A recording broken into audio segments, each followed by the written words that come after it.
Chapter 1. Elena stepped into the clearing. Beneath her feet, tatters of autumn leaves were freezing into the slush. Dusk had fallen, and although the storm was dying away, the woods were getting colder. Elena didn't feel the cold. Neither did she mind the dark. Her pupils opened wide, gathering up tiny particles of light that would have been invisible to a human. She could see the two figures struggling beneath the great oak tree quite clearly. One had thick dark hair, which the wind had churned into a tumbled sea of waves. He was slightly taller than the other, and although Elena couldn't see his face, she somehow knew his eyes were green. The other had a shock of dark hair as well, but his was fine and straight, almost like the pelt of an animal. His lips were drawn back from his teeth in fury, and the lounging grace of his body was gathered into a predator's crouch. His eyes were black. Elena watched them for several minutes without moving. She'd forgotten why she'd come here, why she'd been pulled here by the echoes of their battle in her mind. This close, the clamor of their anger and hatred and pain was almost deafening, like silent shouts coming from the fighters. They were locked in a death match. I wonder which of them will win, she thought. They were both wounded and bleeding, and the taller one's left arm hung at an unnatural angle. Still, he had just slammed the other against the gnarled trunk of an oak tree. His fury was so strong that Elena could feel and taste it as well as hear it, and she knew it was giving him impossible strength. And then Elena remembered why she had come. How could she have forgotten? He was hurt. His mind had summoned her here, battering her with shock waves of rage and pain. She had come to help him, because she belonged to him. The two figures were down on the icy ground now, fighting like wolves, snarling. Swiftly and silently, Elena went to them, the one with the wavy hair and green eyes. Stefan, a voice in her mind whispered, was on top, fingers scrabbling at the other's throat. Anger washed through Elena, anger and protectiveness. She reached between the two of them to grab that choking hand, to pry the fingers up. It didn't occur to her that she shouldn't be strong enough to do this. She was strong enough. That was all. She threw her weight to the side, wrenching her captive away from his opponent. For good measure, she bore down hard on his wounded arm, knocking him flat on his face in the leaf-strewn slush. Then she began to choke him from behind. Her attack had taken him by surprise, but he was far from beaten. He struck back at her, his good hand fumbling for her throat. His thumb dug into her windpipe. Elena found herself lunging at the hand, going for it with her teeth. Her mind could not understand it, but her body knew what to do. Her teeth were a weapon, and they slashed into flesh, drawing blood. But he was stronger than she was. With a jerk of his shoulders, he broke her hold on him and twisted in her grasp, flinging her down. And then he was above her, his face contorted with animal fury. She hissed at him and went for his eyes with her nails, but he knocked her hand away. He was going to kill her.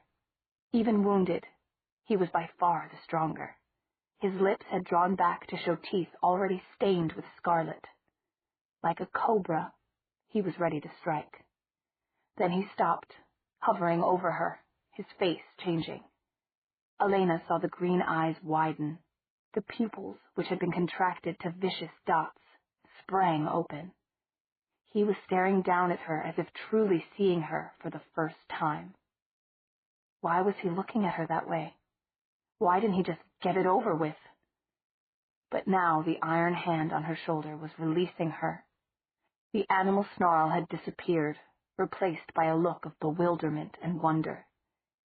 He sat back, helping her to sit up, all the while gazing into her face. "Elena," he whispered. His voice was cracked. "Elena, it's you." "Is that who I am?" she thought. Elena? It didn't really matter. She cast a glance toward the old oak tree. He was still there, standing between the upthrust roots, panting, supporting himself against it with one hand. He was looking at her with his endlessly black eyes, his brows drawn together in a frown. Don't worry, she thought. I can take care of this one.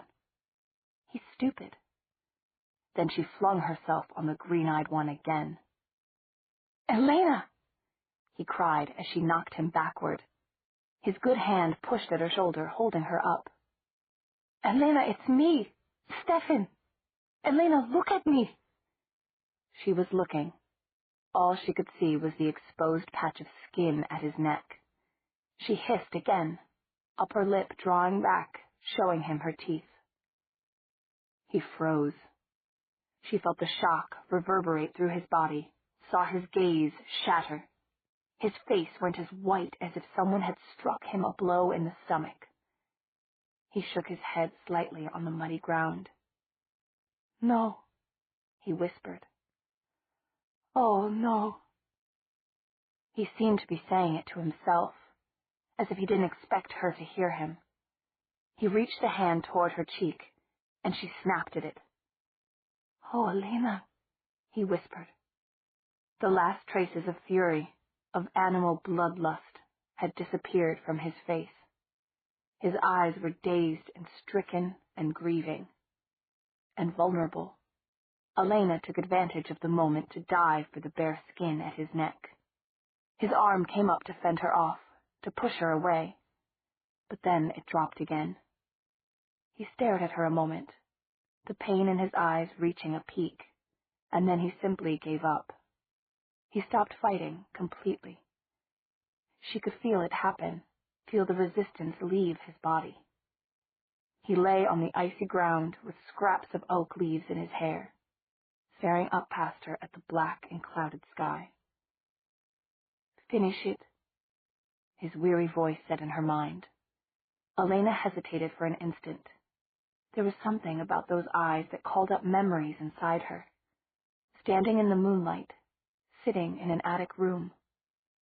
But the memories were too vague. She couldn't get a grasp on them, and the effort made her dizzy and sick. And this one had to die. This green-eyed one called Stefan. Because he'd hurt him. The other one. The one Elena had been born to be with. No one could hurt him and live.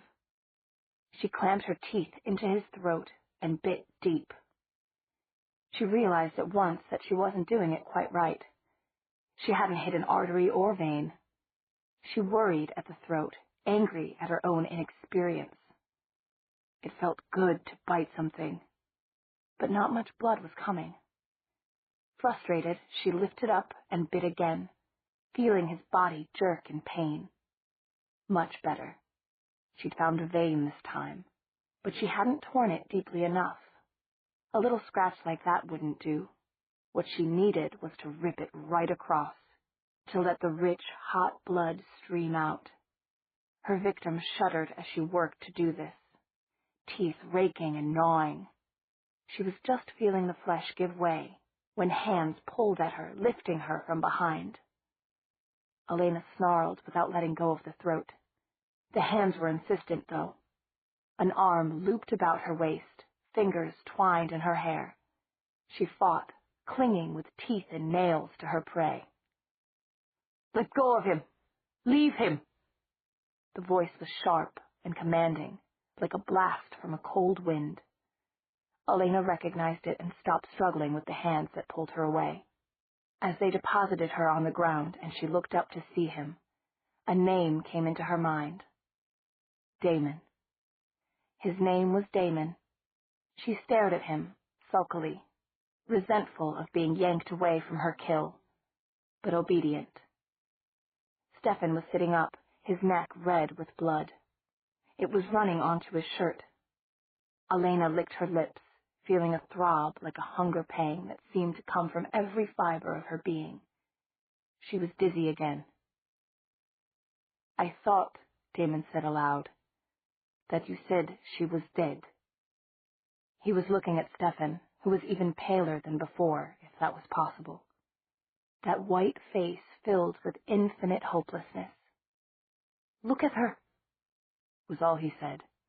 A hand cupped Elena's chin, tilting her face up. She met Damon's narrow, dark eyes directly. Then long, slender fingers touched her lips, probing between them. Instinctively, Elena tried to bite, but not very hard.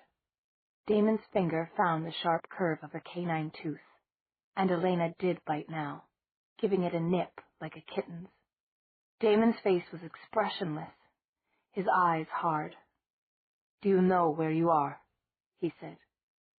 Elena glanced around. "Trees.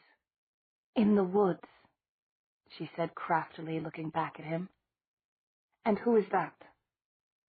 She followed his pointing finger. "Stefan," she said indifferently. "Your brother." "And who am I? Do you know who I am?" She smiled up at him, showing him her pointed teeth. "Of course I do. You're Damon, and I love you." Chapter 2. Stefan's voice was quietly savage. "That's what you wanted, wasn't it, Damon? And now you've got it. You had to make her like us, like you. It wasn't enough just to kill her." Damon didn't glance back at him. He was looking at Elena intently, through those hooded eyes, still kneeling there, holding her chin. "That's the third time you've said that, and I'm getting a little tired of it," he commented softly. Disheveled, still slightly out of breath, he was yet self-composed, in control. "Elena, did I kill you?" "Of course not," Elena said, winding her fingers in those of his free hand. She was getting impatient. What were they talking about anyway? Nobody had been killed. "I never thought you were a liar," Stefan said to Damon, the bitterness in his voice unchanged. "Just about everything else, but not that. I've never heard you try to cover up for yourself before." "In another minute," said Damon. "I'm going to lose my temper." "What more could you possibly do to me?" Stefan returned. "Killing me would be a mercy." "I ran out of mercy for you a century ago," Damon said aloud. He let go, finally, of Elena's chin. "What do you remember about today?" he asked her. Elena spoke tiredly, like a child reciting a hated lesson. "Today was the Founders' Day celebration." Flexing her fingers in his, she looked up at Damon. That was as far as she could get on her own. But it wasn't enough. Nettled, she tried to remember something else. There was someone in the cafeteria. "Caroline." She offered the name to him, pleased. "She was going to read my diary in front of everyone, and that was bad because—" Elena fumbled with the memory and lost it. "I don't remember why, but we tricked her." She smiled at him warmly, conspiratorially. "Oh, we did we?" "Yes. You got it away from her. You did it for me." The fingers of her free hand crept under his jacket, searching for the square-cornered hardness of the little book. "Because you love me," she said, finding it and scratching at it lightly. "You do love me, don't you?" There was a faint sound from the center of the clearing. Elena looked and saw that Stefan had turned his face away. "Elena, what happened next?" Damon's voice called her back. Next, Aunt Judith started arguing with me." Elena pondered this a moment and at last shrugged. "Over something. I got angry. She's not my mother. She can't tell me what to do." Damon's voice was dry. "I don't think that's going to be a problem anymore." "What next?" Elena sighed heavily. "Next, I went and got Matt's car." "Matt." She said the name reflectively, flicking her tongue over her canine teeth. In her mind's eye, she saw a handsome face, blonde hair, sturdy shoulders. Matt. And where did you go in Matt's car? To Wickery Bridge, Stefan said, turning back toward them. His eyes were desolate. No. To the boarding house, Elena corrected, irritated. To wait for... I forget. Anyway, I waited there. Then the storm started. Wind, rain, all that. I didn't like it. I got in the car, but something came after me. Someone came after you, said Stefan, looking at Damon. Something, Elena insisted. She had had enough of his interruptions.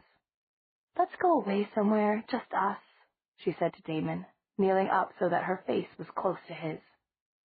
In a minute, he said. What kind of thing came after you? She settled back, exasperated. I don't know what kind of thing. It was like nothing I've ever seen. Not like you and Stefan. It was... Images rippled through her mind. Mist flowing along the ground. The wind shrieking. A shape, white, enormous, looking as if it were made out of mist itself. Gaining on her like a wind-driven cloud. Maybe it was just part of the storm, she said. But I thought it wanted to hurt me. I got away, though. Fiddling with the zipper to Damon's leather jacket, she smiled secretly and looked up at him through her lashes. For the first time, Damon's face showed emotion. His lips twisted in a grimace. You got away? Yes. I remembered what someone told me about running water. Evil things can't cross it. So I drove toward Drowning Creek, toward the bridge, and then... She hesitated, frowning, trying to find a solid memory in the new confusion. Water. She remembered water, and someone screaming, and nothing else. And then I crossed it, she concluded finally, brightly. I must have, because here I am. And that's all. Can we go now? Damon didn't answer her. The car's still in the river, said Stefan. He and Damon were looking at each other like two adults having a discussion over the head of an uncomprehending child, their hostility suspended for the moment. Elena felt a surge of annoyance. She opened her mouth, but Stefan was continuing. Bonnie and Meredith and I found it. I went underwater and got her. But by then... By then what? Elena frowned. Damon's lips were curved mockingly. And you gave up on her. You, of all people, should have suspected what might happen. Or was the idea so repugnant to you that you couldn't even consider it? Would you rather she were really dead? She had no pulse, no respiration, Stefan flared. And she'd never had enough blood to change her. His eyes hardened. Not from me, anyway. Elena opened her mouth again, but Damon laid 2 fingers on it to keep her quiet. He said smoothly, And that's the problem now. Or are you too blind to see that too? You told me to look at her. Look at her yourself. She's in shock, irrational. Oh yes, even I admit that. He paused for a blinding smile before going on. It's more than just the normal confusion after changing. She'll need blood, human blood, or her body won't have the strength to finish the change. She'll die. What do you mean, irrational? Elena thought indignantly. I'm fine, she said around Damon's fingers. I'm tired, that's all. I was going to sleep when I heard you two fighting, and I came to help you. And then you wouldn't even let me kill him, she finished, disgusted. Yes, why didn't you? Said Stefan. He was staring at Damon as if he could bore holes through him with his eyes. Any trace of cooperation on his part was gone. It would have been the easiest thing to do. Damon stared back at him, suddenly furious, his own animosity flooding up to meet Stefan's. He was breathing quickly and lightly. Maybe I don't like things easy, he hissed. Then he seemed to regain control of himself once more. His lips curled in mockery, and he added, Put it this way, dear brother. If anyone's going to have the satisfaction of killing you, it will be me. No one else. I plan to take care of the job personally, and it's something I'm very good at. I promise you. You've shown us that, Stefan said quietly, as if each word sickened him. But this one, Damon said, turning to Elena with glittering eyes, I didn't kill. Why should I? I could have changed her any time I liked. Maybe because she had just gotten engaged to marry someone else. Damon lifted Elena's hand, still twined with his. On the third finger, a gold ring glittered, set with one deep blue stone. Elena frowned at it, vaguely remembering having seen it before. Then she shrugged and leaned against Damon wearily. Well now, Damon said, looking down at her. That doesn't seem to be much of a problem, does it? I think she may have been glad to forget you.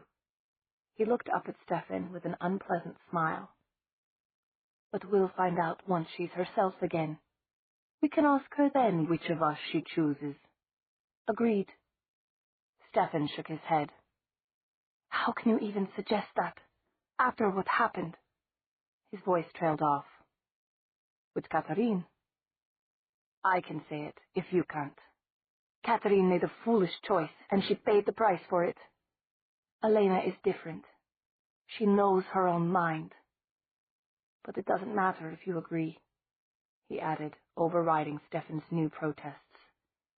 The fact is that she's weak now, and she needs blood. I'm going to see that she gets it, and then I'm going to find who did this to her. You can come or not. Suit yourself. He stood, drawing Elena up with him. Let's go. Elena came willingly, pleased to be moving. The woods were interesting at night. She'd never noticed that before. Owls were sending their mournful, haunting cries through the trees, and deer mice scuttled away from her gliding feet. The air was colder in patches, as it froze first in the hollows and dips of the wood. She found it was easy to move silently beside Damon through the leaf litter. It was just a matter of being careful where she stepped. She didn't look back to see if Stefan was following them. She recognized the place where they left the wood. She had been there earlier today. Now, however, there was some sort of frenzied activity going on. Red and blue lights flashing on cars, spotlights framing the dark, huddled shapes of people. Elena looked at them curiously. Several were familiar. That woman, for instance, with the thin, harrowed face and the anxious eyes. Aunt Judith? And the tall man beside her, Aunt Judith's fiancé, Robert?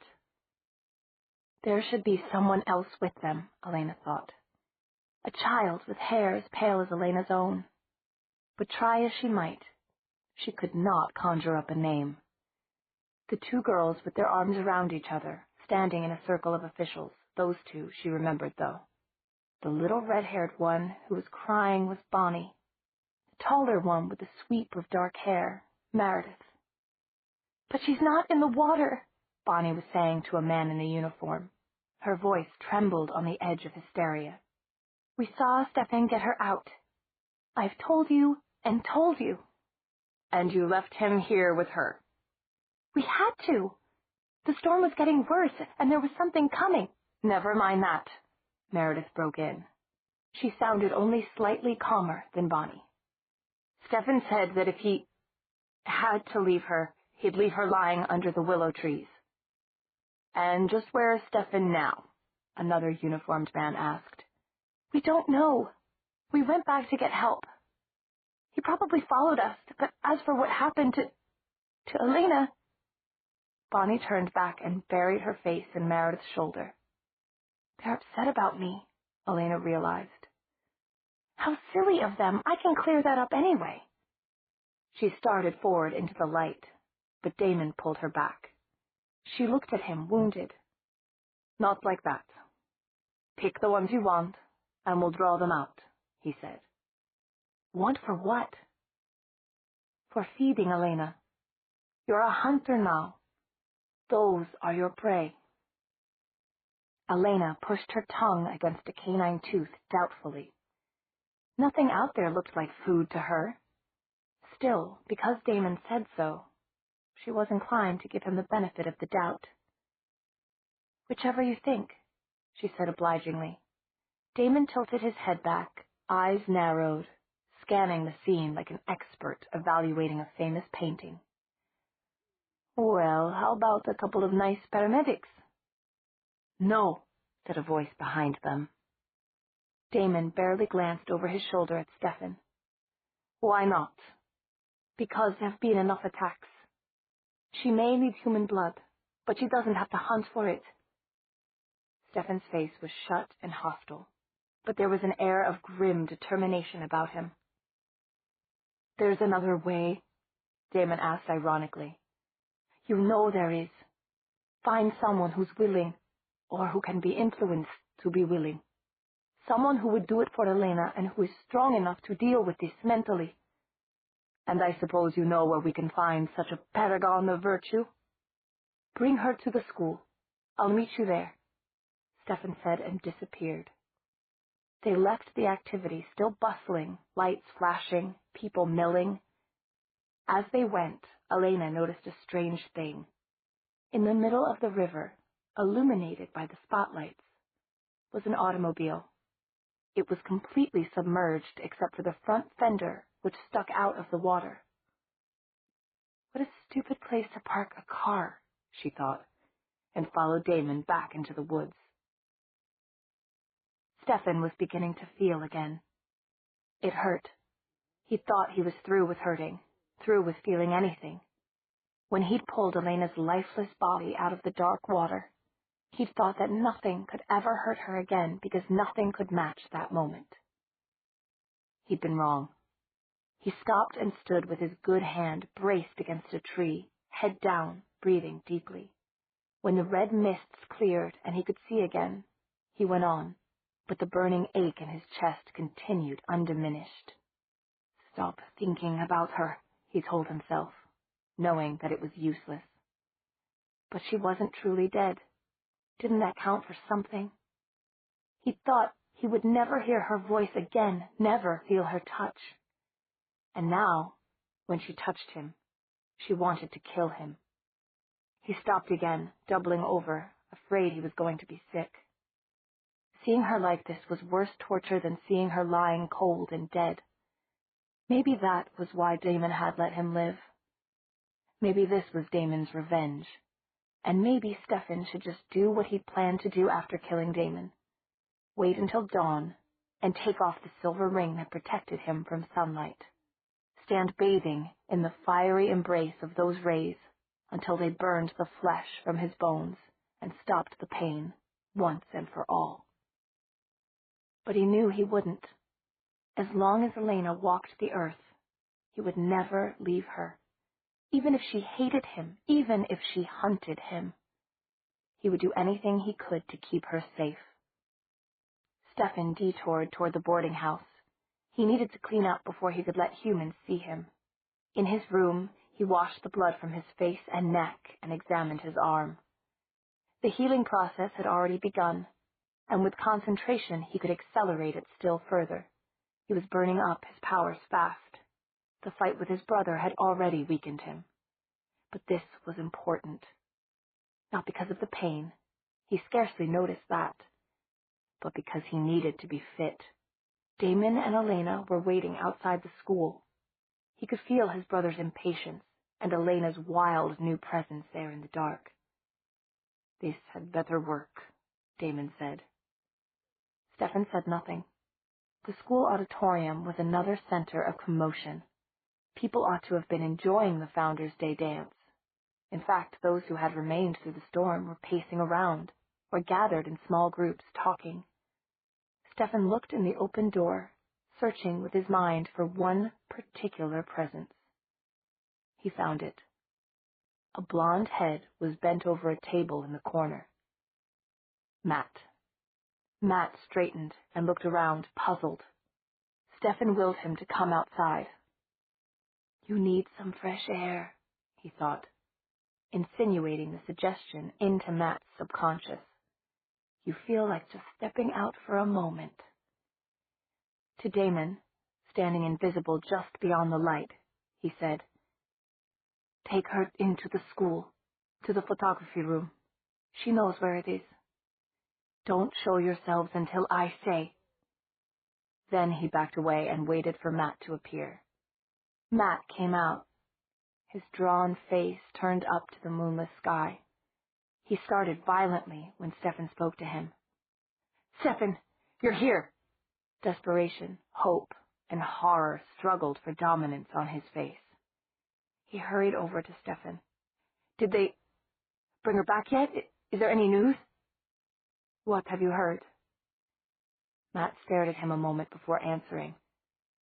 "Bonnie and Meredith came in saying that Elena had gone off of Wickery Bridge in my car. They said that she—" He paused and swallowed. "Stefan, it's not true. Is it?" His eyes were pleading. Stefan looked away. "Oh, God," Matt said hoarsely. He turned his back on Stefan, pressing the heels of his hands into his eyes. "I don't believe it. I don't. It can't be true." "Matt." He touched the other boy's shoulder. "I'm sorry." Matt's voice was rough and ragged. "You must be going through hell, and here I am making it worse."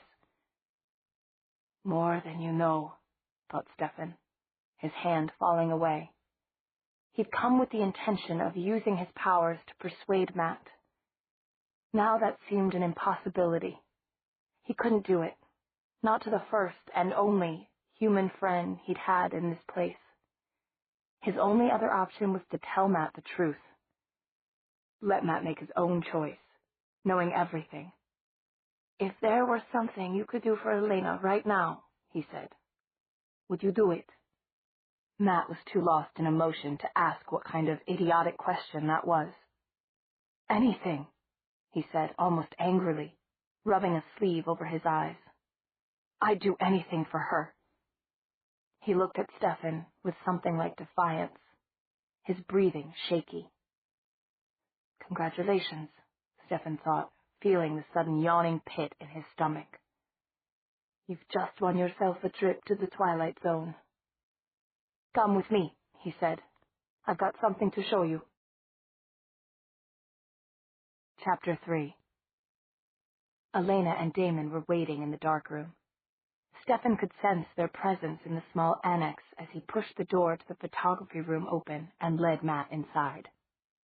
"These doors are supposed to be locked," Matt said, as Stefan flipped on the light switch. "They were," said Stefan. He didn't know what else to say to prepare Matt for what was coming. He'd never deliberately revealed himself to a human before. He stood quietly until Matt turned and looked at him. The classroom was cold and silent, and the air seemed to hang heavily.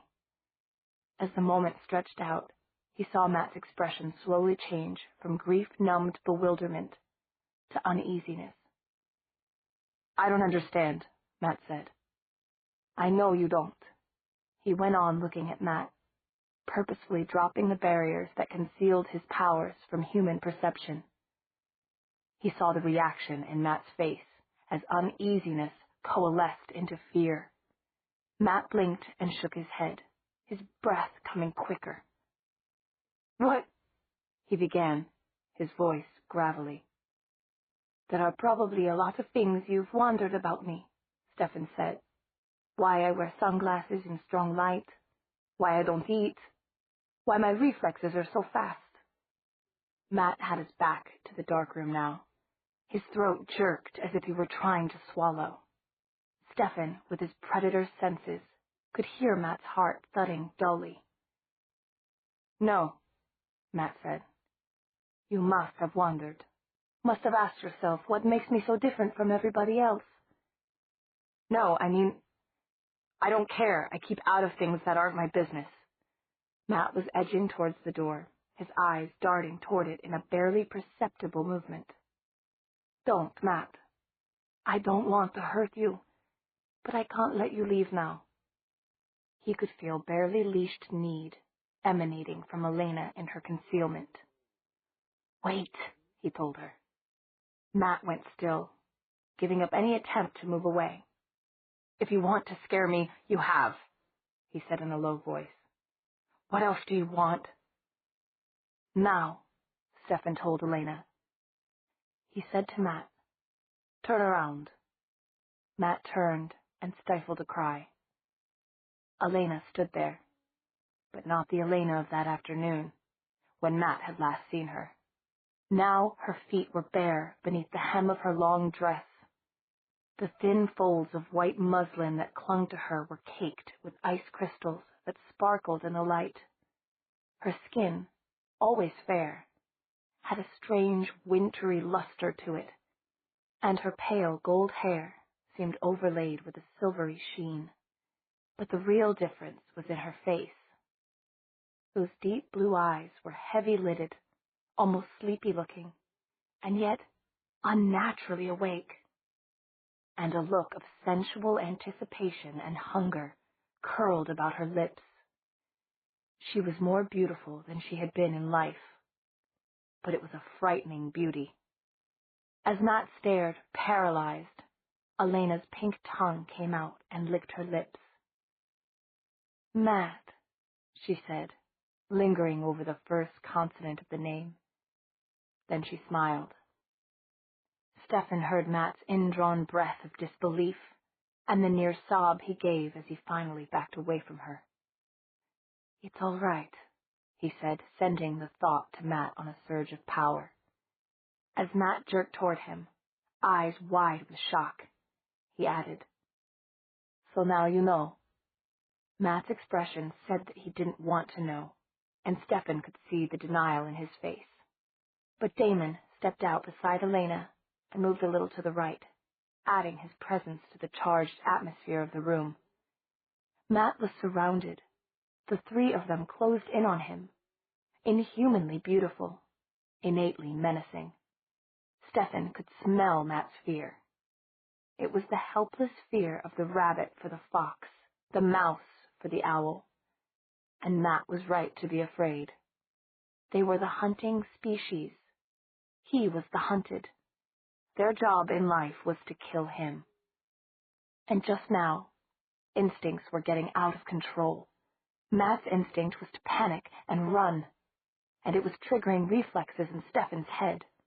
When the prey ran, the predator gave chase. It was as simple as that. All three of the predators here were keyed up, on edge, and Stefan felt he couldn't be responsible for the consequences if Matt bolted. We don't want to harm you, he told Matt.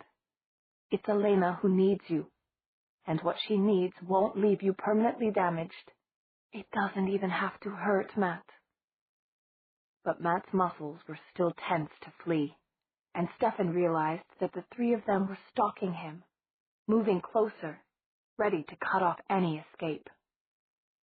You said you would do anything for Elena, he reminded Matt desperately, and saw him make his choice.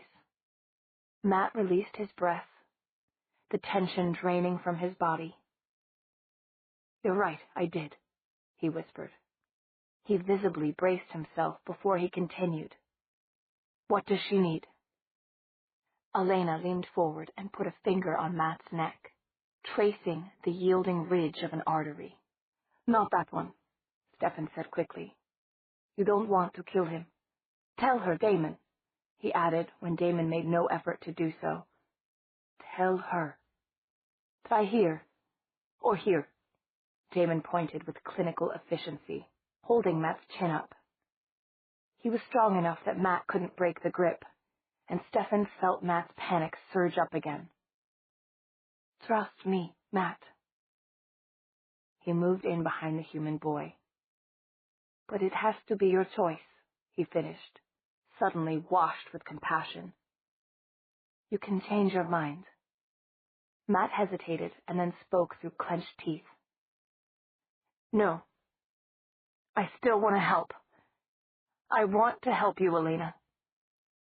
Matt, she whispered, her heavy-lashed jewel-blue eyes fixed on his.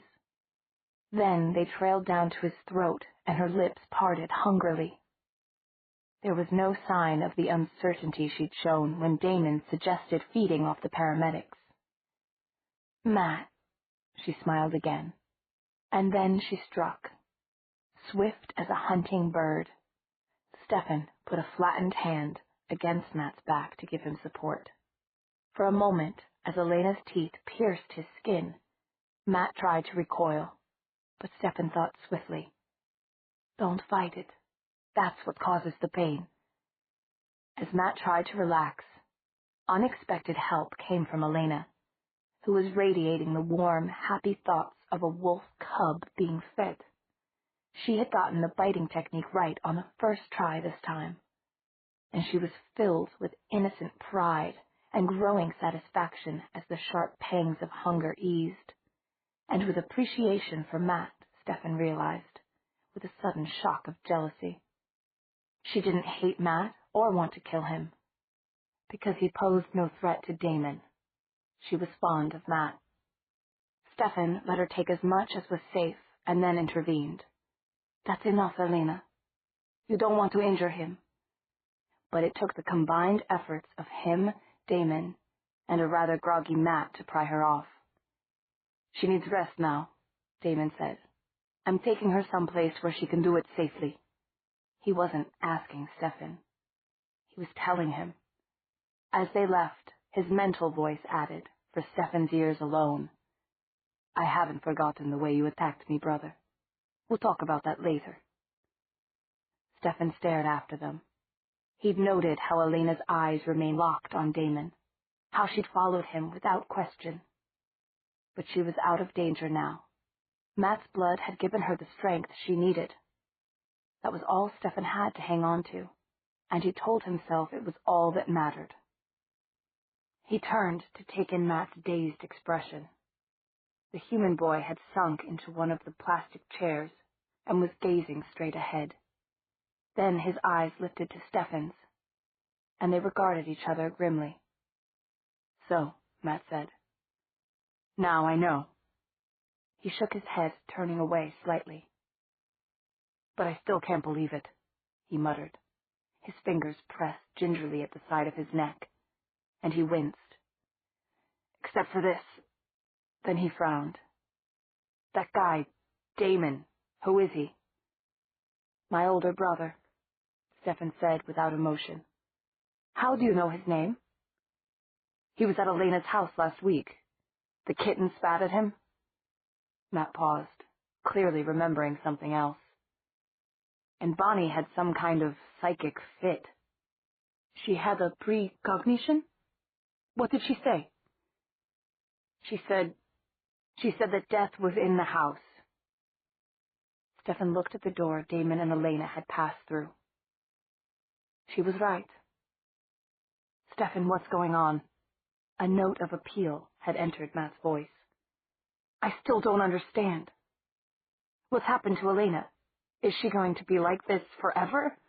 Isn't there anything we can do?" "Be like what?" Stefan said brutally. "Disoriented? A vampire?" Matt looked away. "Both.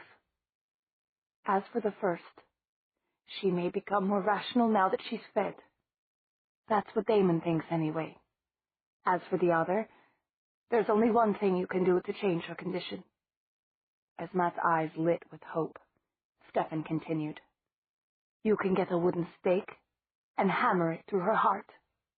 Then she won't be a vampire anymore. She'll just be dead." Matt got up and went to the window. "You wouldn't be killing her, though, because that's already been done. She drowned in the river, Matt. But because she'd had enough blood from me—" He paused to steady his voice. "And it seems, from my brother, she changed instead of simply dying. She woke up a hunter, like us. That's what she'll be from now on." With his back still turned, Matt answered, "I always knew there was something about you. I told myself it was just because you were from another country." He shook his head again, self-deprecatingly. "But deep down I knew it was more than that, and something still kept telling me I could trust you. And I did. Like when you went with me to get the vervain. Yeah, like that, he added. Can you tell me what the hell it was for now? For Elena's protection. I wanted to keep Damon away from her. But it looks as if that's not what she wanted after all. He couldn't help the bitterness, the raw betrayal in his voice. Matt turned. Don't judge her before you know all the facts, Stefan. That's one thing I've learned. Stefan was startled. Then he gave a small, humorless smile. As Elena's exes, he and Matt were in the same position now. He wondered if he would be as gracious about it as Matt had been. Take his defeat like a gentleman. He didn't think so. Outside, a noise had begun. It was inaudible to human ears, and Stefan almost ignored it, until the words penetrated his consciousness. Then he remembered what he had done in this very school only a few hours ago. Until that moment, he'd forgotten all about Tyler Smallwood and his tough friends. Now that memory had returned. Shame and horror closed his throat. He'd been out of his mind with grief over Elena, and his reason had snapped under the pressure. But that was no excuse for what he had done. Were they all dead? Had he, who had sworn so long ago never to kill, killed 6 people today? Stefan, wait, where are you going? When he didn't answer, Matt followed him, half running to keep up, out of the main school building and onto the blacktop. On the far side of the field, Mr. Shelby stood by the Quonset hut. The janitor's face was gray and furrowed with lines of horror. He seemed to be trying to shout, but only small, hoarse gasps came out of his mouth. Elbowing past him, Stefan looked into the room and felt a curious sense of déjà vu. It looked like the mad slasher room from the haunted house fundraiser, except that this was no tableau set up for visitors. This was real. Bodies were sprawled everywhere, amid shards of wood and glass from the shattered window. Every visible surface was spattered with blood, red-brown and sinister as it dried. And one look at the bodies revealed why. Each one had a pair of livid, purple wounds in the neck. Except Caroline. Her neck was unmarked, but her eyes were blank and staring. Behind Stefan, Matt was hyperventilating. Stefan, Elena didn't. Be quiet. Stefan answered tersely. He glanced back at Mr. Shelby, but the janitor had stumbled over to his cart of brooms and mops and was leaning against it. Glass grated under Stefan's feet as he crossed the floor to kneel by Tyler. Not dead. Relief exploded over Stefan at the realization. Tyler's chest moved feebly, and when Stefan lifted the boy's head, his eyes opened a slit, glazed and unfocused. You don't remember anything, Stefan told him mentally. Even as he did it, he wondered why he was bothering. He should just leave Bell's church, cut out now and never come back. But he wouldn't, not as long as Elena was here. He gathered the unconscious minds of the other victims into his mental grasp and told them the same thing, feeding it deep into their brains. You don't remember who attacked you. The whole afternoon is a blank. As he did, he felt his mental powers tremble like over-fatigued muscles. He was close to burnout. Outside, Mr. Shelby had found his voice at last and was shouting. Warily, Stefan let Tyler's head slip back through his fingers to the floor and turned around. Matt's lips were peeled back, his nostrils flared, as if he had just smelled something disgusting. His eyes were the eyes of a stranger. Elena didn't, he whispered. You did. Be quiet. Stefan pushed past him into the thankful coolness of the night, putting distance between him and that room, feeling the icy air on his hot skin. Running footsteps from the vicinity of the cafeteria told him that some humans had heard the janitor's cries at last. You did it, didn't you? Matt had followed Stefan out to the field. His voice said he was trying to understand. Stefan rounded on him. Yes, I did it, he snarled. He stared Matt down, concealing none of the angry menace in his face. I told you, Matt. We're hunters. Killers. You're the sheep. We're the wolves. And Tyler has been asking for it every day since I came here. Asking for a punch in the nose, sure. Like you gave him before, but that? Matt closed in on him, standing eye to eye, unafraid. He had physical courage. Stefan had to give him that. And you're not even sorry? You don't even regret it? Why should I? Said Stefan coldly, emptily. Do you regret it when you eat too much steak? Feel sorry for the cow? He saw Matt's look of sick disbelief and pressed on, driving the pain in his chest deeper. It was better that Matt stay away from him from now on, far away, or Matt might end up like those bodies in the Quonset hut. I am what I am, Matt, and if you can't handle it, you'd better steer clear of me. Matt stared at him a moment longer, the sick disbelief transforming slowly into sick disillusionment. The muscles around his jaw stood out. Then, without a word, he turned on his heel and walked away. Elena was in the graveyard. Damon had left her there, exhorting her to stay until he came back. She didn't want to sit still, though. She felt tired, but not really sleepy, and the new blood was affecting her like a jolt of caffeine. She wanted to go exploring. The graveyard was full of activity, although there wasn't a human in sight. A fox slunk through the shadows toward the river path. Small rodents tunneled under the long, lank grass around the headstones, squeaking and scurrying. A barn owl flew almost silently toward the ruined church, where it alighted on the belfry with an eerie cry. Elena got up and followed it. This was much better than hiding in the grass like a mouse or vole. She looked around the ruined church interestedly, using her sharpened senses to examine it. Most of the roof had fallen in, and only 3 walls were standing, but the belfry stood up like a lonely monument in the rubble. At one side was the tomb of Thomas and Honoria Fell, like a large stone box or coffin. Elena gazed earnestly down into the white marble faces of their statues on the lid. They lay in tranquil repose, their eyes shut, their hands folded on their breasts. Thomas Fell looked serious and a little stern, but Honoria looked merely sad. Elena thought absently of her own parents, lying side by side down in the modern cemetery. I'll go home. That's where I'll go, she thought. She had just remembered about home. She could picture it now. Her pretty bedroom with blue curtains and cherrywood furniture, and her little fireplace, and something important under the floorboards in the closet. She found her way to Maple Street by instincts that ran deeper than memory, letting her feet guide her there. It was an old, old house, with a big front porch and floor-to-ceiling windows in front. Robert's car was parked in the driveway. Elena started for the front door and then stopped.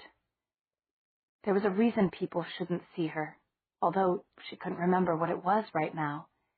She hesitated and then nimbly climbed the quince tree up to her bedroom window.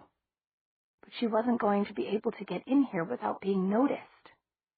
A woman was sitting on the bed with Elena's red silk kimono in her lap, staring down at it. Aunt Judith. Robert was standing by the dresser, talking to her. Elena found that she could pick up the murmur of his voice, even through the glass. Out again tomorrow, he was saying. As long as it doesn't storm. They'll go over every inch of those woods, and they'll find her, Judith, you'll see. Aunt Judith said nothing, and he went on, sounding more desperate. We can't give up hope no matter what the girls say. It's no good, Bob. Aunt Judith had raised her head at last, and her eyes were red-rimmed but dry. It's no use. The rescue effort? I won't have you talking that way. He came over to stand beside her. No, not just that. Although I know in my heart that we're not going to find her alive. I mean, everything, what happened today is our fault. That's not true. It was a freak accident. Yes, but we made it happen. If we hadn't been so harsh with her, she would never have driven off alone and been caught in the storm. No, Bob, don't try to shut me up. I want you to listen. Aunt Judith took a deep breath and continued. It wasn't just today, either. Elena's been having problems for a long time, ever since school started, and somehow I've let the signs slip right past me, because I've been too involved with myself, with us, to pay attention to them. I can see that now.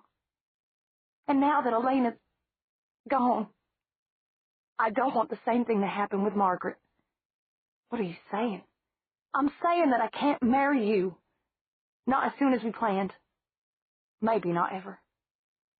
Without looking at him, she spoke softly. Margaret has lost too much already. I don't want her to feel she's losing me too.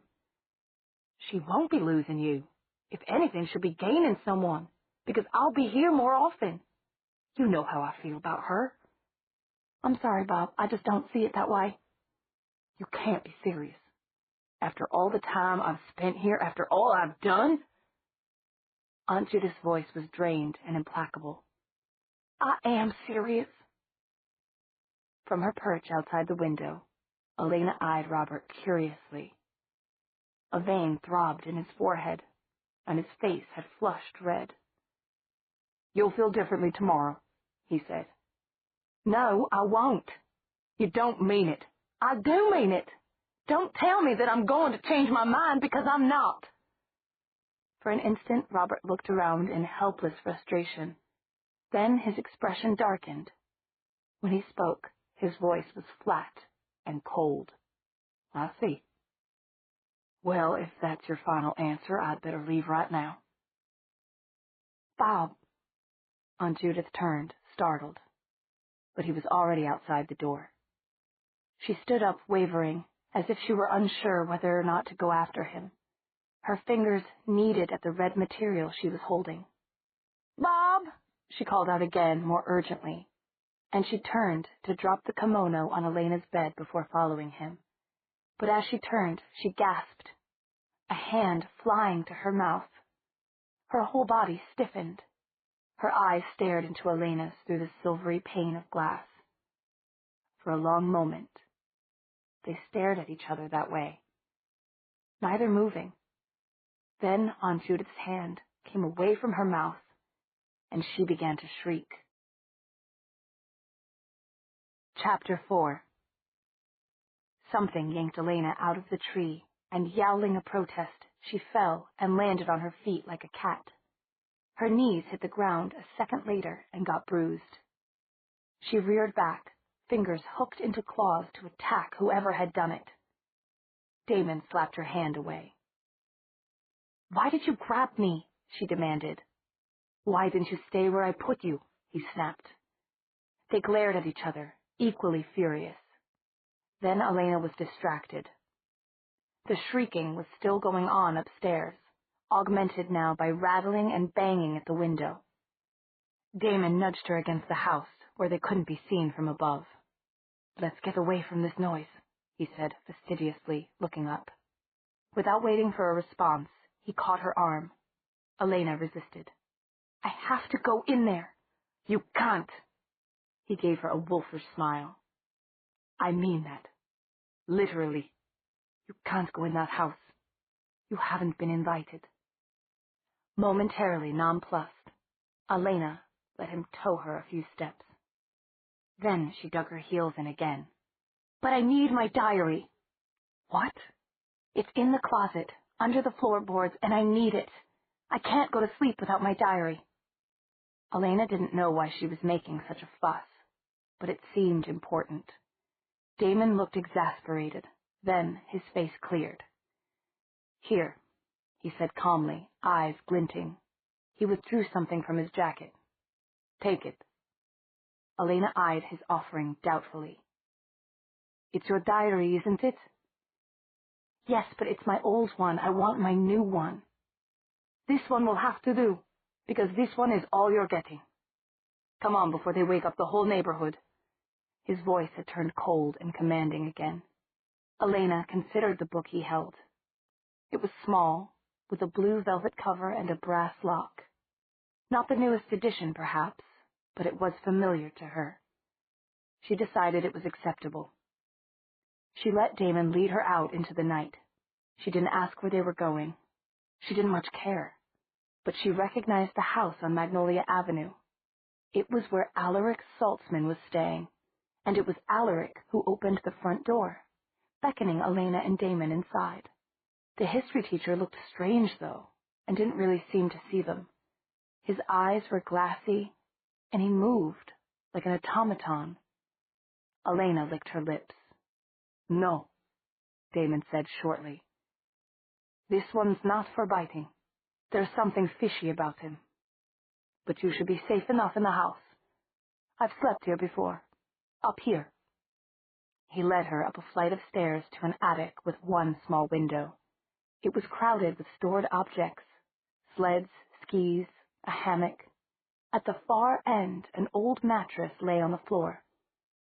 "He won't even know you're here in the morning. Lie down."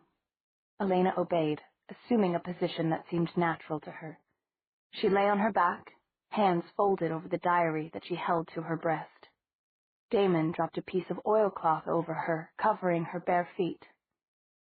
"Go to sleep, Elena," he said. He bent over her, and for a moment she thought he was going to do something. Her thoughts were too muddled. But his night-black eyes filled her vision. Then he pulled back, and she could breathe again. The gloom of the attic settled in on her. Her eyes drifted shut, and she slept. She woke, slowly, assembling information about where she was, piece by piece. Somebody's attic from the looks of it. What was she doing here? Rats or mice were scuffling somewhere among the piles of oilcloth-draped objects. But the sound didn't bother her. The faintest trace of pale light showed around the edges of the shuttered window. Elena pushed her makeshift blanket off and got up to investigate. It was definitely someone's attic, and not that of anyone she knew. She felt as if she had been sick for a long time and had just woken up from her illness. What day is it? She wondered. She could hear voices below her, downstairs. Something told her to be careful and quiet. She felt afraid of making any kind of disturbance. She eased the attic door open without a sound and cautiously descended to the landing. Looking down, she could see a living room. She recognized it. She'd sat on that ottoman when Alaric Saltzman had given a party. She was in the Ramsey house. And Alaric Saltzman was down there. She could see the top of his sandy head. His voice puzzled her. After a moment, she realized it was because he didn't sound fatuous or inane or any of the ways Alaric usually sounded in class. He wasn't spouting psychobabble either. He was speaking coolly and decisively to two other men.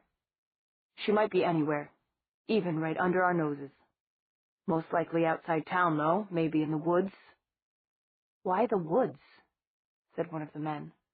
Elena knew that voice, too, and that bald head.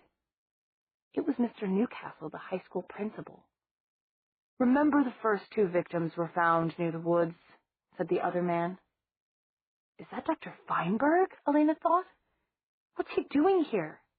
What am I doing here?" "No, it's more than that," Alaric was saying. The other men were listening to him with respect, even with deference. "The woods are tied up in this.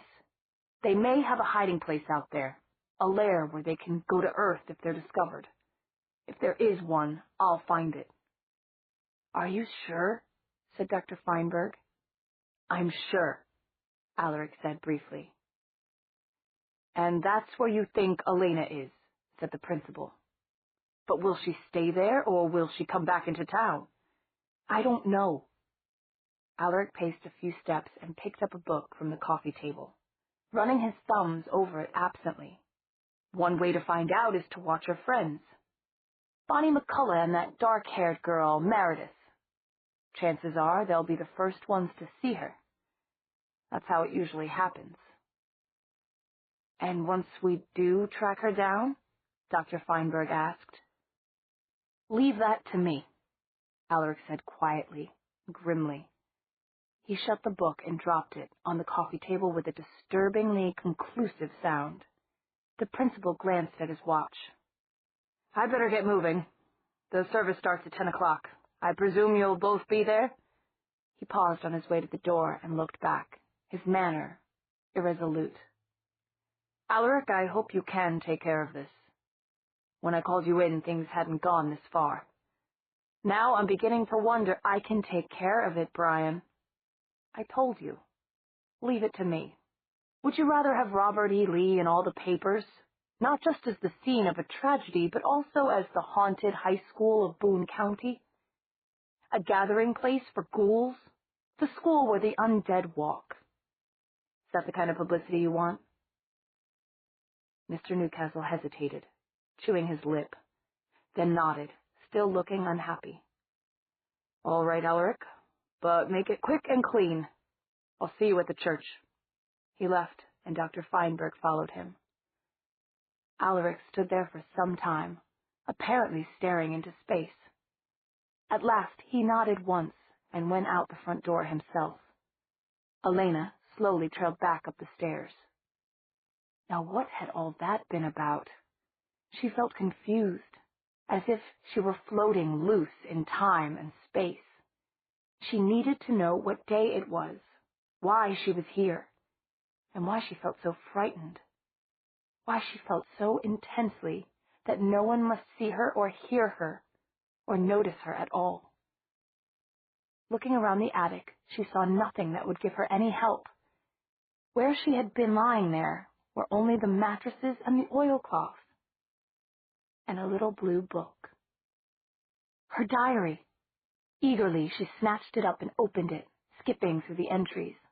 They stopped with October 17th. They were no help to discovering today's date. But as she looked at the writing, images formed in her mind, stringing up like pearls to make memories. Fascinated, she slowly sat down on the mattress. She leaped back to the beginning and began to read about the life of Elena Gilbert. When she finished, she was weak with fear and horror. Bright spots danced and shimmered before her eyes. There was so much pain in these pages, so many schemes, so many secrets, so much need. It was the story of a girl who'd felt lost in her own hometown, in her own family, who'd been looking for something she could never quite reach, but that wasn't what caused this throbbing panic in her chest that drained all the energy from her body. That wasn't why she felt as if she were falling, even when she sat as still as she could get. What caused the panic was that she remembered. She remembered everything now. The bridge, the rushing water, the terror as the air left her lungs and there was nothing but liquid to breathe. The way it had hurt, and the final instant when it had stopped hurting, when everything had stopped, when everything stopped. Oh, Stefan, I was so frightened, she thought. And the same fear was inside her now. In the woods, how could she have behaved like that to Stefan? How could she have forgotten him, everything he meant to her? What had made her act that way? But she knew. At the center of her consciousness, she knew.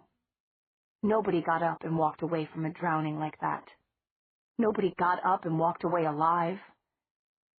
Slowly, she rose and went to look at the shuttered window. The darkened pane of glass acted as a mirror, throwing her reflection back at her. It was not the reflection she'd seen in her dream, where she had run down a hall of mirrors that seemed to have a life of their own. There was nothing sly or cruel about this face. Just the same, it was subtly different from what she was used to seeing.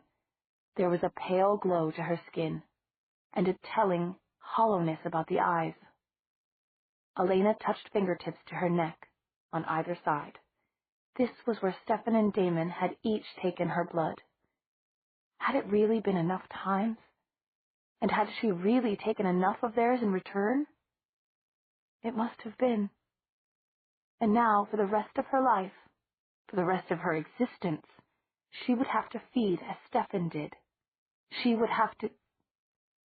She sank to her knees, pressing her forehead against the bare wood of a wall. I can't, she thought. Oh, please, I can't. I can't. She had never been very religious, but from that deep place inside, her terror was welling up, and every particle of her being joined in the cry for aid. Oh, please, she thought. Oh, please, please, help me. She didn't ask for anything specific. She couldn't gather her thoughts that far. Only, oh, please, help me. Oh, please, please.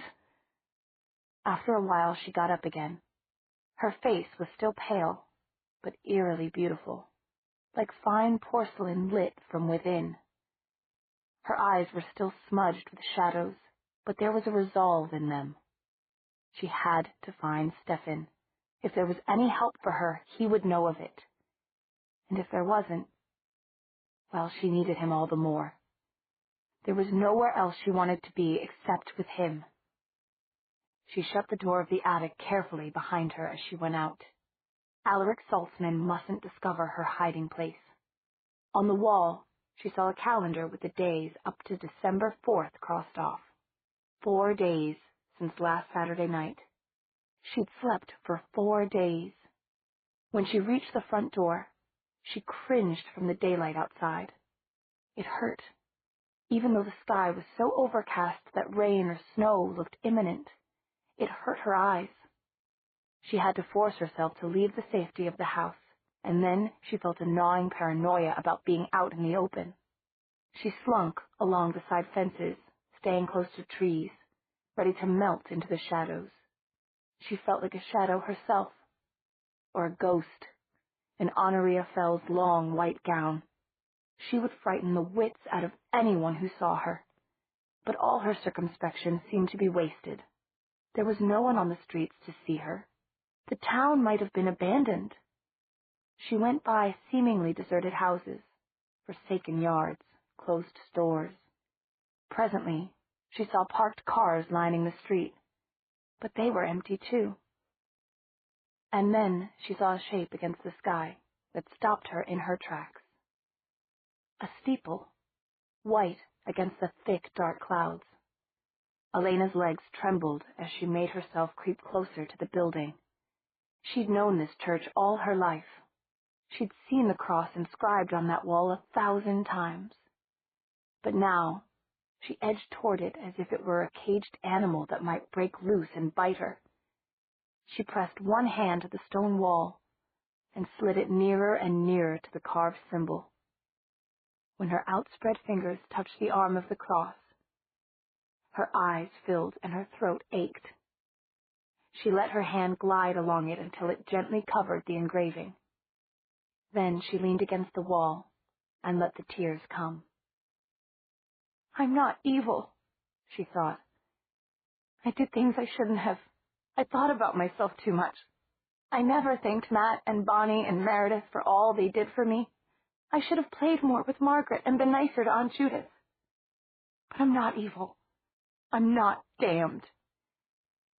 When she could see again, she looked up at the building. Mr. Newcastle had said something about the church. Was it this one he meant? She avoided the front of the church and the main doorway. There was a side door that led to the choir loft, and she slipped up the stairs noiselessly and looked down from the gallery. She saw at once why the streets had been so empty. It seemed as if everyone in Fell's church was here, every seat and every pew filled, and the back of the church packed solid with people standing, staring at the front rows, Elena realized that she recognized every face. They were members of the senior class, and neighbors, and friends of Aunt Judith. Aunt Judith was there too, wearing the black dress she'd worn to Elena's parents' funeral. Oh my God, Elena thought, her fingers gripping the railing. Until now, she'd been too busy looking to listen, but the quiet monotone of Reverend Vithia's voice suddenly resolved into words. "Share our remembrances of this very special girl," he said, and he moved aside. Elena watched what happened after, with the unearthly feeling that she had a loge seat at a play. She was not at all involved in the events down there on stage. She was only a spectator. But it was her life she was watching. Mr. Carson, Sue Carson's father, came up and talked about her. The Carsons had known her since she was born, and he talked about the days she and Sue had played in their front yard in the summer. He talked about the beautiful and accomplished young lady she had become. He had a frog in his throat and had to stop and take off his glasses. Sue Carson went up. She and Elena hadn't been close friends since elementary school, but they remained on good terms. Sue had been one of the few girls who'd stayed on Elena's side after Stefan had come under suspicion of Mr. Tanner's murder. But now Sue was crying as if she'd lost a sister. "A lot of people weren't nice to Elena after Halloween," she said, wiping her eyes and going on. "And I know that hurt her. But Elena was strong. She never changed just to conform to what other people thought she should be. And I respected her for that. So much." Sue's voice wobbled. "When I was up for homecoming queen, I wanted to be chosen. But I knew I wouldn't be, and that was all right. Because if Robert E. Lee ever had a queen, it was Elena. And I think she always will be now. Because that's how we'll all remember her. And I think that for years to come, the girls who will go to our school might remember her and think about how she stuck by what she thought was right." This time Sue couldn't steady her voice, and the Reverend helped her back to her seat. The girls in the senior class, even the ones that had been nastiest and most spiteful, were crying and holding hands. Girls Elena knew for a fact hated her were sniffling. Suddenly she was everybody's best friend. There were boys crying too. Shocked, Elena huddled closer to the railing. She couldn't stop watching, even though it was the most horrible thing she had ever seen. Frances Decatur got up, her plain face plainer than ever with grief. "She went out of her way to be nice to me," she said huskily. "She let me eat lunch with her." Rubbish, Elena thought. "I only spoke to you in the first place because you were useful in finding out information about Stefan." But it was the same with each person who went up to the pulpit. No one could find enough words to praise Elena. "I always admired her. She was a role model to me.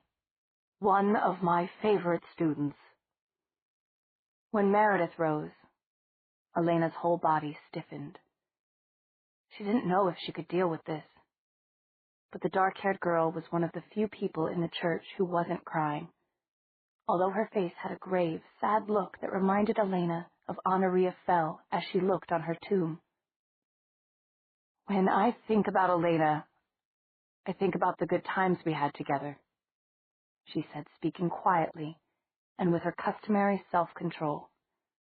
"Elena always had ideas, and she could make the most boring work into fun. I never told her that, and now I wish I had. I wish that I could talk to her one more time, just so she would know," she said, speaking quietly and with her customary self-control.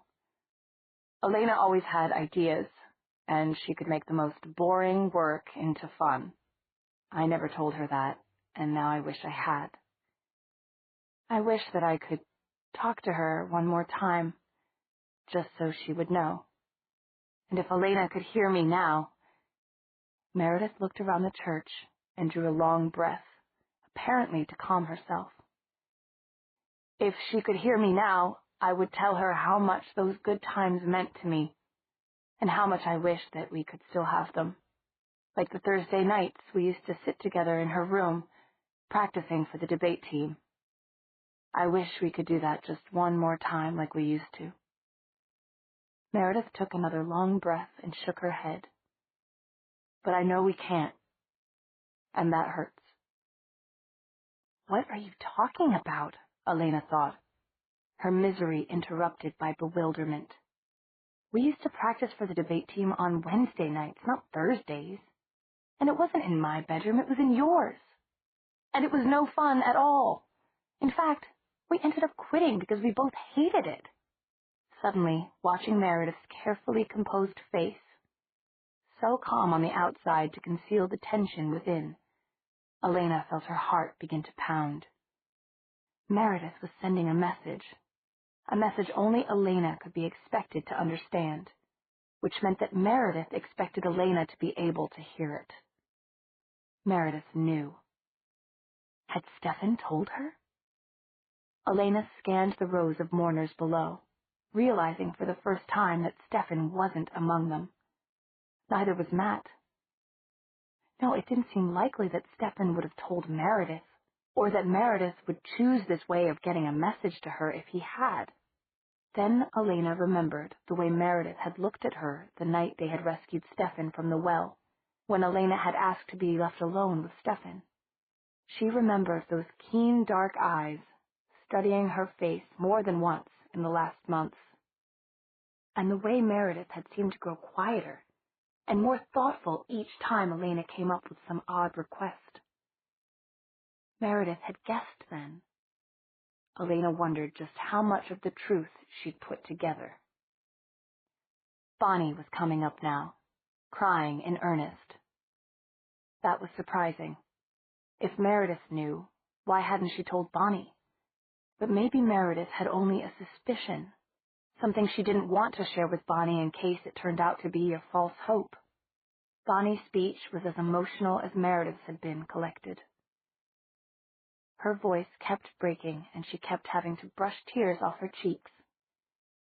Finally, Reverend Bethia crossed over and gave her something white, a handkerchief or some tissue. "Thank you," Bonnie said, wiping her streaming eyes. She tilted her head back to look at the ceiling, either to regain her poise or to get inspiration. As she did, Elena saw something that no one else could see. She saw Bonnie's face drain of color and of expression, not like somebody about to faint, but in a way that was all too familiar. A chill crawled up Elena's backbone. Not here. Oh, God.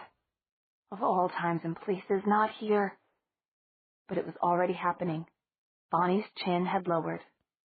She was looking at the congregation again, except that this time she didn't seem to see them at all. And the voice that came from Bonnie's throat was not Bonnie's voice. "No one is what they appear. Remember that. No one is what they appear." Then she just stood there, unmoving, staring straight ahead with blank eyes.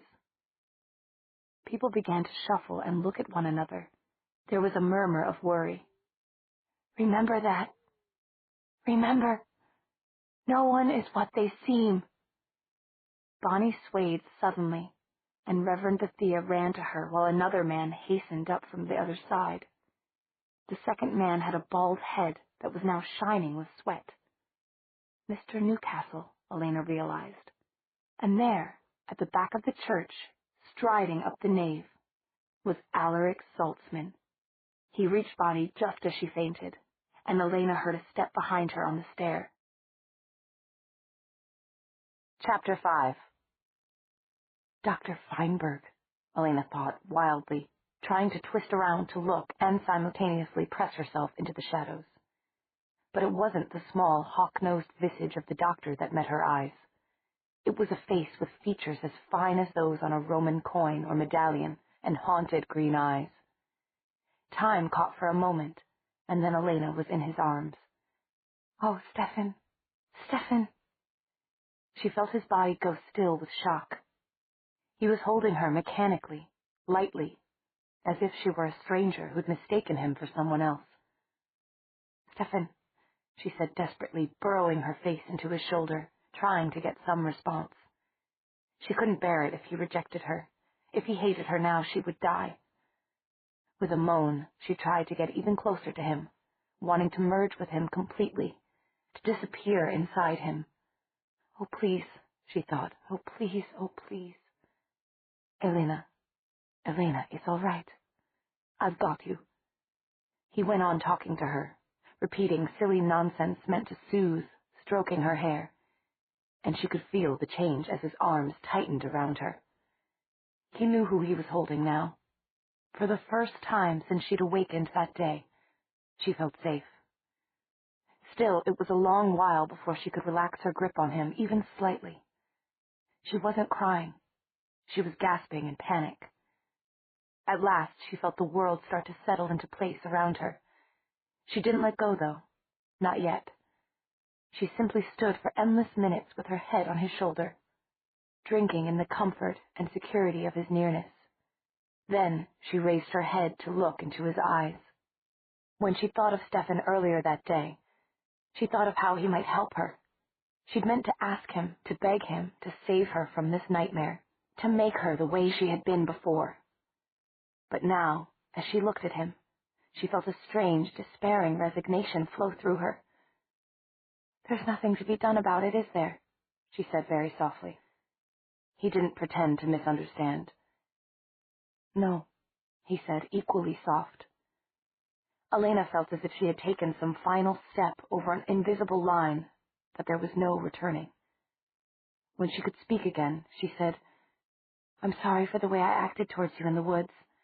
I don't know why I did those things. I remember doing them, but I can't remember why." "You're sorry?" His voice shook. "Elena, after all I've done to you, all that's happened to you because of me."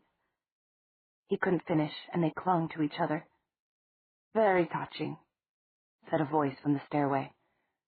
"Do you want me to imitate a violin?" Elena's calm shattered, and fear snaked through her bloodstream. She'd forgotten Damon's hypnotic intensity and his burning dark eyes. "How did you get here?" said Stefan. "The same way you did, I presume. Attracted by the blazing beacon of the fair Elena's distress." Damon was really angry. Elena could tell. Not just annoyed or discommoded, but in a white heat of rage and hostility. But he'd been decent to her when she'd been confused and irrational. He'd taken her to shelter. He'd kept her safe. And he hadn't kissed her while she'd been in that horrifyingly vulnerable state. He'd been kind to her.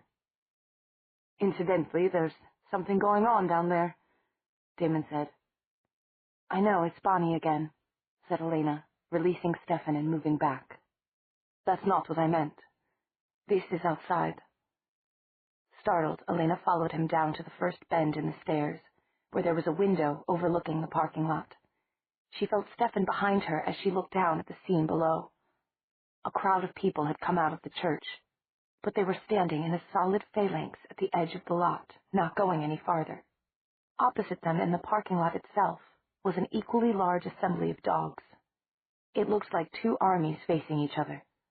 What was eerie, though, was that both groups were absolutely motionless. The people seemed to be paralyzed by uneasiness, and the dogs seemed to be waiting for something. Elena saw the dogs first as different breeds. There were small dogs, like sharp-faced corgis and brown and black silky terriers, and a Lhasa Apso with long golden hair. There were medium-sized dogs, like Springer Spaniels and Airedales, and one beautiful snow-white Samoyed. And there were the big dogs, a barrel-chested Rottweiler with a cropped tail, a panting gray wolfhound, and a giant Schnauzer, pure black. Then Elena began to recognize individuals. "That's Mr. Grunbaum's boxer, and the Sullivans' German Shepherd. What's going on with them?" The people, originally uneasy, now looked frightened. They stood shoulder to shoulder, no one wanting to break out of the front line and move any closer to the animals. And yet the dogs weren't doing anything, just sitting or standing, some with their tongues lolling gently out. Strange, though, how still they were, Elena thought. Every tiny motion, such as the slightest twitch of tail or ears, seemed vastly exaggerated, and there were no wagging tails, no signs of friendliness, just waiting. Robert was toward the back of the crowd. Elena was surprised at seeing him, but for a moment she couldn't think of why. Then she realized it was because he hadn't been in the church. As she watched, he drew farther apart from the group, disappearing under the overhang below Elena. "Chelsea! Chelsea!" Someone had moved out of the front line at last. It was Douglas Carson, Elena realized, Sue Carson's married older brother. He'd stepped into the no-man's land between the dogs and the people, one hand slightly extended. A Springer Spaniel with long ears like brown satin turned her head. Her white stump of a tail quivered slightly, questioningly, and her brown and white muzzle lifted. But she didn't come to the young man. Doug Carson took another step. "Chelsea! Good girl! Come here, Chelsea, come!" He snapped his fingers. "What do you sense from those dogs down there?" Damon murmured. Stephen shook his head without looking away from the window. "Nothing," he said shortly. "Neither do I." Damon's eyes were narrowed, his head tilted back appraisingly, but his slightly bared teeth reminded Elena of the wolfhound. "But we should be able to, you know. They ought to have some emotions we can pick up on. Instead, every time I try to probe them, it's like running into a blank white wall." Elena wished she knew what they were talking about. "What do you mean, probe them?" she said. "They're animals." "Appearances can be deceiving," Damon said ironically. And Elena thought about the rainbow lights in the feathers of the crow that had followed her since the first day of school. If she looked closely, she could see those same rainbow lights in Damon's silky hair. But animals have emotions in any case. If your powers are strong enough, you can examine their minds. And my powers aren't, thought Elena. She was startled by the twinge of envy that went through her. Just a few minutes ago she'd been clinging to Stephen, frantic to get rid of any powers she had, to change herself back. And now she wished she were stronger. Damon always had an odd effect on her. "I may not be able to probe Chelsea, but I don't think Doug should go any closer," she said aloud. Stephen had been staring fixedly out the window, his eyebrows drawn together. Now he nodded, fractionally, but with a sudden sense of urgency. "I don't either," he said. "Come on, Chelsea, be a good girl. Come here." Doug Carson had almost reached the first row of dogs. All eyes, human and canine, were fixed on him, and even such tiny movements as twitches had stopped. If Elena hadn't seen the sides of one or two dogs hollow and filled with their breathing, she might have thought the whole group was some giant museum display. Doug had come to a halt. Chelsea was watching him from behind the corgi and the Samoyed. Doug clucked his tongue. He stretched out his hand, hesitated, and then stretched it out farther. "No," Elena said. She was staring at the Rottweiler's glossy flanks. Hollow and fill. Hollow and fill. "Stephen, influence him. Get him out of there." "Yes." She could see his gaze unfocused with concentration. Then he shook his head, exhaling like a person who's tried to lift something too heavy. "It's no good. I'm burnt out. I can't do it from here." Below, Chelsea's lips skinned back from her teeth.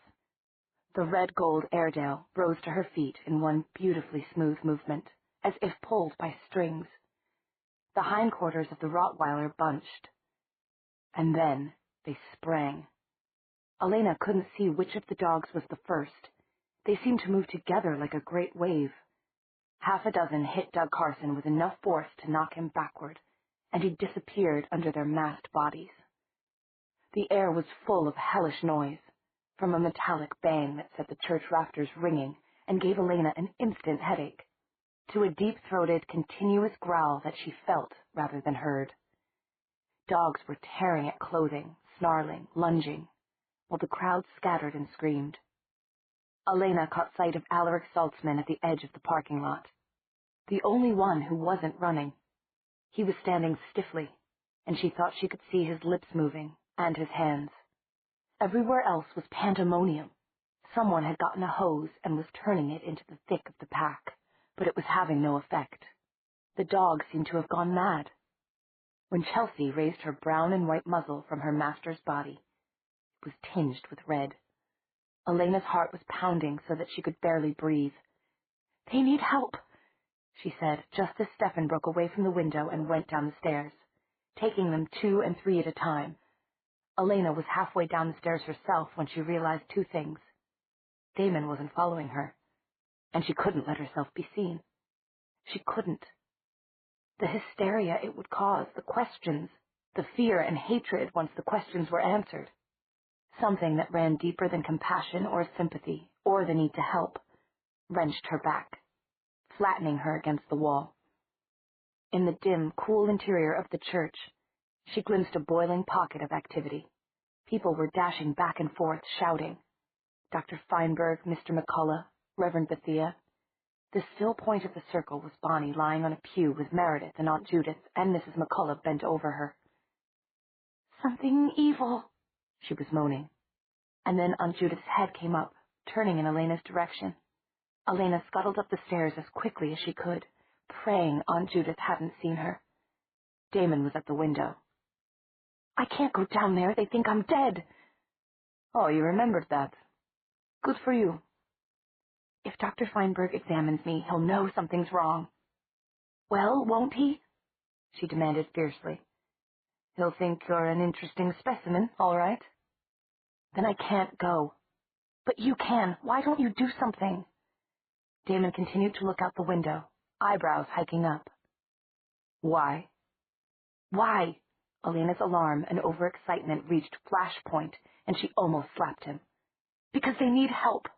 Because you can help. Don't you care about anything besides yourself?"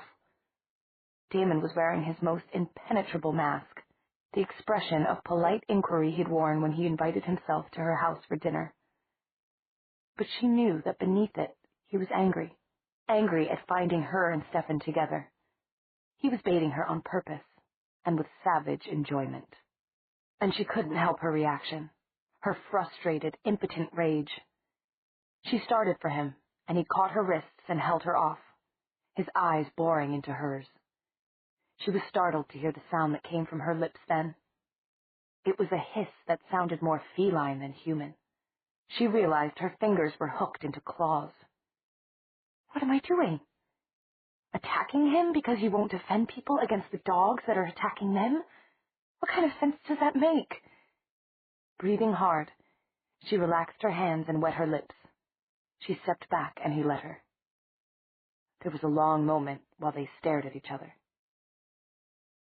"I'm going down," Elena said quietly and turned. "No, they need help." "All right, then damn you." She'd never heard Damon's voice so low or so furious. He broke off, and Elena, turning back quickly, saw him slam a fist into the windowsill, rattling the glass. But his attention was outside, and his voice perfectly composed again when he said dryly, "Help has arrived." It was the fire department. Their hoses were much more powerful than the garden hose, and the jet streams of water drove the lunging dogs off with sheer force. Elena saw a sheriff with a gun and bit the inside of her cheek as he aimed and sighted. There was a crack, and the giant schnauzer went down. The sheriff aimed again. It ended quickly after that. Several dogs were already running from the barrage of water, and with the second crack of the pistol, more broke from the pack and headed for the edges of the parking lot. It was as if the purpose that had driven them had released them all at once. Elena felt a rush of relief as she saw Stefan standing unharmed in the middle of the rout, shoving a dazed-looking golden retriever away from Doug Carson's form. Chelsea took a skulking step towards her master and looked into his face, head and tail drooping. "It's all over," Damon said. He sounded only mildly interested, but Elena glanced at him sharply. "All right then, damn you, I'll what?" she thought. What had he been about to say? He wasn't in any mood to tell her, but she was in a mood to push. "Damon." She put a hand on his arm. He stiffened, then turned. "Well?" For a second they stood looking at each other, and then there was a step on the stair. Stefan had returned. "Stefan, you're hurt," she said, blinking, suddenly disoriented. "I'm all right." He wiped blood off his cheek with a tattered sleeve. "What about Doug?" Elena asked, swallowing. "I don't know. He is hurt. A lot of people are. That was the strangest thing I've ever seen." Elena moved away from Damon, up the stairs into the choir loft. She felt that she had to think, but her head was pounding. The strangest thing Stefan had ever seen? That was saying a lot. Something strange in Fell's church. She reached the wall behind the last row of seats and put a hand against it, sliding down to sit on the floor.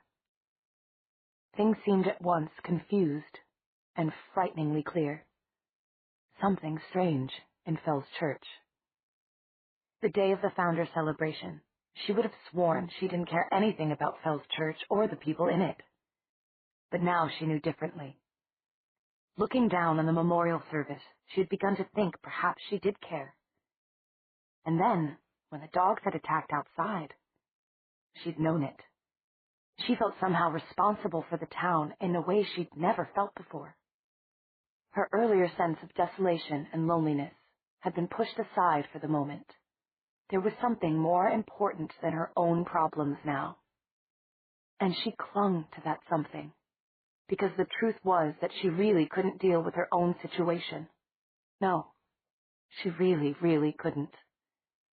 She heard the gasping half-sob she gave then, and looked up to see both Stefan and Damon in the choir loft, looking at her. She shook her head slightly, putting a hand to it, feeling as if she were coming out of a dream. "Elena?" It was Stefan who spoke, but Elena addressed herself to the other one. "Damon," she said shakily, "if I ask you something, will you tell me the truth? I know you didn't chase me off Wickery Bridge.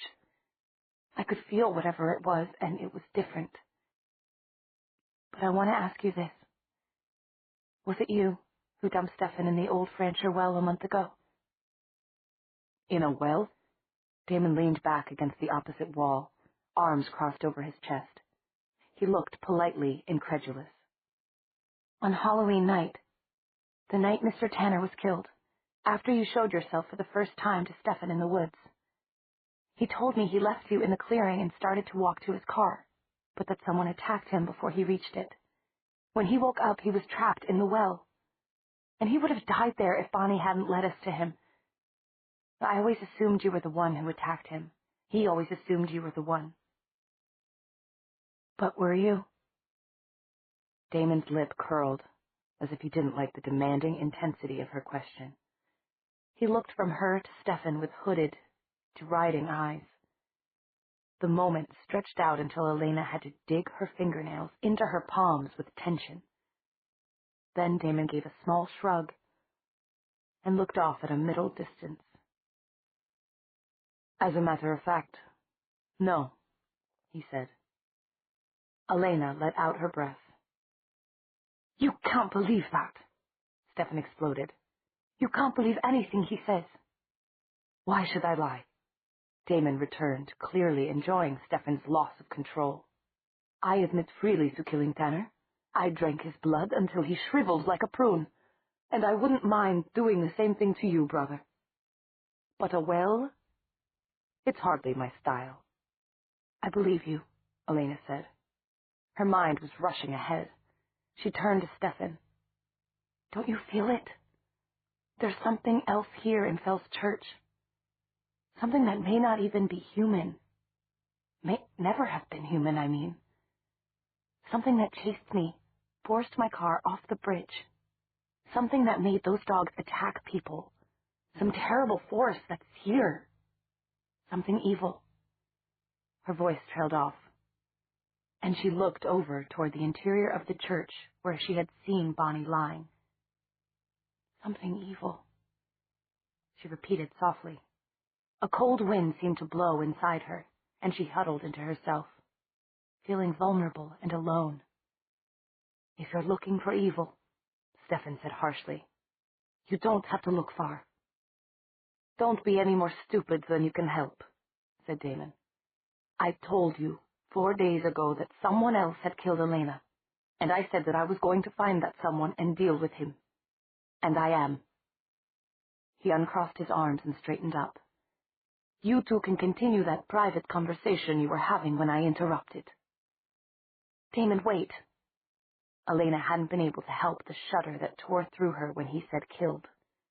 I can't have been killed. I'm still here, she thought wildly, feeling panic swell up in her again. But now she pushed the panic aside to speak to Damon. Whatever this thing is, it's strong, she said. I felt it when it was after me, and it seemed to fill the whole sky. I don't think any of us would stand a chance against it alone. So, Elena hadn't had time to gather her thoughts this far. She was running purely on instinct, on intuition, and intuition told her not to let Damon go. So, I think we three ought to stick together. I think we have much better chance of finding it and dealing with it together than separately. And maybe we can stop it before it hurts or kills anyone else. Frankly, my dear, I don't give a damn about anyone else, Damon said charmingly. Then he gave one of his ice-cold, lightning smiles. But are you suggesting that this is your choice? Remember, we agreed that when you were more rational, you would make one. Elena stared at him. Of course it wasn't her choice, if he meant romantically. She was wearing the ring Stefan had given her. She and Stefan belonged together. But then she remembered something else. Just a flash. Looking up at Damon's face in the woods and feeling such excitement, such affinity with him. As if he understood the flame that burned inside her as nobody else ever could. As if together they could do anything they liked, conquer the world, or destroy it. As if they were better than anyone else who had ever lived. I was out of my mind, irrational, she told herself. But that little flash of memory wouldn't go away. And then she remembered something else. How Damon had acted later that night. How he'd kept her safe. Even been gentle with her. Stefan was looking at her, and his expression had changed from belligerence to bitter anger and fear. Part of her wanted to reassure him completely, to throw her arms around him and tell him that she was his and always would be, and that nothing else mattered. Not the town, not Damon, not anything. But she wasn't doing it, because another part of her was saying that the town did matter, and because still another part was just terribly, terribly confused. So confused. She felt a trembling begin deep inside her, and then she found she couldn't make it stop. Emotional overload, she thought, and put her head in her hands. Chapter 6. She's already made her choice. You saw it yourself when you interrupted us. You've already chosen, haven't you, Elena? Stefan said it not smugly, or as a demand, but with a kind of desperate bravado. Elena looked up. Stefan, I love you. But don't you understand? If I have a choice right now, I have to choose for all of us to stay together. Just for now. Do you understand? Seeing only stoniness in Stefan's face, she turned to Damon. Do you? I think so. He gave her a secret, possessive smile. I told Stefan from the beginning that he was selfish not to share you. Brothers should share things, you know. That's not what I meant. isn't it? Damon smiled again. No, Stefan said. I don't understand. And I don't see how you can ask me to work with him. He's evil, Elena. He kills for pleasure. He has no conscience at all. He doesn't care about Phil's church. He said that himself. He's a monster. Right now, he's being more cooperative than you are, Elena said. She reached for Stefan's hand, searching for some way to get through to him. Stefan, I need you. And we both need him. Can't you try to accept that? When he didn't answer, she added, Stefan, do you really want to be mortal enemies with your brother forever? Do you really think he wants anything else? Elena stared down at their joined hands, looking at the planes and curves and shadows. She didn't answer for a minute, and when she did, it was very quietly. He stopped me from killing you, she said. She felt the flare of Stefan's defensive anger, then felt it slowly fade. Something like defeat crept through him, and he bowed his head. That's true, he said. And anyway, who am I to call him evil? What's he done that I haven't done myself? We need to talk, Elena thought, hating this self-hatred of his. But this wasn't the time or place. Then you do agree, she said hesitantly. Stefan, tell me what you're thinking. Right now I'm thinking that you always get your way. Because you always do, don't you, Elena? Elena looked into his eyes, noticing how the pupils were dilated, so that only a ring of green iris showed around the edge. There was no longer anger there, but the tiredness and the bitterness remained. But I'm not just doing it for myself, she thought, thrusting out of her mind the sudden surge of self-doubt. I'll prove that to you, Stefan, you'll see. For once, I'm not doing something for my own convenience. Then you agree? She said quietly. Yes, I agree. And I agree, said Damon, extending his own hand with exaggerated courtesy. He captured Elena's before she could say anything. In fact, we all seem to be in a frenzy of pure agreement. Don't, Elena thought. But at that moment, standing in the cool twilight of the choir loft, she felt that it was true, that they were all three connected and in accord and strong. Then Stefan pulled his hand away. In the silence that followed, Elena could hear the sounds outside and in the church below. There was still crying and the occasional shout, but the overall urgency was gone. Looking out the window, she saw people picking their way across the wet parking lot between the little groups that huddled over wounded victims. Dr. Feinberg was moving from island to island, apparently dispensing medical advice. The victims looked like survivors of a hurricane or earthquake. No one is what they seem, Elena said. What? That's what Bonnie said during the memorial service. She had another one of her fits. I think it might be important. She tried to put her thoughts in order. I think there are people in town that we ought to look out for, like Alaric Saltzman. She told them, briefly, what she had overheard earlier that day in Alaric's house. He's not what he seems, but I don't know exactly what he is. I think we should watch him, and since I obviously can't appear in public, you two are going to have to do it. But you can't let him suspect you know. Elena broke off as Damon held up a hand swiftly. Down at the base of the stairs, a voice was calling. Stefan? Are you up there? And then to someone else.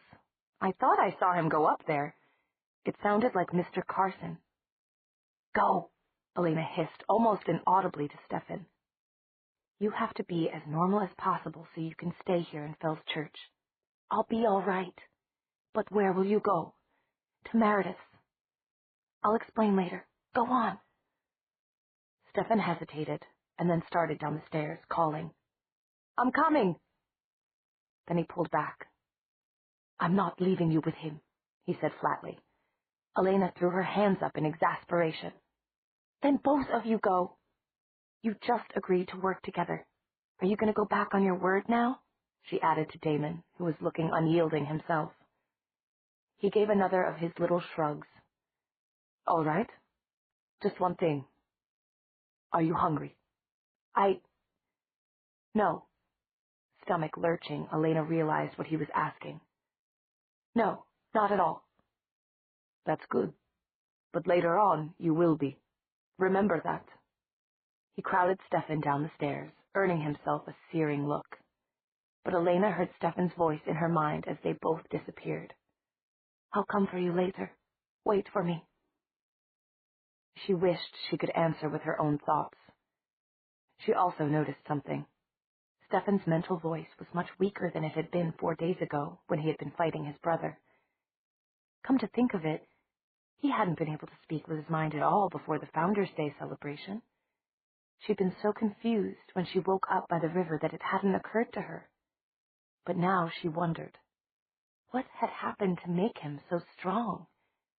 And why was his strength fading now? Elena had time to think about it as she sat there in the deserted choir loft, while below the people left the church and outside the overcast skies slowly grew darker. She thought about Stefan and about Damon, and she wondered if she had made the right choice. She vowed never to let them fight over her, but that vow was broken already. Was she crazy to try and make them live under a truce, even a temporary one? When the sky outside was uniformly black, she ventured down the stairs. The church was empty and echoing. She hadn't thought about how she would get out, but fortunately the side door was bolted only from the inside. She slipped out into the night gratefully. She hadn't realized how good it was to be outside and in the dark. Being inside buildings made her feel trapped, and daylight hurt her eyes. This was best, free and unfettered, and unseen. Her own senses rejoiced at the lush world around her.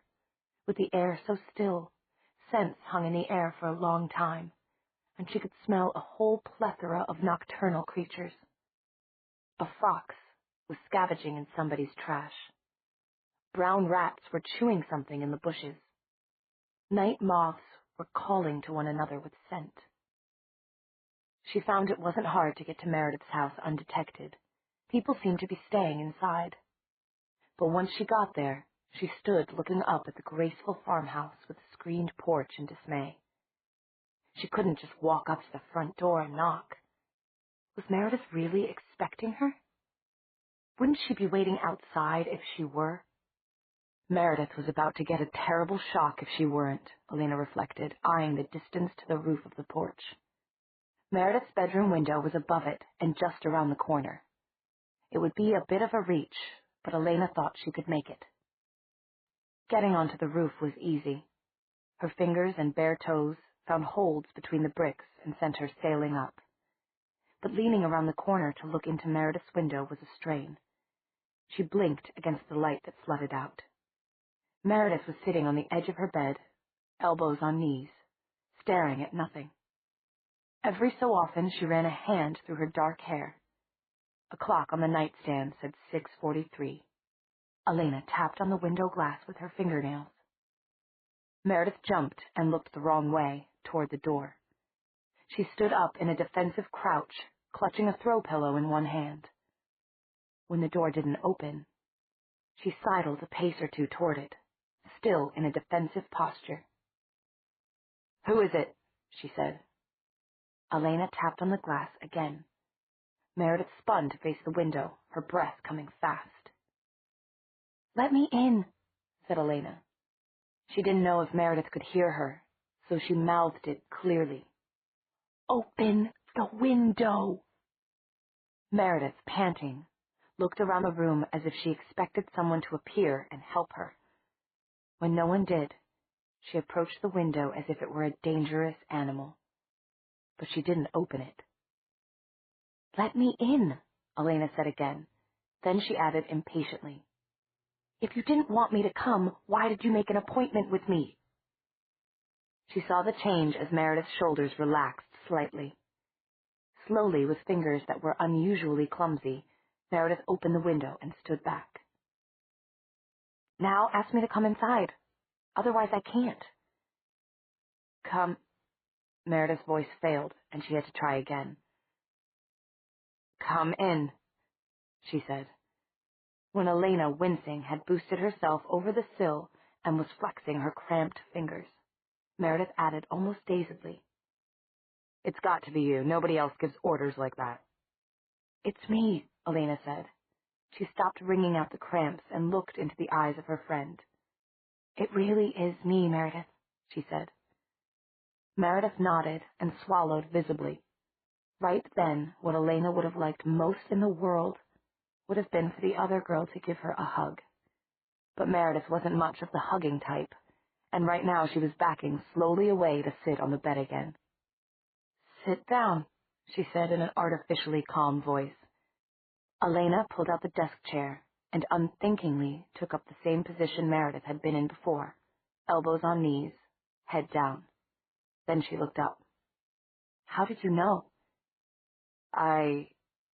Meredith just stared at her for a moment, then shook herself. Well, your body was never found, of course. That was strange. And then those attacks on the old man and Vicky and Tanner and Stefan and little things I'd put together about him. But I didn't know, not for sure. Not until now. She ended almost in a whisper. Well, it was a good guess, Elena said. She was trying to behave normally. But what was normal in this situation? Meredith was acting as if she could scarcely bear to look at her. It made Elena feel more lonely, more alone, than she could ever remember being in her life. A doorbell rang downstairs. Elena heard it, but she could tell Meredith didn't. Who's coming? She said. There's someone at the door. I asked Bonnie to come over at 7 o'clock if her mother would let her. It's probably her. I'll go see. Meredith seemed almost indecently eager to get away. Wait. Does she know? No. Oh, you mean I should break it to her gently? Meredith looked around the room again uncertainly, and Elena snapped on the little reading light by the bed. Turn the room light off. It hurts my eyes anyway, she said quietly. When Meredith did, the bedroom was dim enough that she could conceal herself in the shadows. Waiting for Meredith to return with Bonnie, she stood in a corner, hugging her elbows with her hands. Maybe it was a bad idea trying to get Meredith and Bonnie involved. If imperturbable Meredith couldn't handle the situation, what would Bonnie do? Meredith heralded their arrival by muttering over and over, Don't scream now. Don't scream, as she bundled Bonnie across the threshold. What's wrong with you? What are you doing? Bonnie was gasping in return. Let go of me. Do you know what I had to do to get my mother to let me out of the house tonight? She wants to take me to the hospital at Roanoke. Meredith kicked the door shut. Okay, she said to Bonnie. Now, you're going to see something that will... Well, it's going to be a shock, but you can't scream. Do you understand me? I'll let go of you if you promise. It's too dark to see anything, and you're scaring me. What's wrong with you, Meredith? Oh, all right, I promise. But what are you talking? Elena, said Meredith. Elena took it as an invitation and stepped forward. Bonnie's reaction wasn't what she expected. She frowned and leaned forward, peering in the dim light. When she saw Elena's form, she gasped.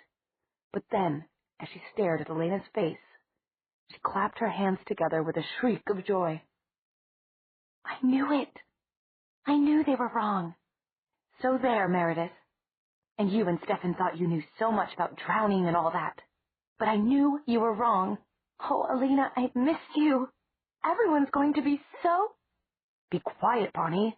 Be quiet, Meredith said urgently. I told you not to scream. Listen, you idiot, do you think if Elena were really all right, she'd be here in the middle of the night without anybody knowing about it? But she is all right. Look at her. She's standing there. It is you, isn't it, Elena? Bonnie started toward her, but Meredith grabbed her again. Yes, it's me. Elena had the strange feeling she'd wandered into a surreal comedy, maybe one written by Kafka, only she didn't know her lines. She didn't know what to say to Bonnie, who was looking rapturous. "It's me, but I'm not exactly all right," she said awkwardly, sitting down again. Meredith nudged Bonnie to sit down on the bed. "What are you two being so mysterious for? She's here, but she's not all right? What's that supposed to mean?" Elena didn't know whether to laugh or cry. "Look, Bonnie, I don't know how to say this. Bonnie, did your psychic grandmother ever talk to you about vampires?" Silence fell, heavy as an axe. The minutes ticked by. Impossibly, Bonnie's eyes widened still further. Then they slid toward Meredith. There were several more minutes of silence, and then Bonnie shifted her weight toward the door. Look, you guys," she said softly. "This is getting really weird. I mean, really, really, really." Elena cast about in her mind. "You can look at my teeth," she said. She pulled her upper lip back, poking at a canine with her finger. She felt the reflexive lengthening and sharpening, like a cat's claw lazily extending. Meredith came forward and then looked away quickly. "I get the point," she said, but in her voice there was none of the old wry pleasure in her own wit. "Bonnie, look," she said. All the elation, all the excitement had drained out of Bonnie. She looked as if she were going to be sick. "No, I don't want to."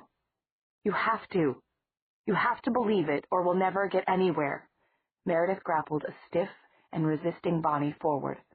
"Open your eyes, you little twit. You're the one who loves all this supernatural stuff." "I've changed my mind," Bonnie said, almost sobbing.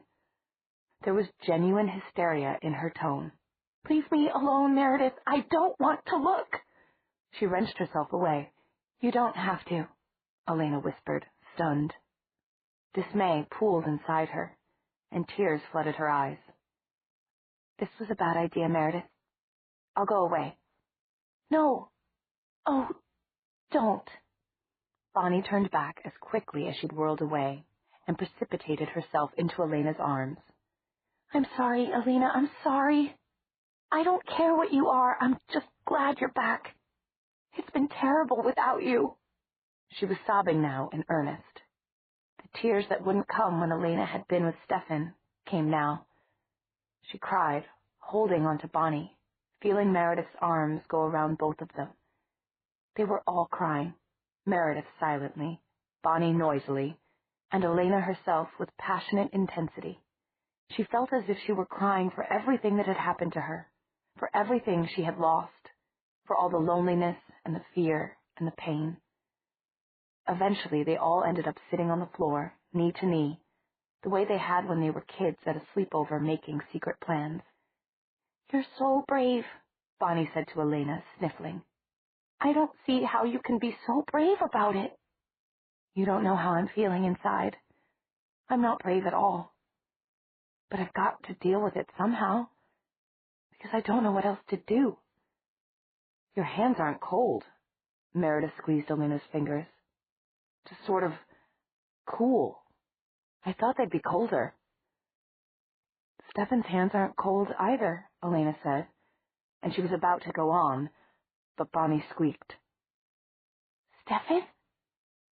Meredith and Elena looked at her. "Be sensible, Bonnie. You don't get to be a vampire by yourself. Somebody has to make you one." "But you mean Stefan? You mean he's a—" Bonnie's voice choked off. "I think," said Meredith, "that maybe this is the time to tell us the whole story, Elena. Like all those minor details you left out the last time we asked you for the whole story." Elena nodded. "You're right. It's hard to explain, but I'll try." She took a deep breath. "Bonnie, do you remember the first day of school? It was the first time I ever heard you make a prophecy. You looked into my palm and said I'd meet a boy, a dark boy, a stranger. and that he wasn't tall, but that he had been once. Well, she looked at Bonnie and then at Meredith. Stefan's not really tall now, but he was once. Compared to other people in the 15th century. Meredith nodded, but Bonnie made a faint sound and swayed backward, looking shell-shocked. You mean? I mean he lived in Renaissance Italy, and the average person was shorter then, so Stefan looked taller by comparison. And wait, before you pass out, here's something else you should know. Damon's his brother. Meredith nodded again. I figured something like that. But then why has Damon been saying he's a college student? They don't get along very well. For a long time, Stefan didn't even know Damon was in Phil's church, Elena faltered.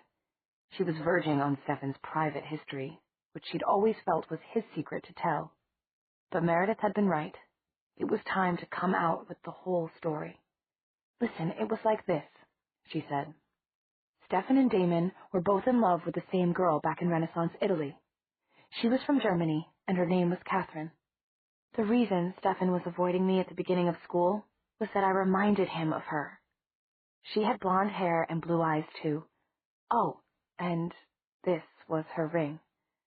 Elena let go of Meredith's hand and showed them the intricately carved golden circlet set with a single stone of lapis lazuli. And the thing was that Catherine was a vampire. A guy named Klaus had made her one back in her village in Germany to save her from dying of her last illness. Stefan and Damon both knew this, but they didn't care. They asked her to choose between them, the one she wanted to marry. Elena stopped and gave a lopsided smile, thinking that Mr. Tanner had been right. History did repeat itself. She only hoped her story didn't end like Catherine's. But she chose both of them. She exchanged blood with both of them, and she said they could all three be companions through eternity. Sounds kinky, murmured Bonnie. Sounds dumb, said Meredith. You got it, Elena told her. Catherine was sweet, but not very bright. Stefan and Damon already didn't like each other. They told her she had to choose, that they wouldn't even think of sharing her. And she ran off crying. The next day, well, they found her body, or what was left of it. See, a vampire needs a talisman like this ring to go out in the sun without being killed, and Catherine went out in the sun and took hers off. She thought if she were out of the way, Damon and Stefan would be reconciled. Oh my God, No, it isn't. Elena cut Bonnie off savagely. It's not romantic at all. Stefan's been living with the guilt ever since. And I think Damon has too, although you'd never get him to admit it. And the immediate result was that they got a couple of swords and killed each other. Yes, killed. That's why they're vampires now. And that's why they hate each other so much. And that's why I'm probably crazy trying to get them to cooperate now. Chapter 7. To cooperate at what? Meredith asked. I'll explain about that later. But first, I want to know what's been going on in town since I left. Well, hysteria, mostly, Meredith said, raising an eyebrow. Your Aunt Judith's been pretty badly off. She hallucinated that she saw you. Only it wasn't a hallucination, was it? And she and Robert have sort of broken up. I know, Elena said grimly. Go on. Everybody at school is upset. I wanted to talk to Stefan, especially when I began to suspect you weren't really dead. But he hasn't been at school. Matt has been, but there's something wrong with him. He looks like a zombie and he won't talk to anyone. I wanted to explain to him that there was a chance you might not be gone forever. I thought that would cheer him up, but he wouldn't listen. He was acting totally out of character, and at one point, I thought he was going to hit me. He wouldn't listen to a word. Oh, God. Matt. Something terrible was stirring at the bottom of Elena's mind. Some memory too disturbing to be let loose. She couldn't cope with anything more just now. She couldn't, she thought, and slam-dunked the memory back down. Meredith was going on. It's clear, though, that some other people are suspicious about your death. That's why I said what I did in the memorial service. I was afraid if I said the real day and place, that Alaric Saltzman would end up ambushing you outside the house. He's been asking all sorts of questions, and it's a good thing Bonnie didn't know anything she could blab. That isn't fair, Bonnie protested. Alaric's just interested, that's all. And he wants to help us through the trauma, like before. He's an Aquarius. He's a spy, said Elena. And maybe more than that, but we'll talk about that later. What about Tyler Smallwood? I didn't see him at the service. Meredith looked nonplussed. You mean you don't know? I don't know anything. I've been asleep for 4 days in an attic. Well, Meredith paused uneasily. Tyler just got back from the hospital. Same with Dick Carter and those 4 tough guys they had along with them on Founders Day. They were attacked in the Quonset hut that evening, and they lost a lot of blood. Oh. The mystery of why Stefan's powers had been so much stronger that night was explained, and why they'd been getting weaker ever since. He probably hadn't eaten since then. Meredith, is Stefan a suspect? Well, Tyler's father tried to make him one, but the police couldn't make the times work out. They know approximately when Tyler was attacked because he was supposed to meet Mr. Smallwood, and he didn't show up.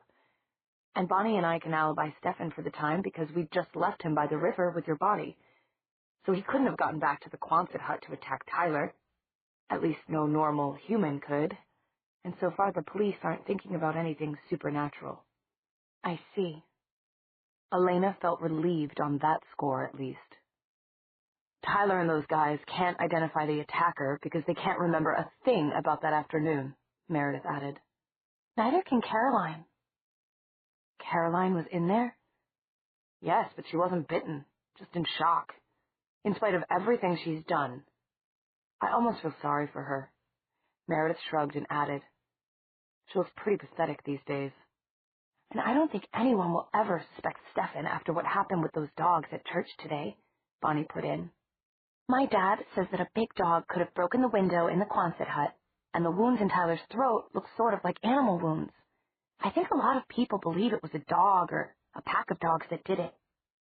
It's a convenient explanation, Meredith said dryly. It means they don't have to think any more about it. But that's ridiculous, said Elena. Normal dogs don't behave that way. Aren't people wondering about why their dogs would suddenly go mad and turn on them? Lots of people are just getting rid of them. Oh, and I heard someone talk about mandatory rabies testing, Meredith said. But it's not just rabies, is it, Elena? No, I don't think so. And neither do Stefan or Damon. And that's what I came over to talk to you about, Elena explained, as clearly as she could, what she had been thinking about the other power in Fell's church. She told about the force that had chased her off the bridge, and about the feeling she'd had with the dogs, and about everything she and Stefan and Damon had discussed. She finished with, and Bonnie said it herself in church today. Something evil. I think that's what's here in Fell's church. Something nobody knows about. Something completely evil. I don't suppose you know what you meant by that, Bonnie. But Bonnie's mind was running on another track. So Damon didn't necessarily do all those awful things you said he did, she said shrewdly. Like killing Yanksy and hurting Vicky and murdering Mr. Tanner and all? I told you nobody that gorgeous could be a psycho killer. I think, said Meredith with a glance at Elena, that you had better forget about Damon as a love interest. Yes, said Elena emphatically. He did kill Mr. Tanner, Bonnie, and it stands to reason he did the other attacks too. I'll ask him about that. And I'm having enough trouble dealing with him myself. You don't want to mess with him, Bonnie, believe me. I'm supposed to leave Damon alone. I'm supposed to leave Alaric alone. Are there any guys I'm not supposed to leave alone? And meanwhile, Elena gets them all. It's not fair. Life isn't fair, Meredith told her callously. But listen, Elena, even if this other power exists, What sort of power do you think it is? What does it look like? I don't know. Something tremendously strong. But it could be shielding itself so that we can't sense it. It could look like an ordinary person. And that's why I came for your help. Because it could be anybody in Fell's church. It's like what Bonnie said during the service today. Nobody is what they seem. Bonnie looked forlorn. I don't remember saying that. You said it all right. Nobody is what they seem. Elena quoted again weightily. Nobody. She glanced at Meredith, but the dark eyes under the elegantly arched eyebrows were calm and distant. Well, that would seem to make everybody a suspect, Meredith said in her most unruffled voice. Right? Right, said Elena. But we'd better get a notepad and pencil and make a list of the most important ones. Damon and Stefan have already agreed to help investigate. And if you'll help too, we'll stand an even better chance of finding it. She was hitting her stride with this. She'd always been good at organizing things, from schemes to get boys to fundraising events. This was just a more serious version of the old Plan A and Plan B. Meredith gave the pencil and paper to Bonnie, who looked at it, and then at Meredith, and then at Elena. Fine, she said. But who goes on the list? Well, anyone we have reason to suspect of being the other power. Anyone who might have done the things we know it did. Seal Stefan in the well, chase me, set those dogs on people. Anyone we've noticed behaving oddly. Matt, said Bonnie, writing busily. And Vicky, and Robert. Bonnie, exclaimed Elena and Meredith simultaneously. Bonnie looked up. Well, Matt has been acting oddly, and so has Vicky for months now. And Robert was hanging around outside the church before the service, but he never came in. Oh, Bonnie, honestly, Meredith said, Vicky's a victim, not a suspect. And if Matt's an evil power, I'm the Hunchback of Notre Dame. And as for Robert, fine, I've crossed it all out, said Bonnie coldly. Now let's hear your ideas. No, wait, Elena said. Bonnie, wait a moment. She was thinking about something that had been nagging at her for quite a while, ever since the church, she said aloud, remembering it. Do you know, I saw Robert outside the church, too, when I was hidden in the choir loft. It was just before the dogs attacked, and he was sort of backing away like he knew what was going to happen. Oh, but Elena... No, listen, Meredith. And I saw him before, on Saturday night, with Aunt Judith. When she told him she wouldn't marry him, there was something in his face. I don't know, but I think you'd better put him back on the list, Bonnie. Soberly, after a moment's hesitation, Bonnie did. Who else? She said. Well, Alaric, I'm afraid, Elena said. I'm sorry, Bonnie, but he's practically number one. She told what she had overheard that morning between Alaric and the principal.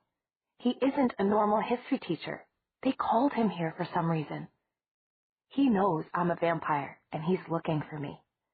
And today, while the dogs were attacking, he was standing there on the sidelines making some kind of weird gestures.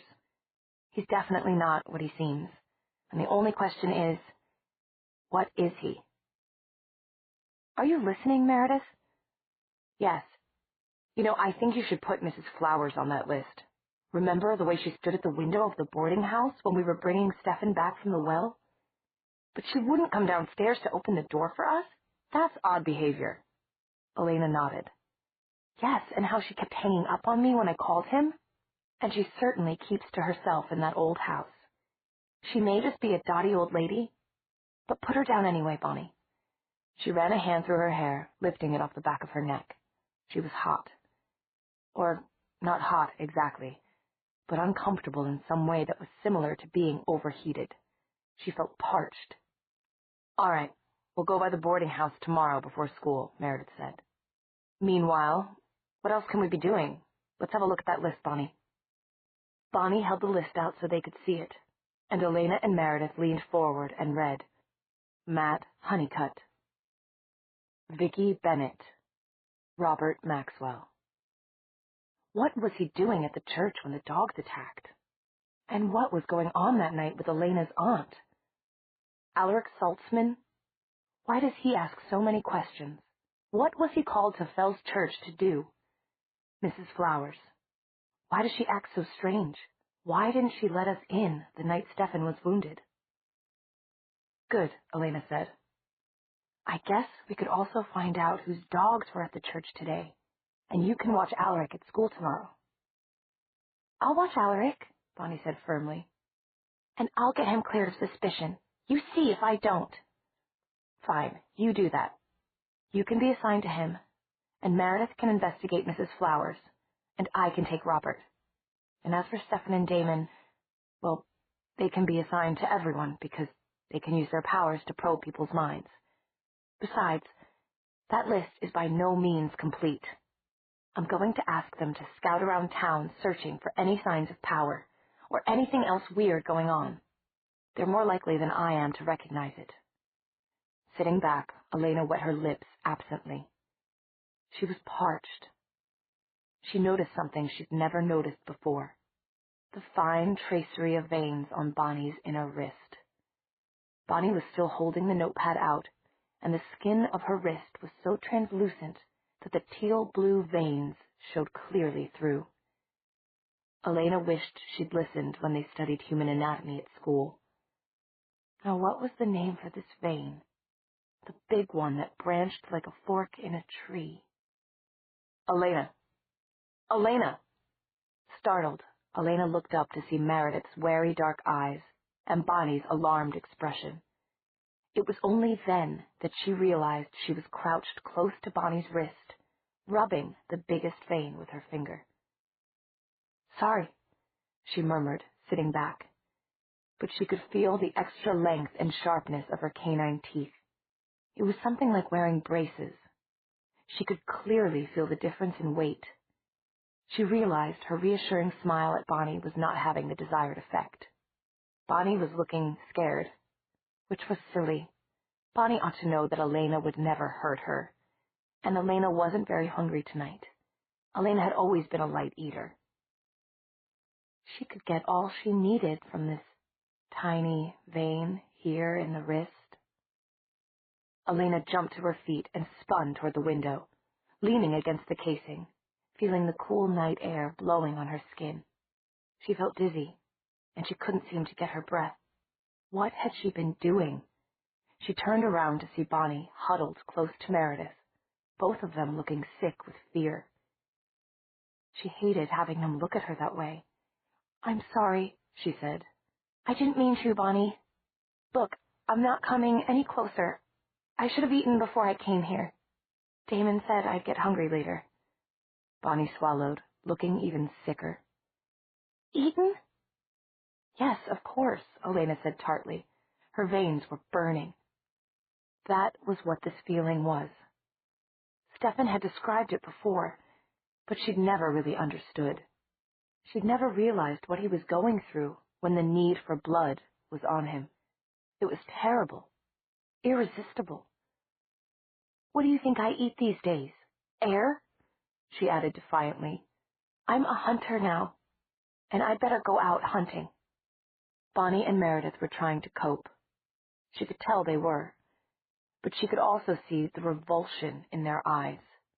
She concentrated on using her new senses and opening herself to the night and searching for Stefan's or Damon's presence. It was difficult because neither of them was projecting with his mind as he had been the night they'd been fighting in the woods. But she thought she could sense a glimmer of power out there in the town. But she had no way to communicate with it, and frustration made the scorching in her veins even worse. She just decided that she might have to go without them when the curtains whipped back into her face, flapping in a burst of wind. Bonnie lurched up with a gasp, knocking the reading lamp off the nightstand and plunging the room into darkness. Cursing, Meredith worked to get it righted again. The curtains fluttered madly in the flickering light that emerged, and Bonnie seemed to be trying to scream. When the bulb was finally screwed back in, it revealed Damon, sitting casually, but precariously on the sill of the open window, one knee up. He was smiling one of his wildest smiles. "Do you mind?" he said. "This is uncomfortable." Elena glanced back at Bonnie and Meredith, who were braced against the closet, looking horrified and hypnotized at once. She herself shook her head, exasperated. "And I thought I liked to make a dramatic entrance," she said. "Very funny, Damon. Now let's go." "With two such beautiful friends of yours right here?" Damon smiled again at Bonnie and Meredith. "Besides, I only just got here. Won't somebody be polite and ask me in?" Bonnie's brown eyes, fixed helplessly on his face, softened a bit. Her lips, which had been parted in horror, parted further. Elena recognized the signs of imminent meltdown. "No, they won't," she said. She put herself directly between Damon and the other girls. "Nobody here is for you, Damon. Not now, not ever." Seeing the flare of challenge in his eyes, she added archly, "And anyway, I'm leaving. I don't know about you, but I'm going hunting." She was reassured to sense Stefan's presence nearby, on the roof probably, and to hear his instant amendment. "We're going hunting, Damon. You can sit there all night if you want." Damon gave in with good grace, shooting one last amused glance towards Bonnie before disappearing from the window. Bonnie and Meredith both started forward in alarm as he did, obviously concerned that he had just fallen to his death. "He's fine," said Elena, shaking her head again. "And don't worry, I won't let him come back. I'll meet you at the same time tomorrow. Goodbye." "But, Elena," Meredith stopped. I was going to ask you if you wanted to change your clothes." Elena regarded herself. The 19th century heirloom dress was tattered and bedraggled, the thin white muslin shredded in some places. But there was no time to change it. She had to feed now. "It'll have to wait," she said. "See you tomorrow." And she boosted herself out of the window the way Damon had. The last she saw of them, Meredith and Bonnie were staring after her dazedly. She was getting better at landings. This time she didn't bruise her knees. Stefan was there, and he wrapped something dark and warm around her. "Your cloak," she said, pleased. For a moment they smiled at each other, remembering the first time he had given her the cloak, after he'd saved her from Tyler in the graveyard and taken her back to his room to clean up. He'd been afraid to touch her then. But, Elena thought, smiling up into his eyes, she had taken care of that fear rather quickly. "I thought we were hunting," Damon said. Elena turned a smile on him, without unlinking her hand from Stefan's. "We are," she said.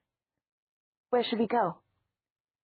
"Any house on this street," Damon suggested. "The woods," Stefan said. "The woods," Elena decided. "We don't touch humans and we don't kill. Isn't that how it goes, Stefan?" He returned the pressure of her fingers. "That's how it goes," he said quietly. Damon's lip curled fastidiously. "And just what are we looking for in the woods? Or don't I want to know? Muskrat? Skunk? Termites?" His eyes moved to Elena and his voice dropped. "Come with me, and I'll show you some real hunting." "We can go through the graveyard," Elena said, ignoring him. "White-tailed deer feed all night in the open areas," Stefan told her. "But we'll have to be careful stalking them. They can hear almost as well as we can." "Another time, then," Damon's voice said in Elena's mind.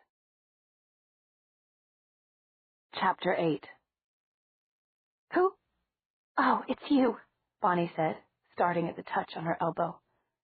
"You scared me. I didn't hear you come up." He'd have to be more careful, Stefan realized. In the few days he'd been away from school, he'd gotten out of the habit of walking and moving like a human, and fallen back into the noiseless, perfectly controlled stride of the hunter.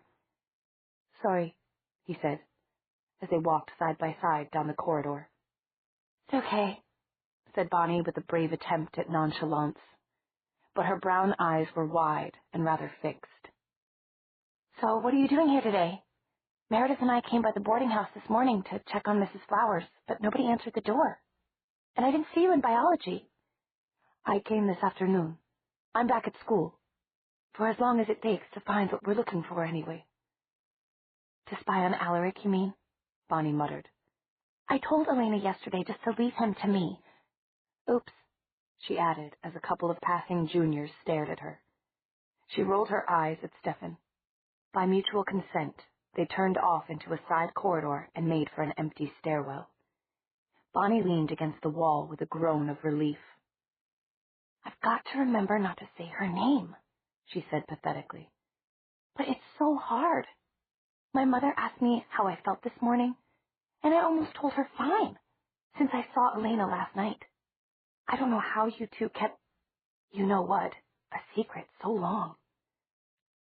Stefan felt a grin tugging at his lips in spite of himself. Bonnie was like a 6-week-old kitten, all charm and no inhibitions. She always said exactly what she was thinking at the moment, even if it completely contradicted what she'd just said the moment before, but everything she did came from the heart. You're standing in a deserted hallway with a you-know-what right now, he reminded her, devilishly. Oh, her eyes widened again.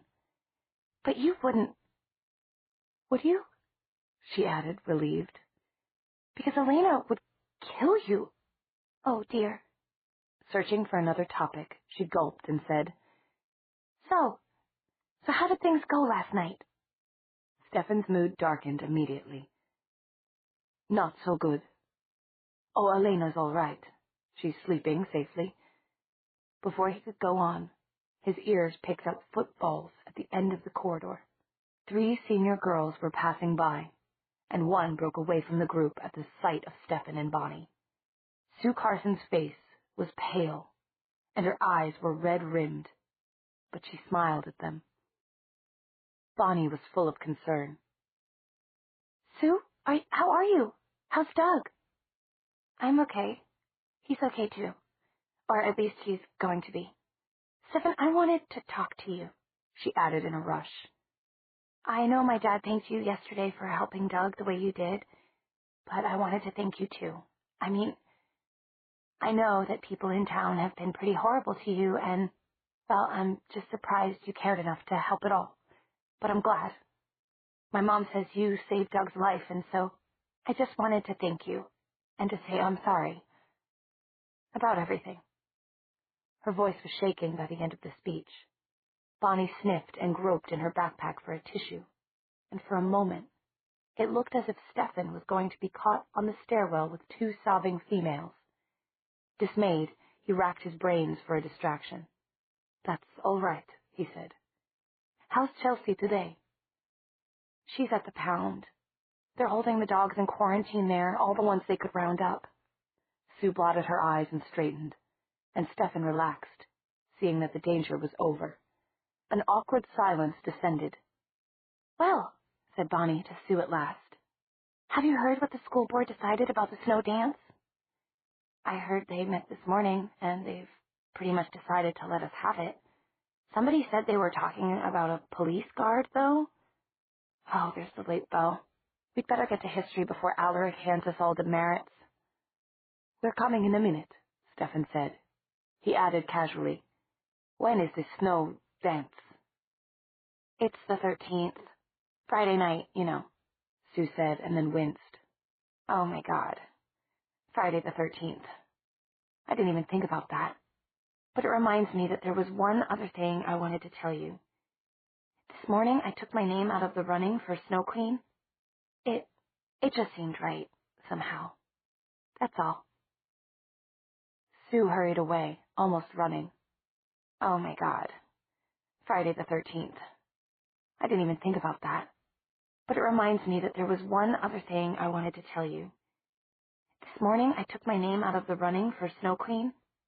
It just seemed right, somehow. That's all. Sue hurried away, almost running. Stefan's mind was racing. Bonnie, what is this snow dance? Well, it's the Christmas dance, really. Only we have a snow queen instead of a Christmas queen. After what happened at Founders Day, they were thinking of canceling it. And then with the dogs yesterday. But it sounds like they're going to have it after all. On Friday the 13th, Stefan said grimly. Yes. Bonnie was looking scared again, making herself small and inconspicuous. Stefan, don't look that way. You're frightening me. What's wrong? What do you think will happen at the dance? I don't know. But something would, Stefan was thinking. Fell's Church hadn't had one public celebration that had escaped being visited by the other power, and this would probably be the last festivity of the year. But there was no point in talking about it now. Come on, he said. We're really late. He was right. Alaric Saltzman was at the chalkboard when they walked in, as he had been the first day he'd appeared in the history classroom. If he was surprised at seeing them late, or at all, he covered it faultlessly, giving one of his friendliest smiles. So you're the one who's hunting the hunter, Stefan thought, taking his seat and studying the man before him. But are you anything more than that? Elena's other power, maybe? On the face of it, nothing seemed more unlikely. Alaric's sandy hair, worn just a little too long for a teacher, his boyish smile, his stubborn cheerfulness, all contributed to an impression of harmlessness. But Stefan had been wary from the beginning of what was under that inoffensive exterior. Still, it didn't seem very likely that Alaric Saltzman was behind the attack on Elena, or the incident with the dogs. No disguise could be that perfect. Elena. Stefan's hand clenched under his desk, and a slow ache woke in his chest. He hadn't meant to think about her. The only way he had gotten through the last 5 days was by keeping her at the edge of his mind, not letting her image any closer. But then, of course, the effort of holding her away at a safe distance took up most of his time and energy. And this was the worst place of all to be, in a classroom where he couldn't care less about what was being taught. There was nothing to do but think here. He made himself breathe slowly, calmly. She was well. That was the important thing. Nothing else really mattered. But even as he told himself this, jealousy bit into him like the thongs of a whip. Because whenever he thought about Elena now, he had to think about him, about Damon, who was free to come and go as he liked, who might even be with Elena this minute. Anger burned in Stefan's mind, bright and cold, mingling with the hot ache in his chest. He still wasn't convinced that Damon wasn't the one who had casually thrown him, bleeding and unconscious, into an abandoned well shaft to die. And he would take Elena's idea about the other power much more seriously if he was completely sure that Damon hadn't chased Elena to her death. Damon was evil. He had no mercy and no scruples. And what's he done that I haven't done? Stefan asked himself heavily for the 100th time. Nothing. Except kill. Stefan had tried to kill. He'd meant to kill Tyler. At the memory, the cold fire of his anger toward Damon was doused, and he glanced instead toward a desk at the back of the room. It was empty. Though Tyler had gotten out of the hospital the day before, he hadn't returned to school. Still, there should be no danger of his remembering anything from that grisly afternoon. The subliminal suggestion to forget should hold for quite a while, as long as no one messed with Tyler's mind. He suddenly became aware that he was staring at Tyler's empty desk with narrow, brooding eyes. As he looked away, he caught the glance of someone who'd been watching him do it. Matt turned quickly and bent over his history book, but not before Stefan saw his expression. Don't think about it. Don't think about anything, Stefan told himself, and he tried to concentrate on Alaric Saltzman's lecture about the War of the Roses. December 5th. I don't know what time. Probably early afternoon. Dear Diary, Damon got you back for me this morning. Stefan said he didn't want me going into Alaric's attic again. This is Stefan's pen I'm using.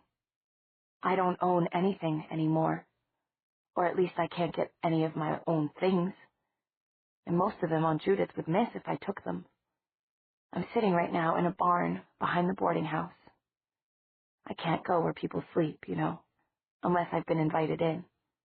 I guess animals don't count, because there are some rats sleeping here under the hay, and an owl in the rafters. At the moment, we're ignoring each other. I'm trying very hard not to have hysterics. I thought writing might help. Something normal, something familiar. Except that nothing in my life is normal anymore. Damon says I'll get used to it faster if I throw my old life away and embrace the new one. He seems to think it's inevitable that I turn out like him. He says I was born to be a hunter, and there's no point in doing things halfway. I hunted a deer last night, a stag, because it was making the most noise, clashing its antlers against tree branches, challenging other males. I drank its blood. When I look over this diary, all I can see is that I was searching for something, for some place to belong. But this isn't it. This new life isn't it. I'm afraid of what I'll become if I do start to belong here. Oh God, I'm frightened. The barn owl is almost pure white, especially when it spreads its wings so you can see the underside. From the back, it looks more gold. It has just a little gold around the face. It's staring at me right now because I'm making noises, trying not to cry. It's funny that I can still cry. I guess it's witches that can't. It started snowing outside. I'm pulling my cloak up around me. Elena tucked the little book close to her body and drew the soft, dark velvet of the cloak up to her chin. The barn was utterly silent, except for the minute breathing of the animals that slept there. Outside, the snow drifted down just as soundlessly, blanketing the world in muffling stillness. Elena stared at it with unseeing eyes, scarcely noticing the tears that ran down her cheeks. "And could Bonnie McCullough and Caroline Forbes please stay after class a moment?" Alaric said as the last bell rang. Stephen frowned, a frown that deepened as he saw Vicki Bennett hovering outside the open door of the history room, her eyes shy and frightened. "I'll be right outside," he said meaningfully to Bonnie, who nodded. He added a warning lift of his eyebrows, and she responded with a virtuous look. "Catch me saying anything I'm not supposed to," the look said. Going out, Stephen only hoped she could stick to it. Vicki Bennett was entering as he exited, and he had to step out of her way. But that took him right into the path of Matt, who'd come out the other door and was trying to get down the corridor as fast as possible. Stephen grabbed his arm without thinking. "Matt, wait." "Let go of me." Matt's fist came up. He looked at it in apparent surprise, as if not sure what he should be so mad about. But every muscle in his body was fighting Stephen's grip. "I just want to talk to you. Just wait a minute, all right?" "I don't have a minute," Matt said. And at last his eyes, a lighter, less complicated blue than Elena's, met Stephen's. But there was a blankness in the depths of them that reminded Stephen of the look of someone who'd been hypnotized, or who was under the influence of some power. Only it was no power, except Matt's own mind, he realized abruptly. This is what the human brain did to itself when faced with something it simply couldn't deal with. Matt had shut down, turned off. "Testing," Stephen said, "about what happened Saturday night." "I don't know what you're talking about. Look, I said I had to go, damn it." Denial was like a fortress behind Matt's eyes. But Stephen had to try again. "I don't blame you for being mad. If I were you, I'd be furious. And I know what it's like not to want to think, especially when thinking can drive you crazy." Matt was shaking his head, and Stephen looked around the hallway. It was almost empty, and desperation made him willing to take a risk. He lowered his voice. "But maybe you'd at least like to know that Elena's awake, and she's much—" "Elena's dead!" Matt shouted, drawing the attention of everyone in the corridor. "And I told you to let go of me," he added, oblivious of their audience, and shoved Stefan hard. It was so unexpected that Stefan stumbled back against the lockers, almost ending up sprawled on the ground. He stared at Matt, but Matt never even glanced back as he took off down the hallway. Stefan spent the rest of the time until Bonnie emerged just staring at the wall. There was a poster there for the snow dance, and he knew every inch of it by the time the girls came out. Despite everything Caroline had tried to do to him and Elena, Stefan found he couldn't summon up any hatred of her. Her auburn hair looked faded, her face pinched. Instead of being willowy, her posture just looked wilted, he thought, watching her go. "Everything okay?" he said to Bonnie as they fell into step with each other. "Yes, of course. Alaric just knows we three, Vicky, Caroline, and I, have been through a lot, and he wants us to know that he supports us," Bonnie said. But even her dogged optimism about the history teacher sounded a little forced. "None of us told him about anything, though. He's having another get-together at his house next week," she added brightly. Wonderful, thought Stefan. Normally he might have said something about it, but at that moment he was distracted. "There's Meredith," he said. "She must be waiting for us." "No, she's going down the history wing," Bonnie said. "That's funny. I told her I'd meet her out here." It was more than funny, thought Stefan. He'd caught only a glimpse of her as she turned the corner, but that glimpse stuck in his mind. The expression on Meredith's face had been calculating, watchful, and her step had been stealthy, as if she were trying to do something without being seen. "She'll come back in a minute when she sees we're not down there," Bonnie said. But Meredith didn't come back in a minute, or 2, or 3. In fact, it was almost 10 minutes before she appeared, and then she looked startled to see Stefan and Bonnie waiting for her. "Sorry, I got held up," she said coolly, and Stefan had to admire her self-position. But he wondered what was behind it, and only Bonnie was in a mood to chat as the three of them left school. "But last time you used fire," Elena said. "That was because we were looking for Stefan, for a specific person," Bonnie replied. "This time, we're trying to predict the future. If it was just your personal future I was trying to predict, I'd look in your palm. But we're trying to find out something general."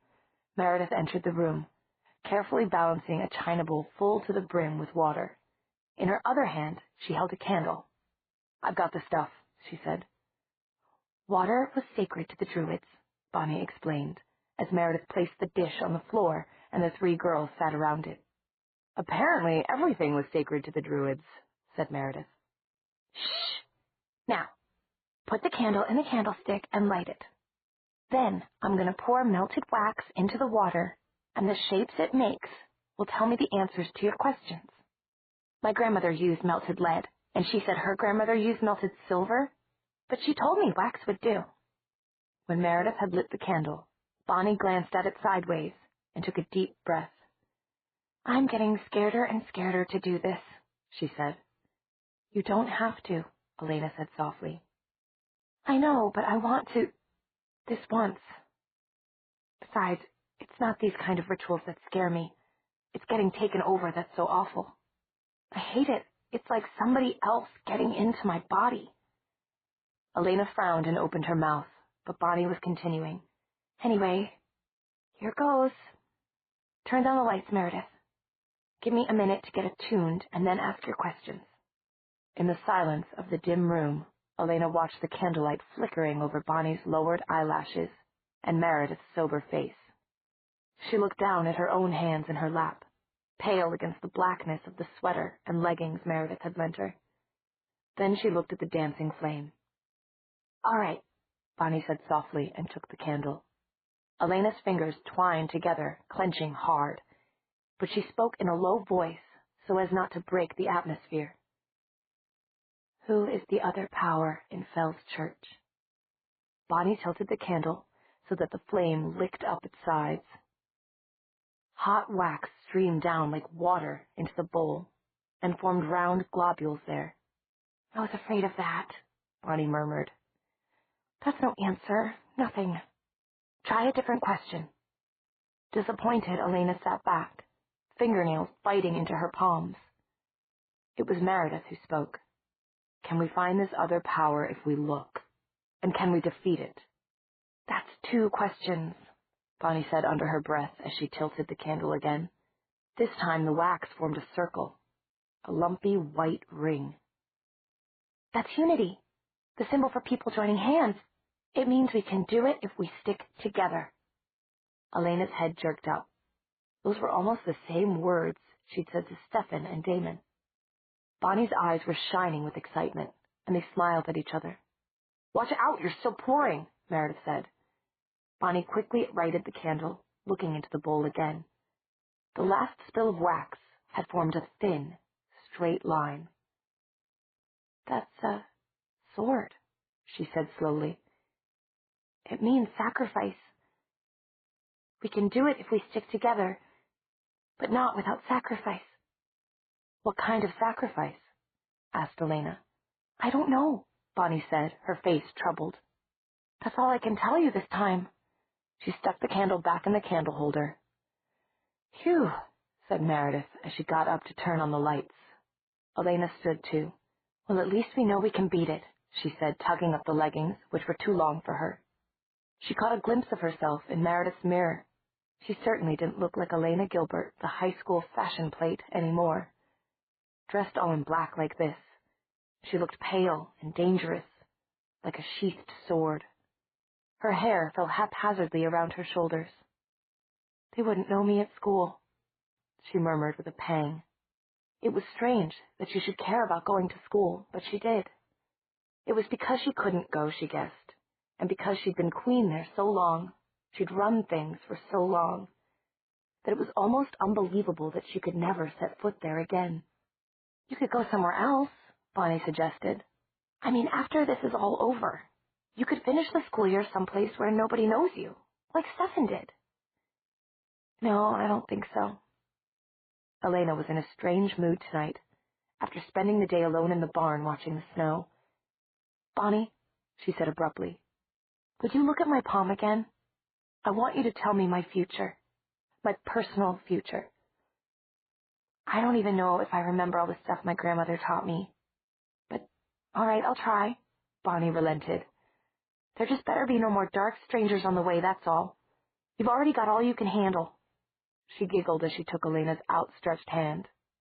Remember when Caroline asked what you could do with 2? I guess you're finding out now, huh? Just read my palm, will you? All right, this is your lifeline. Bonnie's stream of patter broke off almost before it was started.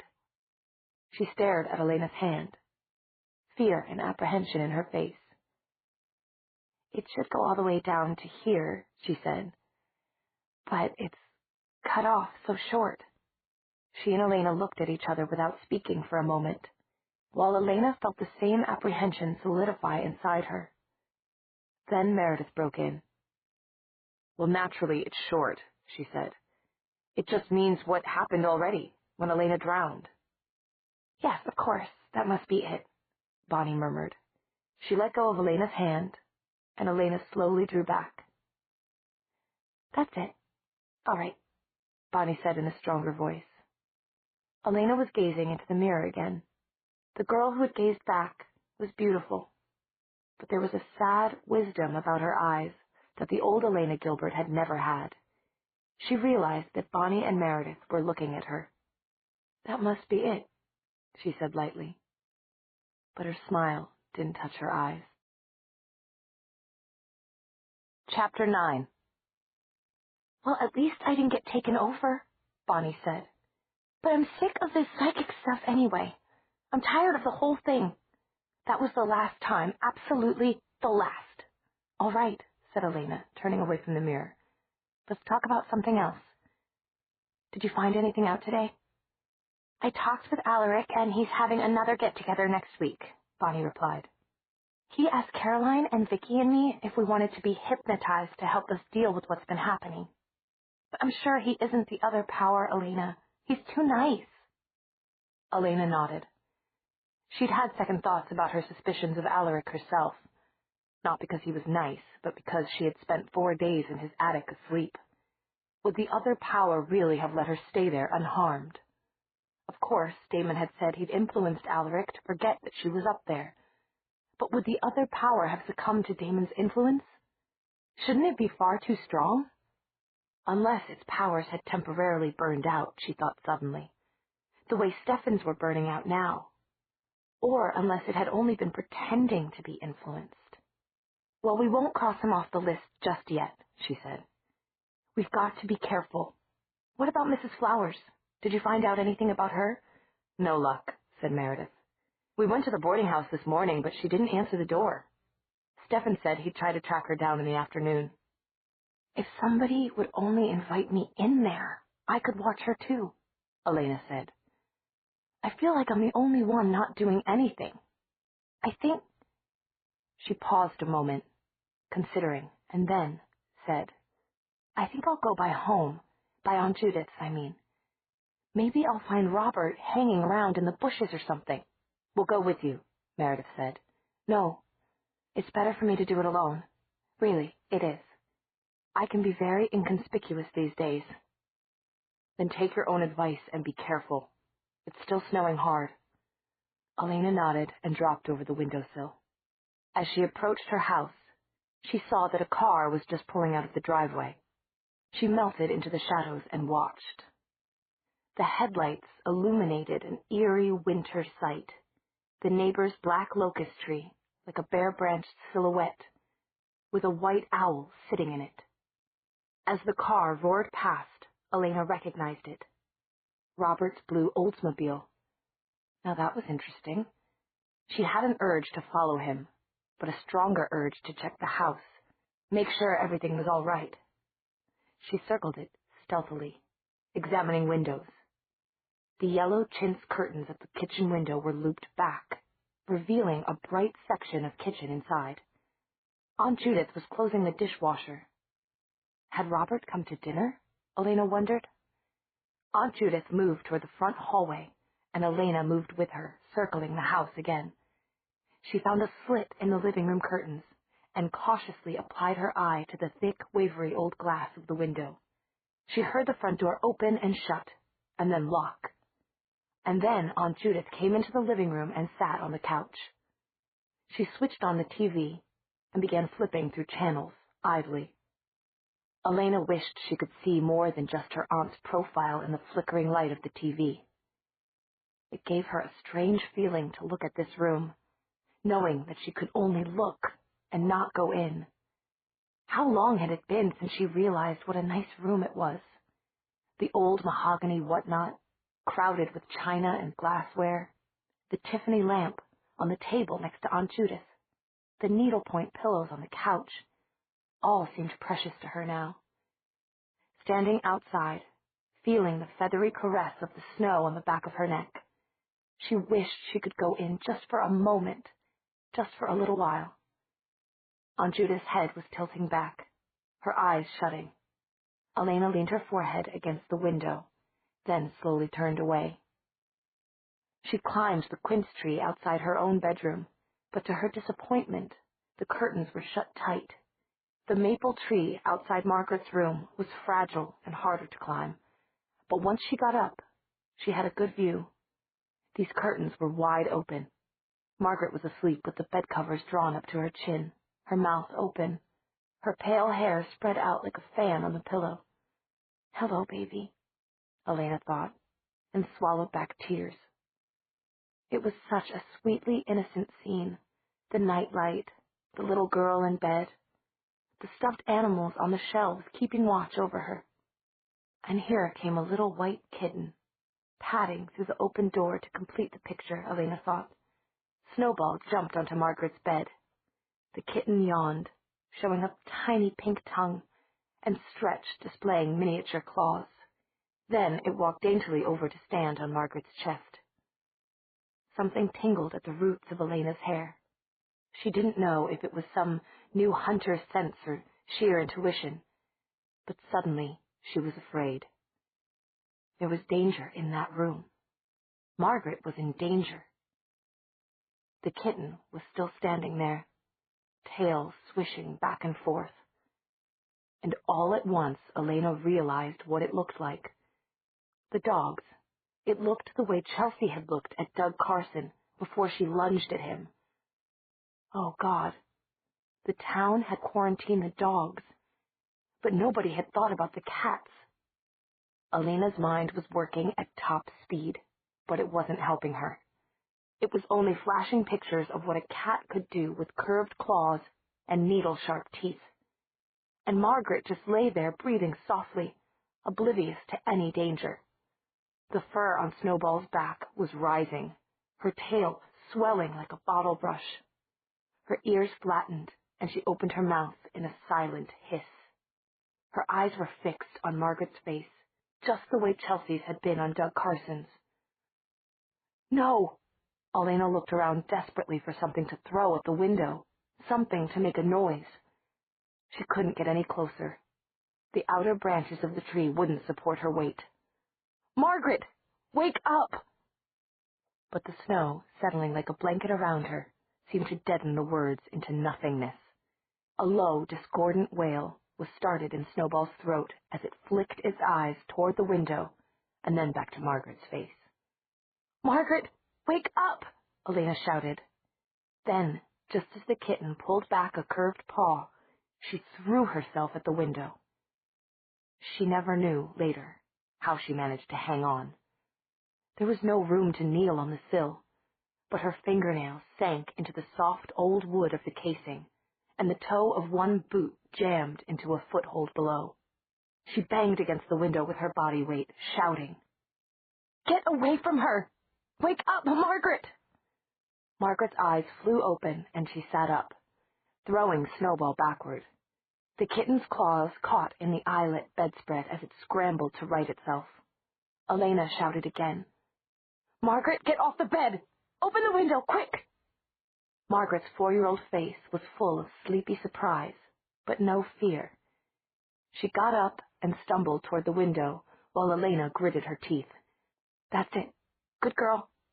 Now say, 'Come in!' Quick, say it!" "Come in," Margaret said obediently, blinking and stepping back. The kitten sprang out as Elena fell in. She made a grab for it, but it was too fast.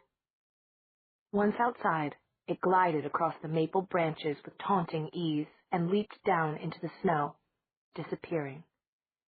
A small hand was tugging at Elena's sweater.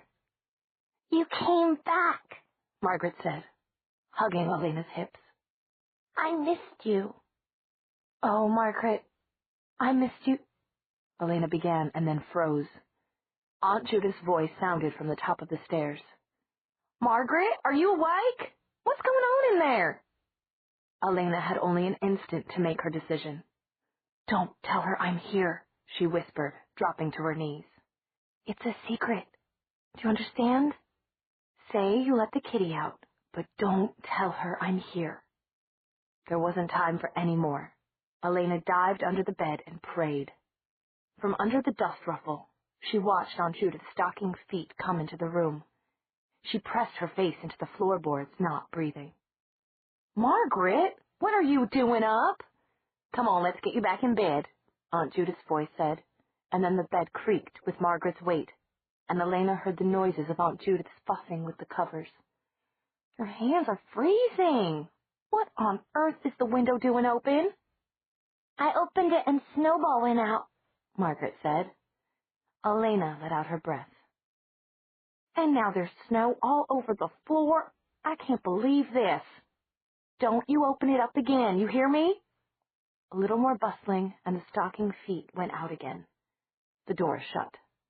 Elena squirmed out. "Good girl," she whispered as Margaret sat up. "I'm proud of you. Now tomorrow you tell Aunt Judith that you have to give your kitty away.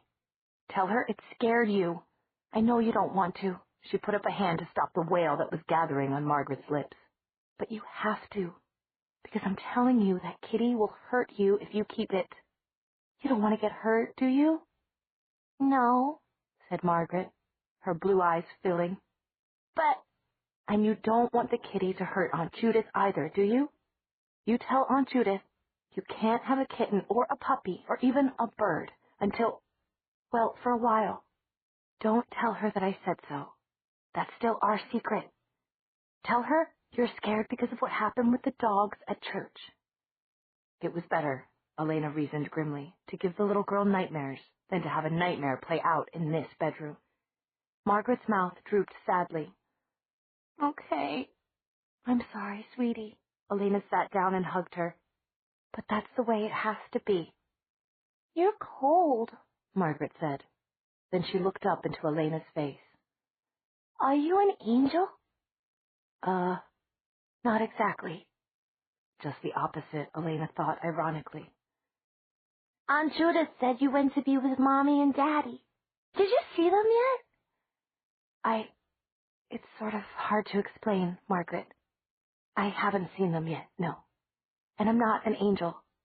But I'm going to be like your guardian angel anyway, all right? I'll watch over you, even when you can't see me, okay? Okay. Margaret played with her fingers. Does that mean you can't live here anymore? Elena looked around the pink and white bedroom, at the stuffed animals on the shelves, and the little writing desk, and the rocking horse that had once been hers in the corner. That's what it means, she said softly. When they said you went to be with Mommy and Daddy, I wanted to go too. Elena blinked hard. Oh, baby, it's not time for you to go, so you can't. And Aunt Judith loves you very much, and she'd be lonely without you. Margaret nodded, her eyelids drooping. But as Elena eased her down and pulled the bedspread over her, Margaret asked one more question. But don't you love me? Oh, of course I do. I love you so much. I never even knew how much until now. But I'll be all right, and Aunt Judith needs you more, and... Elena had to take a breath to steady herself, and when she looked down, she saw Margaret's eyes were shut, her breathing regular. She was asleep. Oh, stupid, stupid, Elena thought, forging through the banked snow to the other side of Maple Street. She'd missed her chance to ask Margaret whether Robert had been at dinner. It was too late now. Robert. Her eyes narrowed suddenly. At the church, Robert had been outside, and then the dogs had gone mad. And tonight, Margaret's kitten had gone feral, just a little while after Robert's car had pulled out of the driveway. Robert has a lot to answer for, she thought. But melancholy was pulling at her, tugging her thoughts away. Her mind kept returning to the bright house she'd just left, going over the things she'd never see again. All her clothes and knickknacks and jewelry. What would Aunt Judith do with them? I don't own anything anymore, she thought. I'm a pauper. Elena? With relief, Elena recognized the mental voice and the distinctive shadow at the end of the street. She hurried toward Stefan, who took his hands out of his jacket pockets and held hers to warm them. Meredith told me where you'd gone. I went home, Elena said. That was all she could say, but as she leaned against him for comfort, she knew that he understood. Let's find some place we can sit down, he said, and stopped in frustration. All the places they used to go were either too dangerous or closed to Elena. The police still had Stefan's car. Eventually, they just went to the high school where they could sit under the overhang of a roof and watch the snow sift down. Elena told him what had happened in Margaret's room. I'm going to have Meredith and Bonnie spread it around town that cats can attack too. People should know that. And I think somebody ought to be watching Robert, she concluded. We'll tail him, Stefan said, and she couldn't help smiling. It's funny how much more American you've gotten, she said. I hadn't thought about it in a long time. But when you first came, you were a lot more foreign. Now nobody would know you haven't lived here all your life. We adapt quickly. We have to, Stefan said. There are always new countries, new decades, new situations. You'll adapt too. Will I? Elena's eyes remained on the glitter of falling snowflakes. I don't know. You'll learn, in time.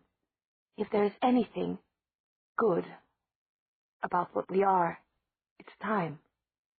We have plenty of it, as much as we want, forever. Joyous companions forever. Isn't that what Catherine said to you and Damon? Elena murmured. She could feel Stefan stiffening, his withdrawal. She was talking about all three of us, he said. I wasn't. Oh, Stefan, please don't. Not now. I wasn't even thinking about Damon. Only about forever. It scares me. Everything about this scares me. And sometimes I think I just want to go to sleep and never wake up again. In the shelter of his arms, she felt safer. And she found her new senses were just as amazing close up as they were at a distance. She could hear each separate pulse of Stefan's heart and the rush of blood through his veins. And she could smell his own distinctive scent mingled with the scent of his jacket and the snow and the wool of his clothes. Please trust me, she whispered. I know you're angry with Damon, but try to give him a chance. I think there's more to him than there seems to be, and I want his help in finding the other power. And that's all I want from him. At that moment, it was completely true. Elena wanted nothing to do with the hunter's life tonight. The darkness held no appeal for her. She wished she could be at home, sitting in front of a fire. But it was sweet just to be held like this, even if she and Stefan had to sit in the snow to do it. Stefan's breath was warm as he kissed the back of her neck, and she sensed no further withdrawal in Stefan's body. No hunger either, or at least not the kind she was used to sensing when they were close like this. Now that she was a hunter like he, the need was different. A need for togetherness, rather than for sustenance. It didn't matter. They had lost something, but they had gained something too. She understood Stefan in a way she never had before, and her understanding brought them closer, until their minds were touching, almost meshing with each other's. It wasn't the noisy chatter of mental voices. It was a deep and wordless communion, as if their spirits were united. I love you, Stefan said against her neck, and she held on tighter. She understood now why he'd been afraid to say it for so long. When the thought of tomorrow scared you sick, it was hard to make a commitment, because you didn't want to drag someone else down with you, particularly someone you loved. I love you too, she made herself say, and sat back, her peaceful mood broken. And will you try to give Damon a chance, for my sake? Try to work with him? I'll work with him, but I don't trust him. I can't. I know him too well. I sometimes wonder if anybody knows him at all. All right, then do what you can. Maybe we can ask him to follow Robert tomorrow. I followed Mrs. Flowers today. Stefan's lip quirked. All afternoon and evening. And you know what she did? What? 3 loads of wash. In an ancient machine that looked like it was going to explode any minute. No clothes dryer, just a wringer. It's all down in the basement. Then she went outside and filled about 24 bird feeders. Then back to the basement to wipe off jars of preserves. She spends most of her time down there. She talks to herself. Just like a dotty old lady, said Elena. All right, maybe Meredith's wrong, and that's all she is. She noticed his change of expression at Meredith's name, and added, What? Well, Meredith may have some explaining to do herself. I didn't ask her about it. I thought maybe it was better coming from you. But she went to talk to Alaric Saltzman after school today, and she didn't want anyone to know where she was going. Disquiet uncoiled in Elena's middle. So what? So she lied about it afterward. Or at least she evaded the issue. I tried to probe her mind, but my powers are just about burnt out. And she's strong-willed. And you had no right. Stefan, listen to me. Meredith would never do anything to hurt us or betray us. Whatever she's keeping from us, so you do admit that she's hiding something. Yes, Elena said reluctantly, but it's nothing that will hurt us, I'm sure. Meredith has been my friend since the first grade. Without knowing it, Elena let the sentence slip away from her. She was thinking of another friend, one who'd been close to her since kindergarten, Caroline, who last week had tried to destroy Stefan and humiliate Elena in front of the entire town. And what was it Caroline's diary had said about Meredith? Meredith doesn't do anything. She just watches. It's as if she can't act. She can only react to things. Besides, I've heard my parents talking about her family. No wonder she never mentions them. Elena's eyes left the snowy landscape to seek Stefan's waiting face. It doesn't matter, she said quietly. I know Meredith, and I trust her. I'll trust her to the end. I hope she's worthy of it, Elena, he said. I really do. Chapter 10. December 12th, Thursday morning. Dear Diary. So, after a week of work, what have we accomplished? Well, between us, we've managed to follow our 3 suspects just about continuously for the last 6 or 7 days. Results. Reports on Robert's movements for the last week, which he spent acting like any normal businessman. Reports on Alaric, who hasn't been doing anything unusual for a history teacher. Reports on Mrs. Flowers, who apparently spends most of her time in the basement. But we haven't really learned anything. Stefan says that Alaric met with the principal a couple times, but he couldn't get close enough to hear what they were talking about. Meredith and Bonnie spread the news about other pets besides dogs being dangerous. They didn't need to work very hard at it. It seemed as if everyone in town is on the verge of hysteria already. Since then, there have been several other animal attacks reported, but it's hard to know which ones to take seriously. Some kids were teasing a squirrel, and it bit them. The Messassas' pet rabbit scratched their littlest boy. Old Mrs. Coomber saw copperhead snakes in her yard, when all the snakes should be hibernating. The only one I'm sure about is the attack on the vet who was keeping the dogs in quarantine. A bunch of them bit him, and most of them escaped from the holding pens.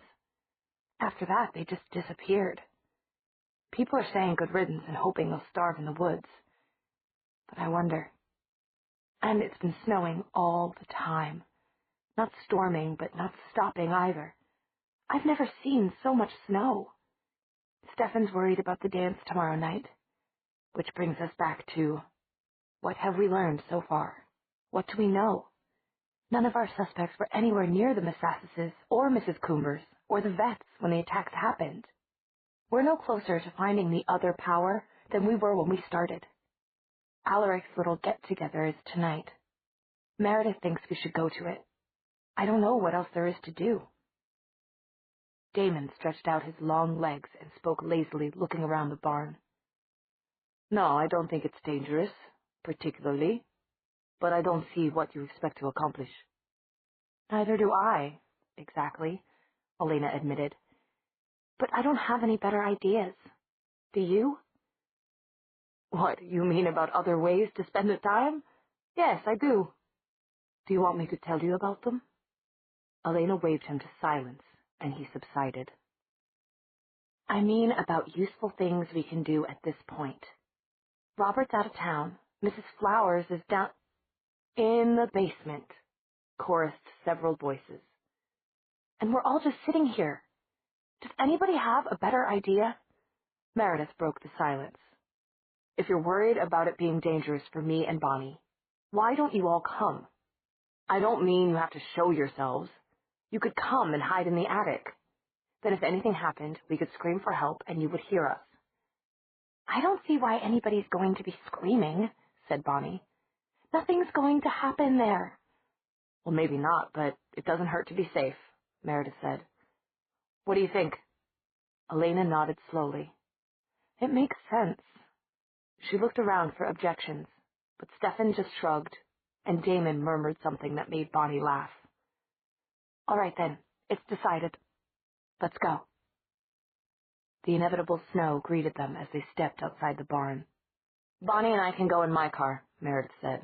And you three, we'll find our own way, Damon said with his wolfish smile. Meredith nodded, not impressed. Funny, Elena thought as the other girls walked away. Meredith never was impressed with Damon. His charm seemed to have no effect on her. She was about to mention that she was hungry when Stefan turned to Damon. "Are you willing to stay with Elena the entire time you're over there? Every minute," he said. "Try and stop me," Damon said cheerfully. He dropped a smile. "Why?" "Because if you are, the two of you can go over alone, and I'll meet you later. I've got something to do. But it won't take long."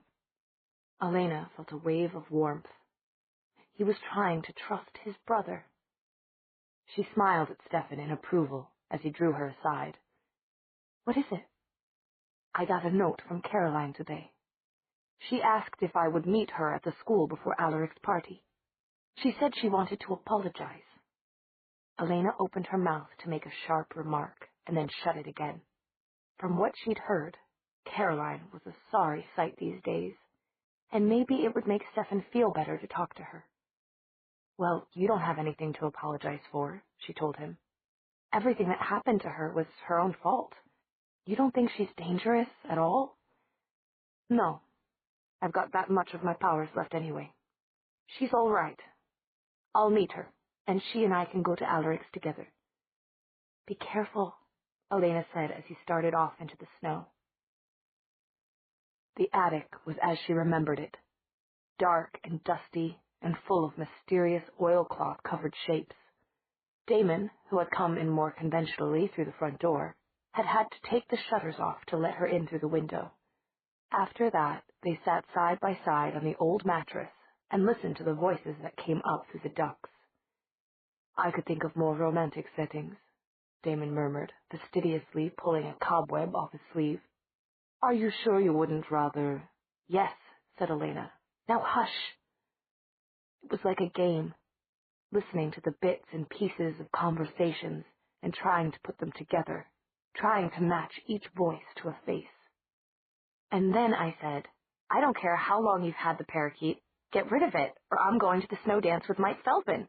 And he said, rumor going around that Mr. Tanner's grave was dug up last night.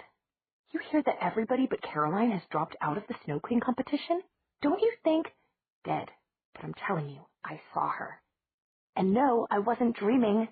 She was wearing a sort of silvery dress, and her hair was all golden and blowing." Elena raised her eyebrows at Damon, then looked meaningfully down at her sensible black attire. He grinned. "Romanticism," he said.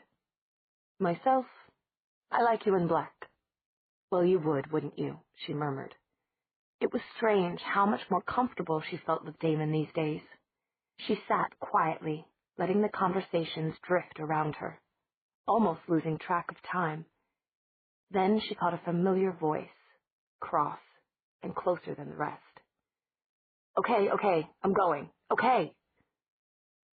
Elena and Damon exchanged a glance and rose to their feet as the handle on the attic door turned. Bonnie peered around the edge. "Meredith told me to come up here. I don't know why. She's hogging Alaric, and it's a rotten party. Achoo!" She sat down on the mattress, and after a few minutes, Elena sat back down beside her. She was beginning to wish that Stefan would get here. By the time the door opened again and Meredith came in, she was sure of it. "Meredith, what's going on?" "Nothing, or at least nothing to worry about. Where's Stefan?"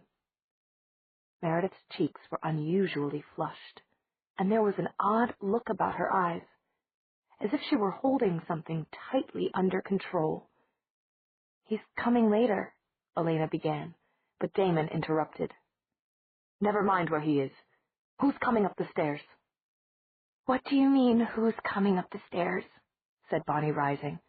"Everybody just stay calm," Meredith said, taking a position in front of the window, as if guarding it. She didn't look overly calm herself, Elena thought. "All right," she called, and the door opened, and Alaric Saltzman came in. Damon's motion was so smooth that even Elena's eyes couldn't follow it. In one movement, he caught Elena's wrist and pulled her behind him, at the same time moving to face Alaric directly. He ended in a predator's crouch, every muscle drawn taut and ready for the attack. "Oh, don't!" cried Bonnie wildly. She flung herself at Alaric, who had already begun to recoil a step from Damon. Alaric nearly lost his balance and groped behind himself for the door. His other hand was groping at his belt. "Stop it! Stop it!" Meredith said.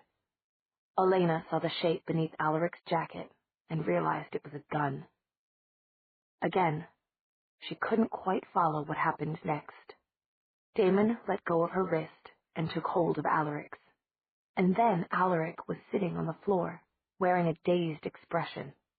And Damon was emptying the gun of cartridges, one by one. "I told you that was stupid and you wouldn't need it," Meredith said.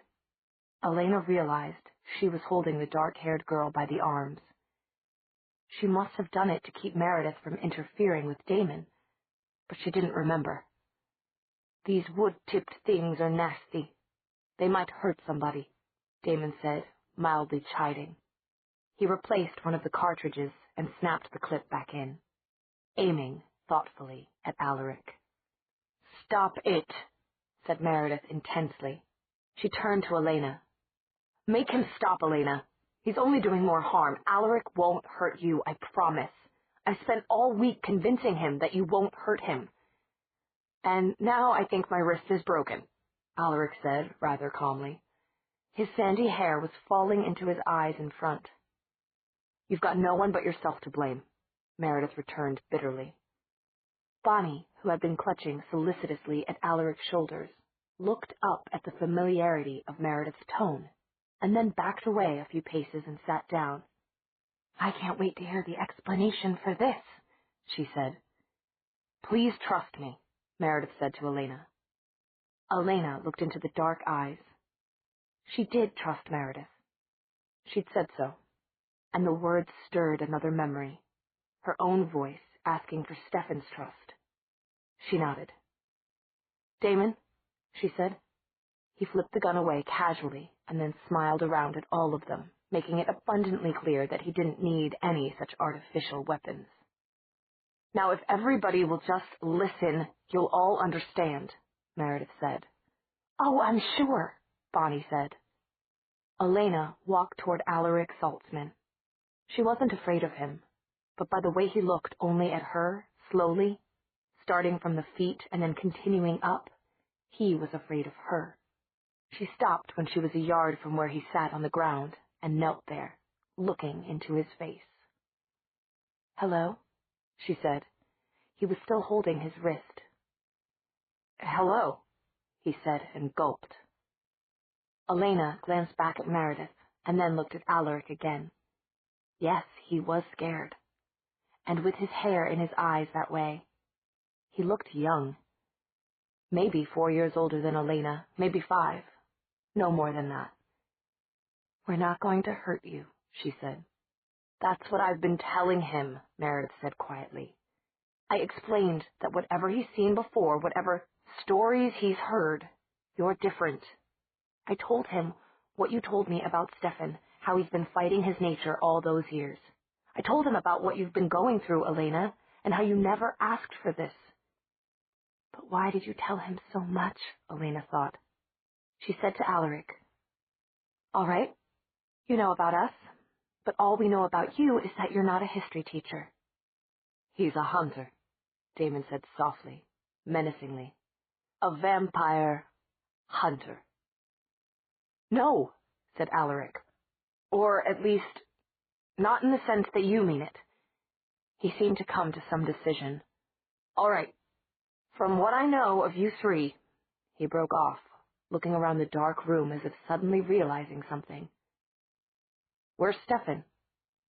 "He's coming. In fact, he should be here by now. He was going to stop by the school and bring Caroline," Elena said. She was unprepared for Alaric's reaction. "Caroline Forbes?" he said sharply, sitting up. His voice sounded the way it had when she'd overheard him talking with Dr. Feinberg and the principal, hard-edged and decisive. "Yes.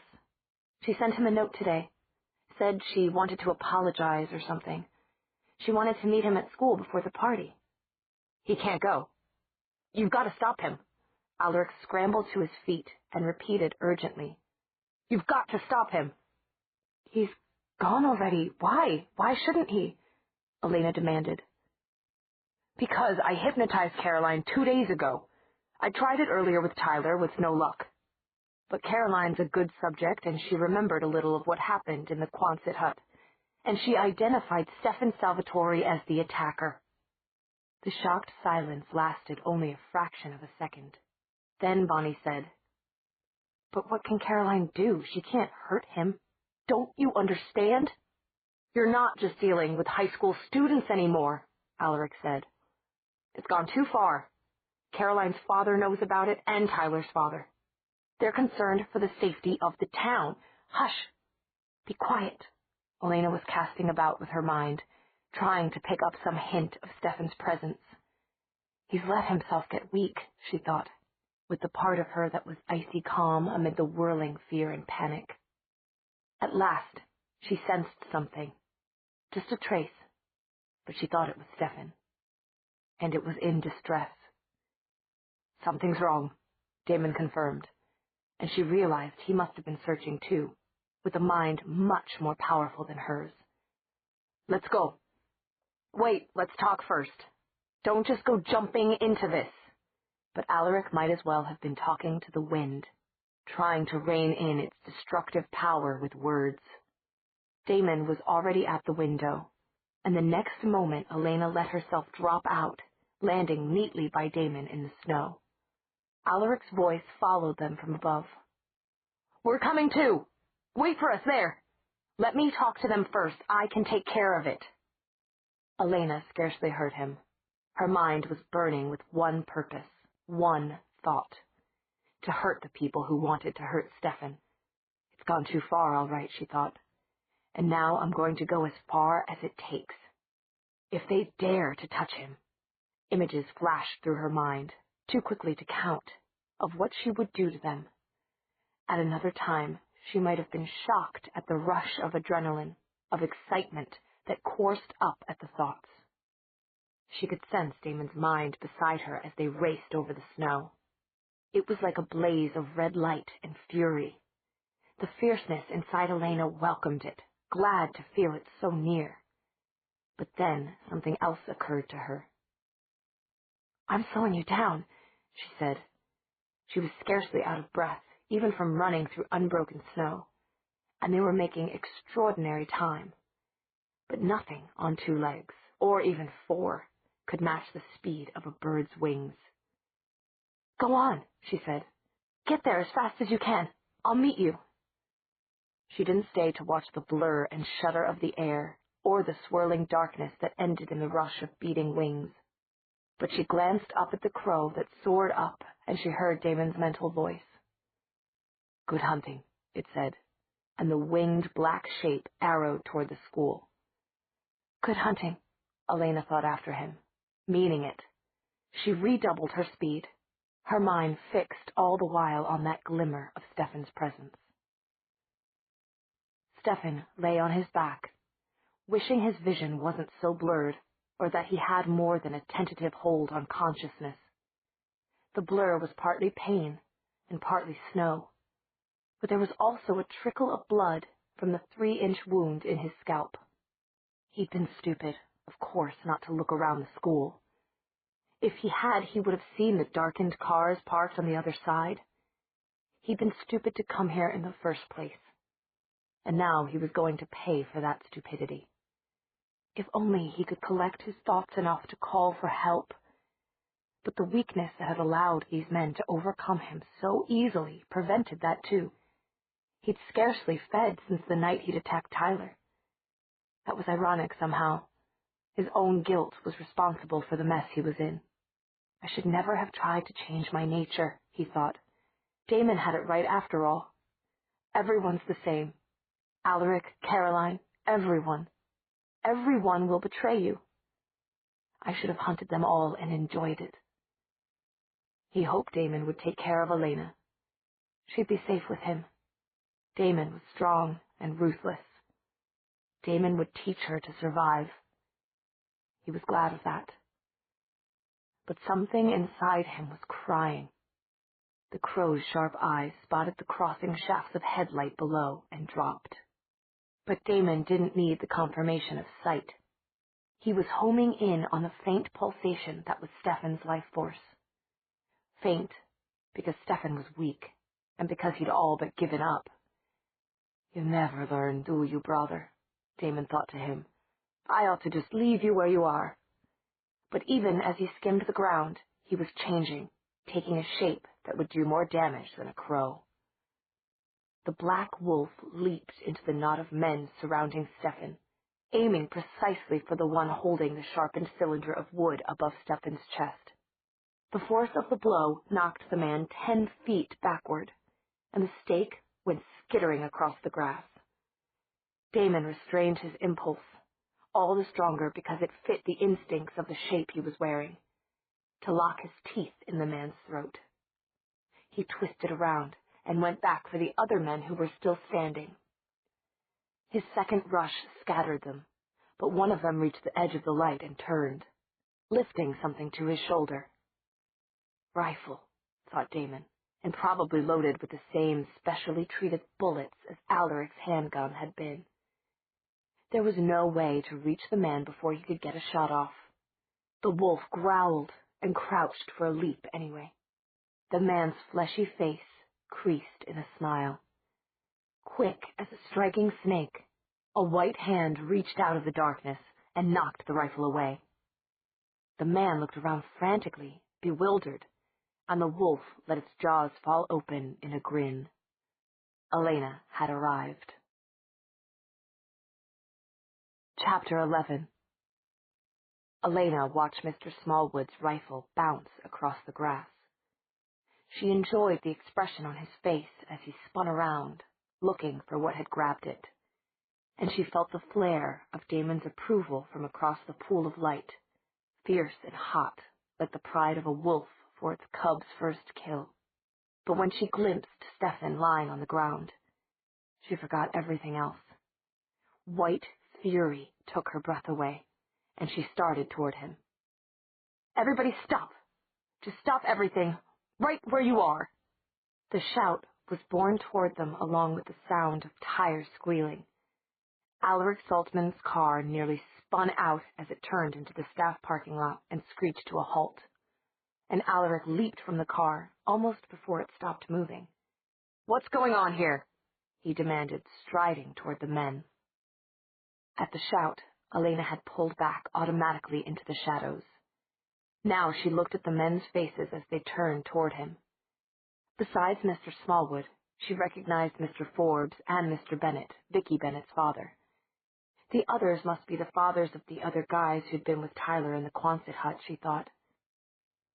It was one of the strangers who answered the question, in a drawl that couldn't quite hide the nervousness underneath.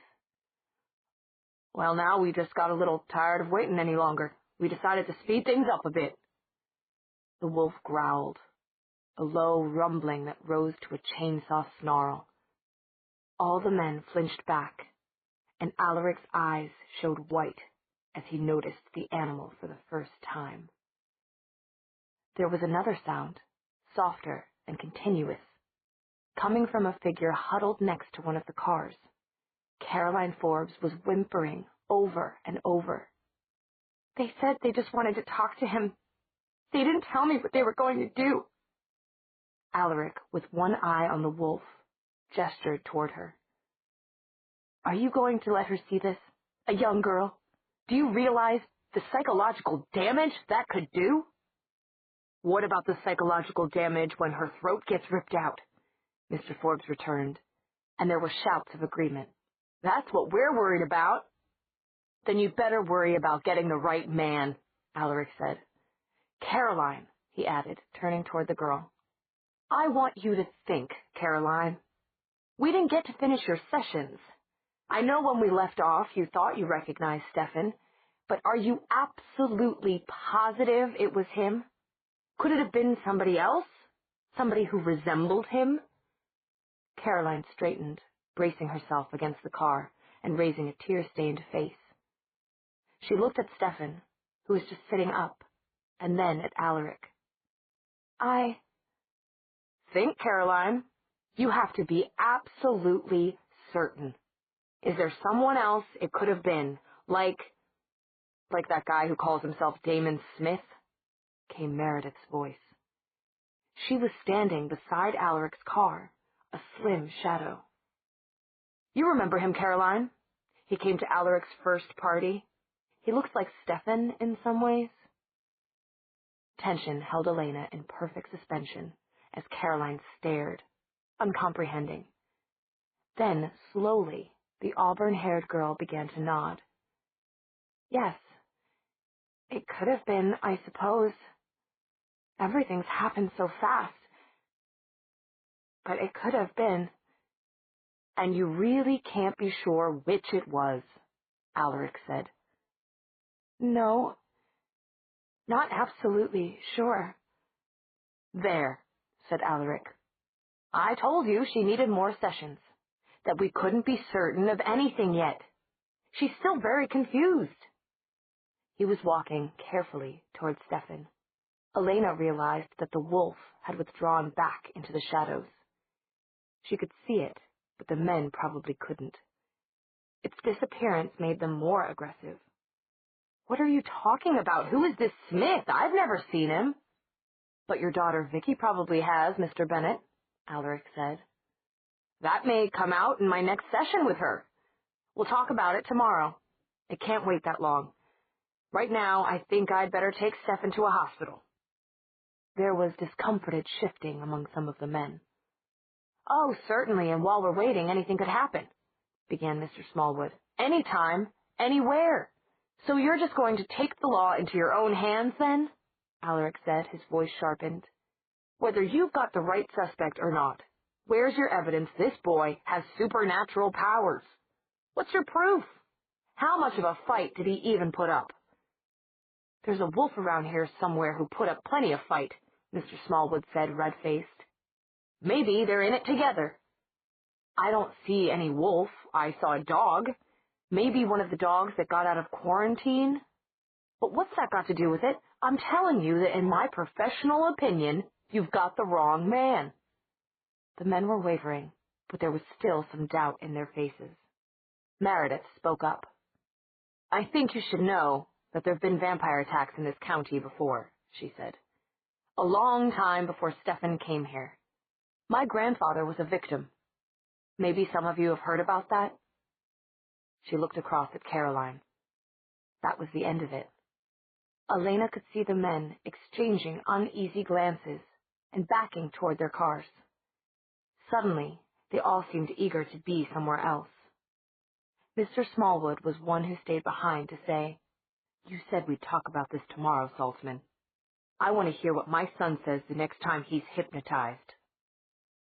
Caroline's father collected her and got in his car fast, muttering something about this all being a mistake and nobody taking it too seriously. As the last car pulled away, Elena ran to Stefan. Are you all right? Did they hurt you? He moved away from Alaric's supporting arm. Somebody hit me from behind while I was talking to Caroline. I'll be all right. Now. He shot a glance at Alaric. Thanks. Why? He's on our side, said Bonnie, joining them. I told you. Oh, Stefan, are you really okay? I thought I was going to faint there for a minute. They weren't serious. I mean, they couldn't really have been serious. Serious or not, I don't think we should stay here, said Meredith. Does Stefan really need a hospital? No, Stefan said, as Elena anxiously examined the cut on his head. I just need rest. Somewhere to sit down. I've got my keys. Let's go to the history room, Alaric said. Bonnie was looking around the shadows apprehensively. The wolf, too? She said, and then jumped as a shadow coalesced and became Damon. What wolf? He said. Stefan turned slightly, wincing. Thank you, too, he said unemotionally, but Stefan's eyes lingered on his brother with something like puzzlement as they walked to the school building. In the hallway, Elena pulled him aside. Stefan, why didn't you notice them coming up behind you? Why were you so weak? Stefan shook his head evasively and she added, "When did you feed last?" "Stefan, when? You always make some excuse when I'm around. What are you trying to do to yourself?" "I'm all right," he said. "Really, Elena. I'll hunt later." "Do you promise?" "I promise." It didn't occur to Elena at the moment that they hadn't agreed on what later meant. She allowed him to lead her on down the hall. The history room looked different at night to Elena's eyes. There was a strange atmosphere about it, as if the lights were too bright. Just now all the students' desks were shoved out of the way, and 5 chairs were pulled up to Alaric's desk. Alaric, who'd just finished arranging the furniture, urged Stefan into his own padded chair. "Okay, why don't the rest of you take a seat?" They just looked at him. After a moment, Bonnie sank down into a chair, but Elena stood by Stefan. Damon continued to lounge halfway between the group and the door, and Meredith pushed some papers to the center of Alaric's desk and perched on the corner. The teacher look faded from Alaric's eyes. "All right," he said, and sat down in one of the students' chairs himself. "Well?" "Well," said Elena. Everyone looked at everyone else. Elena picked up a piece of cotton from the first aid kit she'd grabbed at the door and began dabbing Stefan's head with it. "I think it's time for that explanation," she said. "Right, yes. Well, you all seem to have guessed I'm not a history teacher." "In the first 5 minutes," Stefan said. His voice was quiet and dangerous, and with a jolt, Elena realized it reminded her of Damon's. "So what are you?" Alaric made an apologetic gesture and said almost diffidently, "A psychologist. Not the couch kind," he added hastily as the rest of them exchanged looks. "I'm a researcher, an experimental psychologist, from Duke University. You know, where the ESP experiments were started." "The one where they make you guess what's on the card without looking at it?" Bonnie asked. "Yes, well, it's gone a bit beyond that now, of course. Not that I wouldn't love to test you with rhyme cards, especially when you're in one of those trances." Alaric's face lit with scientific inquiry. Then he cleared his throat and went on. "But, as I was saying, it started a couple of years ago when I did a paper on parapsychology. I wasn't trying to prove supernatural powers existed. I just wanted to study what their psychological effect is on the people who have them. Bonnie here is a case in point." Alaric's voice took on a lecturer's tone. "What does it do to her, mentally, emotionally, to have to deal with these powers?" "It's awful," Bonnie interrupted vehemently. "I don't want them anymore. I hate them." "Well, there you see," Alaric said. "You'd have made a great case study. My problem was that I couldn't find anybody with real psychic powers to examine. There were plenty of fakers, all right. Crystal healers, dowsers, channelers, you name it. But I couldn't find anything genuine until I got a tip from a friend in the police department. There was this woman down in South Carolina who claimed she'd been bitten by a vampire, and since then she was having psychic nightmares. By that time, I was so used to fakes, I expected her to turn out to be one, too. But she wasn't. At least not about being bitten. I never could prove she was really psychic." "How could you be sure she'd been bitten?" Elena asked. "There was medical evidence. Traces of saliva in her wounds that were similar to human saliva, but not quite the same. It contained an anticoagulatory agent similar to that found in the saliva of leeches." Alaric caught himself and hurried on. "Anyway, I was sure, and that was how it started. Once I was convinced something had really happened to the woman, I started to look up other cases like hers. There weren't a lot of them, but they were out there. People who'd encountered vampires. I dropped all my other studies and concentrated on finding victims of vampires and examining them. And if I say so myself, I've become the foremost expert in the field." Alaric concluded modestly. "I've written a number of papers." "But you've never actually seen a vampire," Elena interrupted. "Until now, I mean. Is that right?" "Well, no. not in the flesh, as it were. But I've written monographs and things. His voice trailed off. Elena bit her lip. What were you doing with the dogs? She asked. At the church, when you were waving your hands at them. Oh. Alaric looked embarrassed. I've picked up a few things here and there, you know. That was a spell an old mountain man showed me for fending off evil. I thought it might work. You've got a lot to learn, said Damon. Obviously, Alaric said stiffly. Then he grimaced. Actually, I figured that out right after I got here. Your principal, Brian Newcastle, had heard of me. He knew about the studies I do. When Tanner was killed, and Dr. Feinberg found no blood in the body, and lacerations made by teeth in the neck, well, they gave me a call.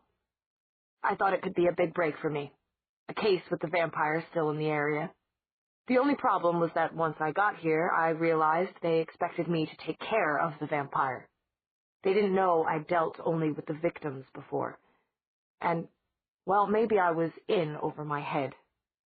But I did my best to justify their competence. You faked it, Elena accused. That was what you were doing when I heard you talking to them at your house, about finding our supposed lair and all that. You were just winging it. Well, not completely, Alaric said. Theoretically, I am an expert. Then he did a double take. What do you mean when you heard me talking to them? While you were out searching for a lair. She was sleeping in your attic, Damon informed him dryly. Alaric opened his mouth and then shut it again. What I'd like to know is how Meredith comes into all this, Stefan said. He wasn't smiling. Meredith, who had been gazing thoughtfully at the jumble of papers on Alaric's desk during all this, looked up. She spoke evenly, without emotion. I recognized him, you see. I couldn't remember where I'd seen him at first, because it was almost 3 years ago. Then I realized it was at Granddad's hospital. What I told those men was the truth, Stefan. My grandfather was attacked by a vampire. There was a little silence, and then Meredith went on. It happened a long time ago, before I was born. He wasn't badly hurt by it, but he never really got well. He became, well, sort of like Vicky, only more violent.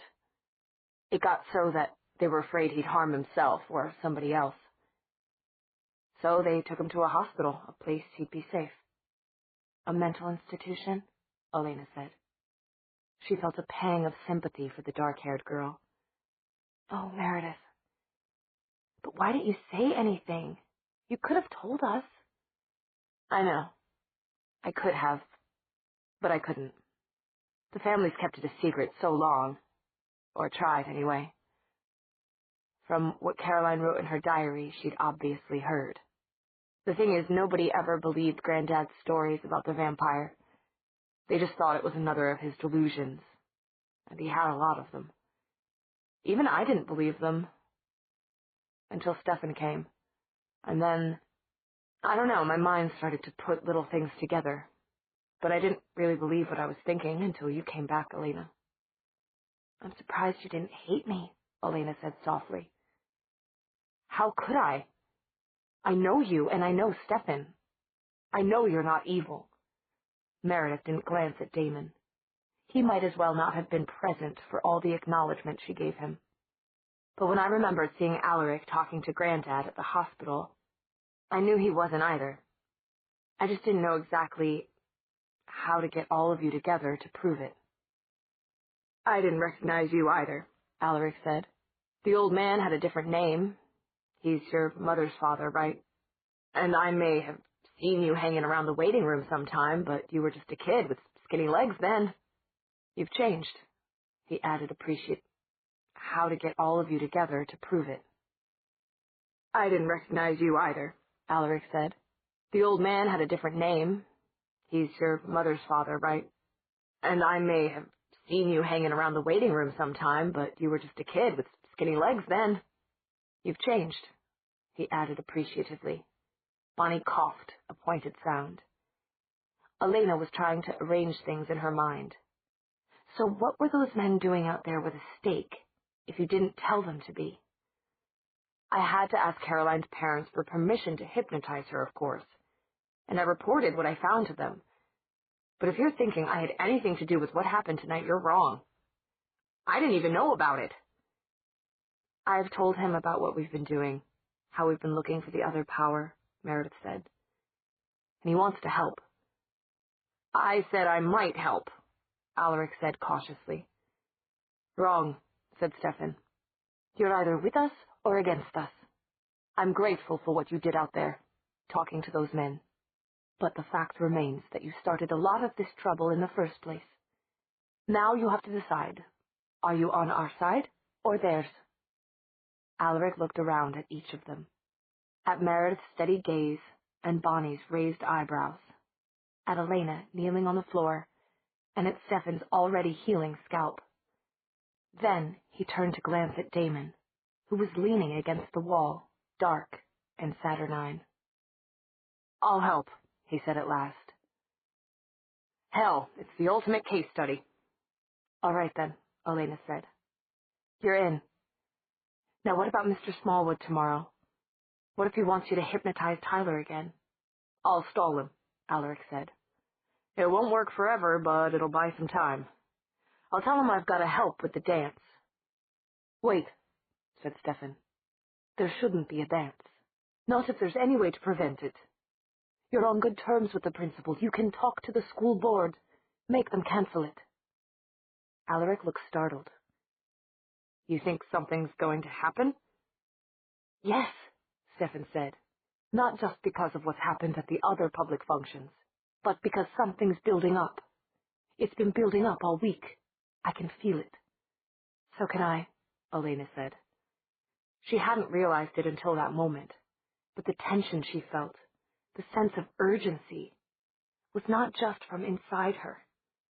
It was outside, all around. It thickened the air. Something's going to happen, Alaric. Alaric let out his breath in a soft whistle. Well, I can try to convince them, but I don't know. Your principal is dead set on keeping everything looking normal, and it isn't as if I can give any rational explanation for wanting to shut it down. Try hard, Elena said. I will. And meanwhile, maybe you should think about protecting yourself. If what Meredith says is right, then most of the attacks have been on you and people close to you. Your boyfriend got dropped in a well. Your car got chased into the river.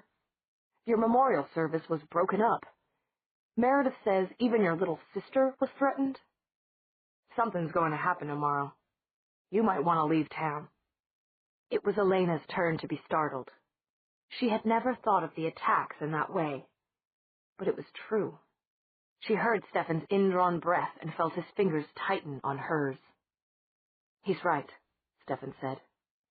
You should leave, Elena. I can stay here until... No, I'm not going without you. And Elena continued slowly, thinking it out. I'm not going anywhere until we find the other power and stop it. She looked up at him earnestly, speaking quickly now. Oh, Stefan, don't you see? Nobody else even has a chance against it. Mr. Smallwood and his friends don't have a clue. Alaric thinks you can fight it by waving your hands at it. None of them know what they're up against. We're the only ones who can help. She could see the resistance in Stefan's eyes, and feel it in the tenor of his muscles. But as she kept on looking straight at him, she saw his objections fall one by one, for the simple reason that it was the truth, and Stefan hated lying. All right, he said at last, painfully. But as soon as this is all over, we're leaving. I'm not having you stay in a town where vigilantes run around with stakes. Yes. Elena returned the pressure of his fingers with hers. Once this is all over, we'll go. Stefan turned to Alaric. And if there's no way to talk them out of having the dance tomorrow, I think we should keep an eye on it. If something does happen, we may be able to stop it before it gets out of hand. That's a good idea, Alaric said, perking up. We could meet tomorrow after dark here in the history room. Nobody comes here. We could keep up a watch all night. Elena tilted a doubtful eye toward Bonnie. Well, it would mean missing the dance itself. For those of us who could have gone, I mean. Bonnie drew herself up. Oh, who cares about missing a dance? She said indignantly. What on earth does a dance matter to anyone? Right, said Stefan gravely. Then it settled. A spasm of pain seemed to overtake him, and he winced, looking down. Elena was immediately concerned. You need to get home and rest, she said. Alaric, can you drive us? It's not that far. Stefan protested that he was perfectly able to walk, but in the end he gave in. At the boarding house, after Stefan and Damon had gotten out of the car, Elena leaned in Alaric's window for one last question. It had been gnawing at her mind ever since Alaric had told them his story. About those people who'd encountered vampires, she said. Just what were the psychological effects? I mean, did they all go crazy or have nightmares? Were any of them okay? It depends on the individual, Alaric said, and with how many contacts they'd had and what kind of contacts they were. But mostly just with the personality of the victim and how well the individual mind can cope. Elena nodded and said nothing until the lights of Alaric's car had been swallowed by the snowy air. Then she turned to Stefan. Matt. Chapter 12. Stefan looked at Elena, snow crystals dusting his dark hair. What about Matt? I remember something. It's not clear, but that first night, when I wasn't myself, did I see Matt then? Did I? Fear and sick sense of dismay swelled her throat and cut her words off. But she didn't need to finish, and Stefan didn't need to answer. She saw it in his eyes. It was the only way, Elena, he said then. You would have died without human blood. Would you rather have attacked somebody unwilling, hurt them, maybe killed them? The need can drive you to that. Is that what you would have wanted? No, Elena said violently. But did it have to be Matt? Oh, don't answer that. I can't think of anybody else either. She took a shaky breath. But now I'm worried about him, Stefan. I haven't seen him since that night. Is he okay? What has he said to you? Not much, said Stefan, looking away. Leave me alone was about the gist of it. He also denied that anything happened that night, and said that you were dead. Sounds like one of those individuals who can't cope, Damon commented. Oh, shut up, said Elena. You keep out of this. And while you're at it, you might think about poor Vicky Bennett. How do you think she's coping these days? It might help if I knew who this Vicky Bennett is. You keep talking about her, but I've never met the girl. Yes, you have. Don't play games with me, Damon. The cemetery, remember? The ruined church? The girl you left wandering around there in her slip? Sorry, no. And I usually do remember girls I leave wandering in their slips. I suppose Stefan did it then, Elena said sarcastically. Anger flashed to the surface of Damon's eyes, covered quickly with a disturbing smile. Maybe he did. Maybe you did. It's all the same to me, except that I'm getting a little tired of accusations. And now, wait, said Stefan, with surprising mildness. Don't go yet. We should talk. I'm afraid I have a previous engagement. There was a flurry of wings, and Stefan and Elena were alone. Elena put a knuckle to her lips. Damn. I didn't mean to make him angry. After he was really almost civilized all evening. Never mind, said Stefan. He likes to be angry. What were you saying about Matt? Elena saw the weariness in Stefan's face and put an arm around him.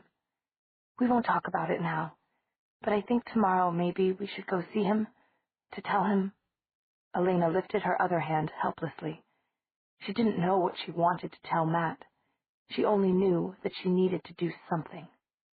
I think, said Stefan slowly, that you had better go see him. I tried to talk to him, but he didn't want to listen to me. I can understand that, but maybe you'll do better. And I think...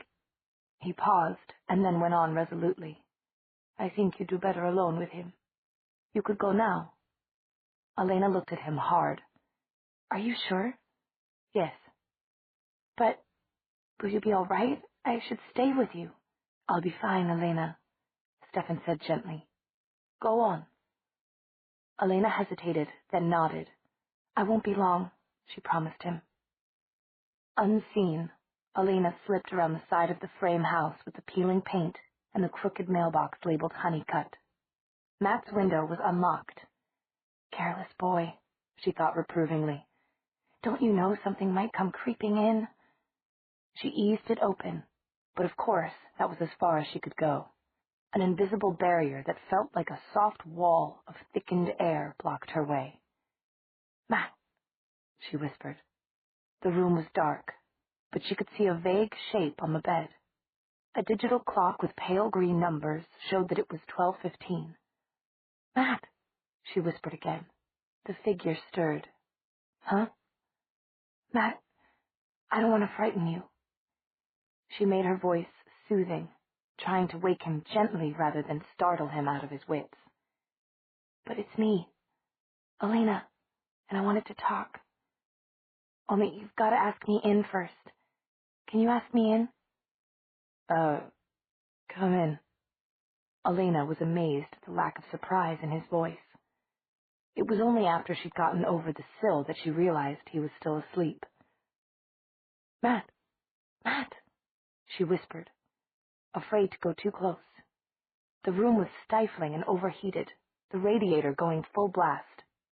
She could see a bare foot sticking out of the mound of blankets on the bed and blonde hair at the top.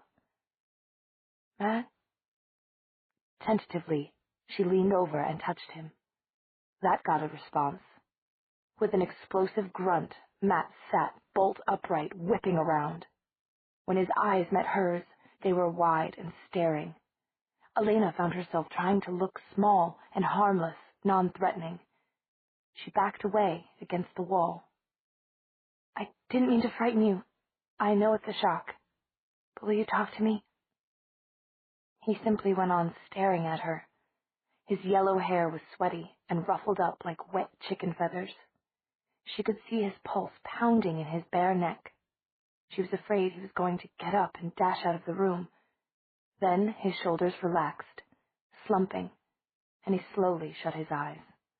He was breathing deeply, but raggedly. "Elena." "Yes," she whispered. "You're dead." "No, I'm here." "Dead people don't come back. My dad didn't come back." "I didn't really die, I just changed." Matt's eyes were still shut in repudiation, and Elena felt a cold wave of hopelessness wash over her. "But you wish I had died, don't you?" "I'll leave now," she whispered. Matt's face cracked, and he started to cry. "No, oh, no, oh, don't, Matt, please." She found herself cradling him, fighting not to cry herself. "Matt, I'm sorry. I shouldn't have even come here." "Don't leave," he sobbed. "Don't go away." "I won't." Elena lost the fight, and tears fell onto Matt's damp hair. "I didn't mean to hurt you. Ever," she said. "Not ever, Matt. All those times, all those things I did, I never wanted to hurt you. Truly." Then she stopped talking and just held him. After a while his breathing quieted, and he sat back, swiping his face with a fistful of sheet. His eyes avoided hers. There was a look on his face, not just of embarrassment, but of distrust, as if he were bracing himself for something he dreaded. "Okay, so you're here, you're alive," he said roughly. "So what do you want?" Elena was dumbfounded. "Come on, there must be something. What is it?" New tears welled up, but Elena gulped them back. "I guess I deserve that. I know I do. But for once, Matt, I want absolutely nothing. I came to apologize, to say that I'm sorry for using you. Not just that one night, but always. I care about you, and I care if you hurt. I thought maybe I could make things better." After a heavy silence, she added, I guess I'll leave now. No, wait a second. Matt scrubbed at his face with the sheet again. Listen, that was stupid, and I'm a jerk. That was the truth, and you're a gentleman. Or you'd have told me to go take a hike a long time ago. No, I'm a stupid jerk. I should be banging my head against the wall with joy because you're not dead. I will in a minute. Listen. He grabbed her wrist, and Elena looked at it in mild surprise. I don't care if you're the creature from the Black Lagoon, it, Godzilla, and Frankenstein all rolled into one. Matt. Panicked, Elena put her free hand over his mouth. I know. You're engaged to the guy in the black cape. Don't worry, I remember him. I even like him, though God knows why. Matt took a breath and seemed to calm down. Look, I don't know if Stefan told you. He said a bunch of stuff to me. About being evil. About not being sorry for what he did to Tyler. You know what I'm talking about? Elena shut her eyes. He's scarcely eaten since that night. I think he's hunted once. Tonight he almost got himself killed because he's so weak. Matt nodded. So it was your basic crap. I should have known. Well, it is, and it isn't. The need is strong. Stronger than you can imagine. It was dawning on Elena that she hadn't fed today, and that she'd been hungry before they'd set out for Alaric's. In fact, Matt, I better go. Just one thing. If there's a dance tomorrow night, don't go. Something's going to happen then. Something bad. We're going to try to guard it, but I don't know what we can do. Who's we? Matt said sharply. Stefan and Damon. I think Damon. And me. And Meredith and Bonnie. And Alaric Saltzman. Don't ask about Alaric. It's a long story. But what are you guarding against? I forgot. You don't know. That's a long story too, but, well, the short answer is, whatever killed me. Whatever made those dogs attack people at my memorial service. It's something bad, Matt, that's been around Phil's church for a while now. And we're going to try to stop it from doing anything tomorrow night. She tried not to squirm. Look, I'm sorry, but I really should leave. Her eyes drifted, despite herself, to the broad blue vein in his neck. When she managed to tear her gaze away and look at his face, she saw shock, giving way to sudden understanding, then to something incredible. Acceptance. It's okay, Matt said. She wasn't sure she'd heard correctly. Matt? I said it's okay. It didn't hurt me before. No, Matt, really, I didn't come here for that, I know. That's why I want to. I want to give you something you didn't ask for. After a moment, he said, for old friend's sake. Stefan, Elena was thinking. But Stefan had told her to come, and come alone. Stefan had known, she realized, and it was all right. It was his gift to Matt, and to her. But I'm coming back to you, Stefan, she thought. As she leaned toward him, Matt said, I'm going to come and help you tomorrow, you know, even if I'm not invited. Then her lips touched his throat. December 13th, Friday. Dear Diary, tonight's the night. I know I've written that before, or thought it at least. But tonight is the night, the big one, when everything is going to happen. This is it. Stefan feels it too. He came back from school today to tell me that the dance is still on. Mr. Newcastle didn't want to cause a panic by canceling it or something. What they're going to do is have security outside, which means the police, I guess, and maybe Mr. Smallwood and some of his friends with rifles.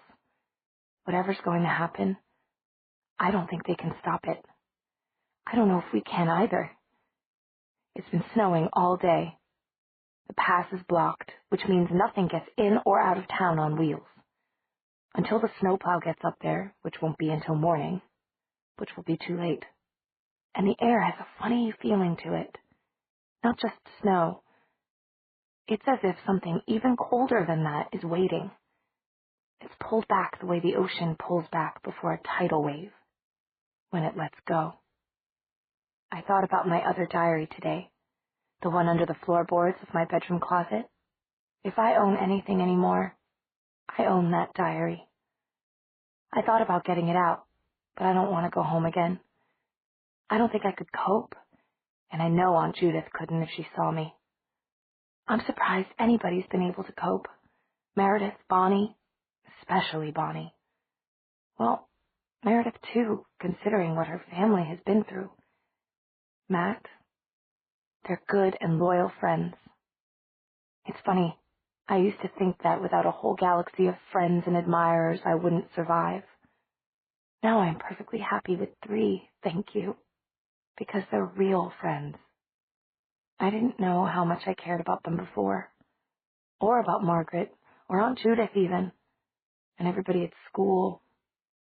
I know a few weeks ago I was saying that I didn't care if the entire population of Robert E. Lee dropped dead, but that isn't true. Tonight, I'm going to do my best to protect them. I know I'm jumping from subject to subject, but I'm just talking about things that are important to me, kind of gathering them together in my mind, just in case. Well, it's time. Stefan is waiting. I'm going to finish this last line and then go. I think we're going to win. I hope so. We're going to try. The history room was warm and brightly lit. On the other side of the school building, the cafeteria was even brighter, shining with Christmas lights and decorations. Upon arriving, Elena had scrutinized it from a cautious distance, watching the couples arrive for the dance and pass by the sheriff's officers at the door. Feeling Damon's silent presence behind her, she had pointed out a girl with long, light brown hair. "Vicky Bennett," she said. "I'll take your word for it," he replied. Now she looked around their makeshift headquarters for the night. Alaric's desk had been cleared, and he was bent over a rough map of the school. Meredith leaned in beside him, her dark hair sweeping his sleeve. Matt and Bonnie were out mingling with the dance-goers in the parking lot, and Stefan and Damon were prowling the perimeter of the school grounds. They were going to take turns. "You'd better stay inside," Alaric had told Elena. "All we need is for somebody to see you and start chasing you with a stake." "I've been walking around town all week," Elena said, amused. "If I don't want to be seen, you don't see me." But she agreed to stay in the history room and coordinate. It's like a castle, she thought, as she watched Alaric plot out the positions of sheriff's officers and other men on the map. And we're defending it. Me and my loyal knights. The round, flat-faced clock on the wall ticked the minutes by. Elena watched it as she let people in the door and let them out again. She poured hot coffee out of the thermos for those who wanted it. She listened to the reports come in. "Everything's quiet on the north side of the school. Caroline just got crowned Snow Queen. Big surprise. Some rowdy kids in the parking lot. Sheriff just rounded them up." Midnight came and went. "Maybe we were wrong," Stefan said an hour or so later. It was the first time they'd all been inside together since the beginning of the evening. "Maybe it's happening somewhere else," said Bonnie, emptying out a boot and peering into it. "There's no way to know where it's going to happen," Elena said firmly. "But we weren't wrong about it happening."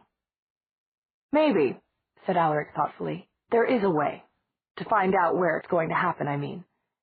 As heads raised questioningly, he said, "We need a precognition." All eyes turned to Bonnie. "Oh, no," Bonnie said. "I'm through with all that. I hate it." "It's a great gift," began Alaric. "It's a great big pain. Look, you don't understand. The ordinary predictions are bad enough. It seems like most of the time I'm finding out things I don't want to know. But getting taken over, that's awful. And afterward, I don't even remember what I've said. It's horrible." "Getting taken over?" Alaric repeated. "What's that?" Bonnie sighed. It's what happened to me in the church, she said patiently. I can do other kinds of predictions, like divining with water or reading palms. She glanced at Elena and then away, and stuff like that. But then there are times when someone takes me over and just uses me to talk for them. It's like having somebody else in my body. Like in the graveyard, when you said there was something there waiting for me, said Elena. Or when you warned me not to go near the bridge. Or when you came to dinner and said that death, my death, was in the house. She looked automatically around at Damon, who returned her gaze impassively. Still, that had been wrong, she thought. Damon hadn't been her death. So what had the prophecy meant? For just an instant, something glimmered in her mind. But before she could get a grasp on it, Meredith interrupted. It's like another voice that speaks through Bonnie, Meredith explained to Alaric. She even looks different. Maybe you weren't close enough in the church to see. But why didn't you tell me about this? Alaric was excited. This could be important. This entity, whatever it is, could give us vital information. It could clear up the mystery of the other power, or at least give us a clue how to fight it. Bonnie was shaking her head. No, it isn't something I can just whistle up, and it doesn't answer questions. It just happens to me, and I hate it. You mean you can't think of anything that tends to set it off? Anything that's led to it happening before? Elena and Meredith, who knew very well what could set it off, looked at each other. Elena bit the inside of her cheek. It was Bonnie's choice. It had to be Bonnie's choice. Bonnie, who was holding her head in her hands, shot a sideways glance through red curls at Elena. Then she shut her eyes and moaned. Candles, she said. What? Candles. A candle flame might do it. I can't be sure, you understand. I'm not promising anything. Somebody go ransack the science lab, said Alaric. It was a scene reminiscent of the day Alaric had come to school, when he'd asked them all to put their chairs in a circle. Elena looked at the circle of faces lit eerily from below by the candle's flame. There was Matt, with his jaw set. Beside him, Meredith, her dark lashes throwing shadows upward, and Alaric, leaning forward in his eagerness.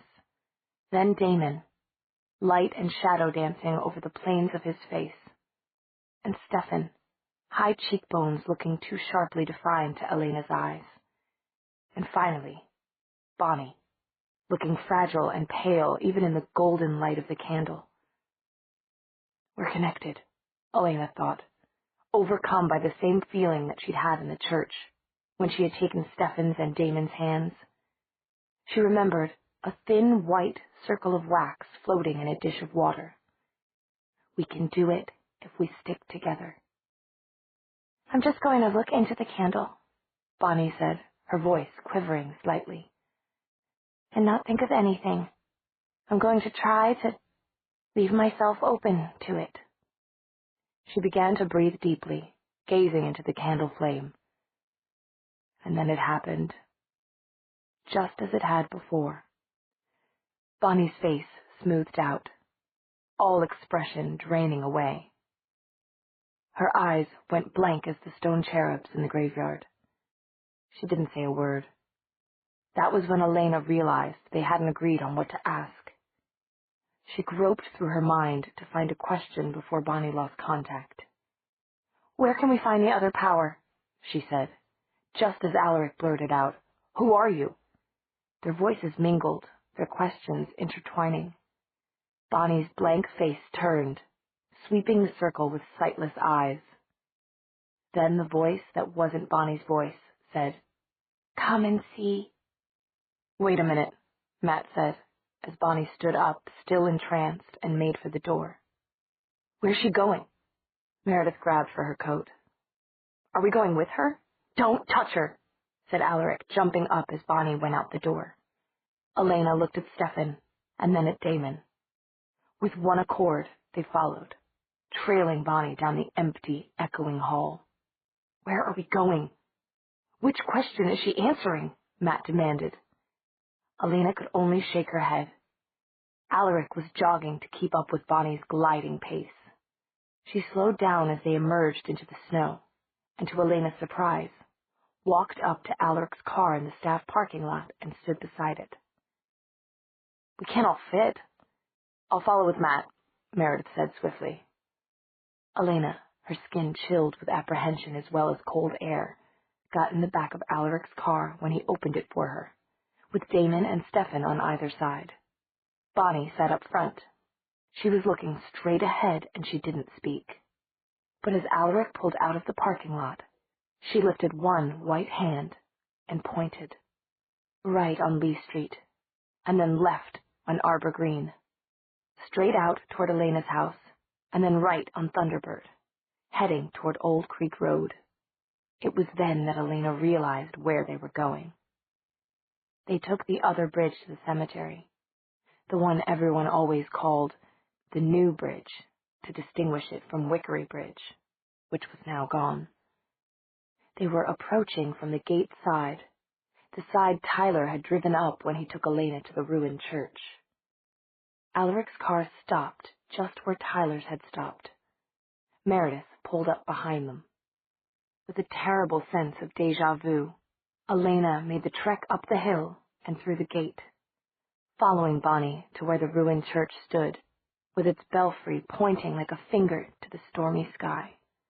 At the empty hole that had once been the doorway, she balked. "Where are you taking us?" she said.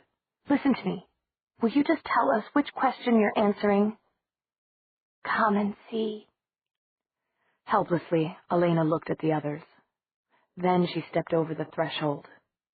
Bonnie walked slowly to the white marble tomb and stopped. Elena looked at it, and then at Bonnie's ghostly face. Every hair on her arms and the back of her neck was standing up. "Oh no," she whispered. "Not that." "Elena, what are you talking about?" Meredith said. Dizzy, Elena looked down at the marble countenances of Thomas and Honoria Fell, lying on the stone lid of their tomb. "This thing opens," she whispered. Chapter 13. "You think we're supposed to look inside?" Matt said. "I don't know," Elena said miserably. She didn't want to see what was inside that tomb now any more than she had when Tyler had suggested opening it to vandalize it. "Maybe we won't be able to get it open," she added. "Tyler and Dick couldn't. It started to slide only when I leaned on it." "Lean on it now. Maybe there's some sort of hidden spring mechanism," Alaric suggested. And when Elena did, with no results, he said, "All right, let's all get a grip and brace ourselves. Like this. Come on now." From his crouch, he looked up at Damon, who was standing motionless next to the tomb, looking faintly amused. "Excuse me," Damon said, and Alaric stepped back, frowning. Damon and Stefan each gripped an end of the stone lid and lifted. The lid came away, making a grinding sound as Damon and Stefan slid it to the ground on one side of the tomb. Elena couldn't bring herself to move closer. Instead, fighting nausea, she concentrated on Stefan's expression. It would tell her what was to be found in there.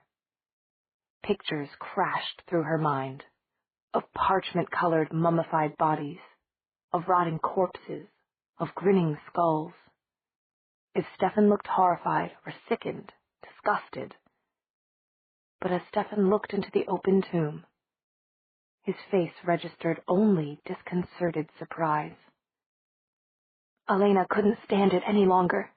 "What is it?" He gave her a crooked smile and said with a glance at Bonnie, "Come and see." Elena inched up to the tomb and looked down. Then her head flew up, and she regarded Stefan in astonishment. "What is it?" "I don't know," he replied.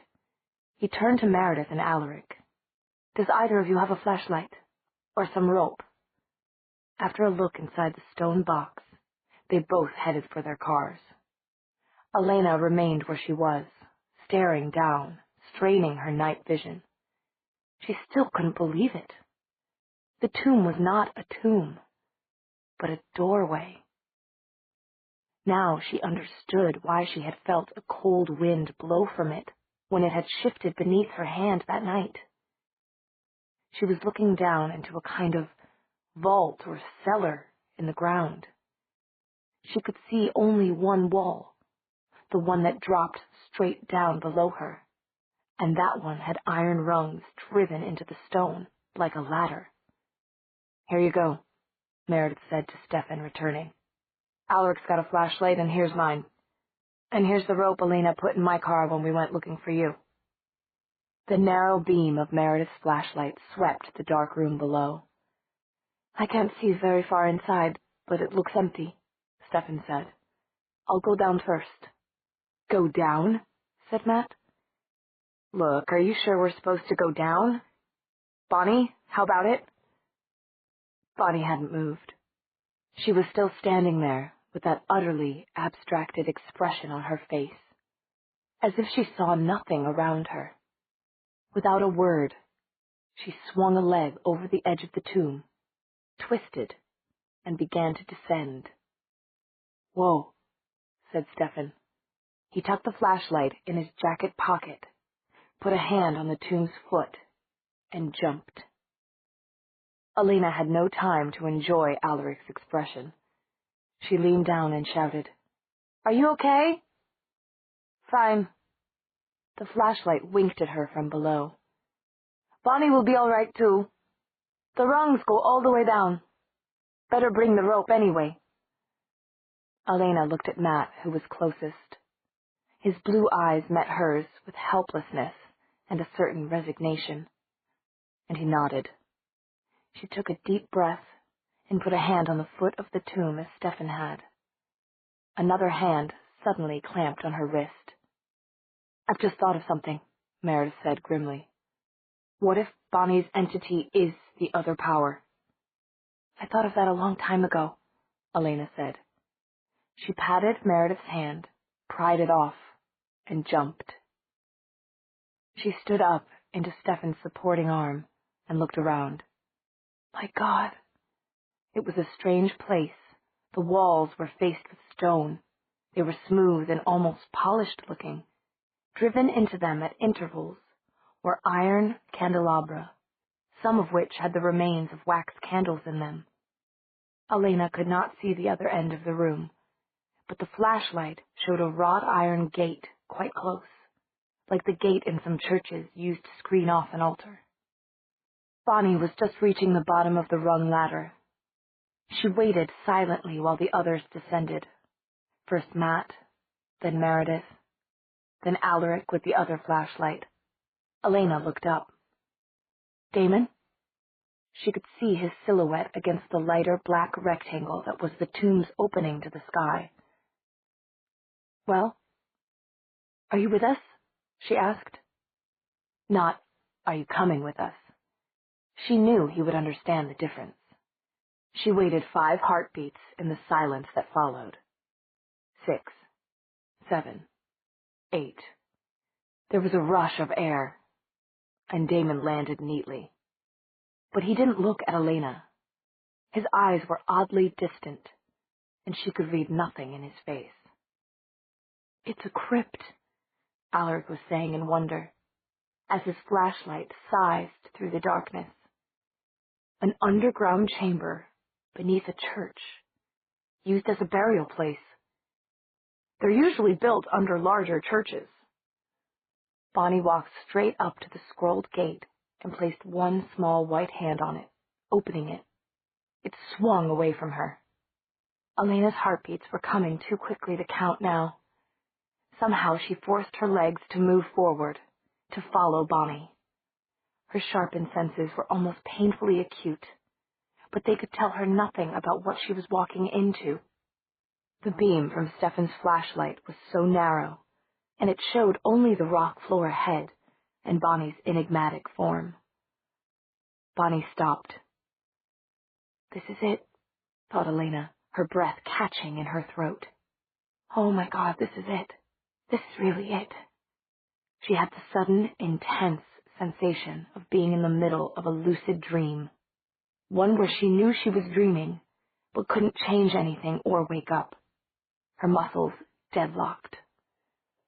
She could smell fear from the others, and she could feel the sharp edge of it from Stefan beside her.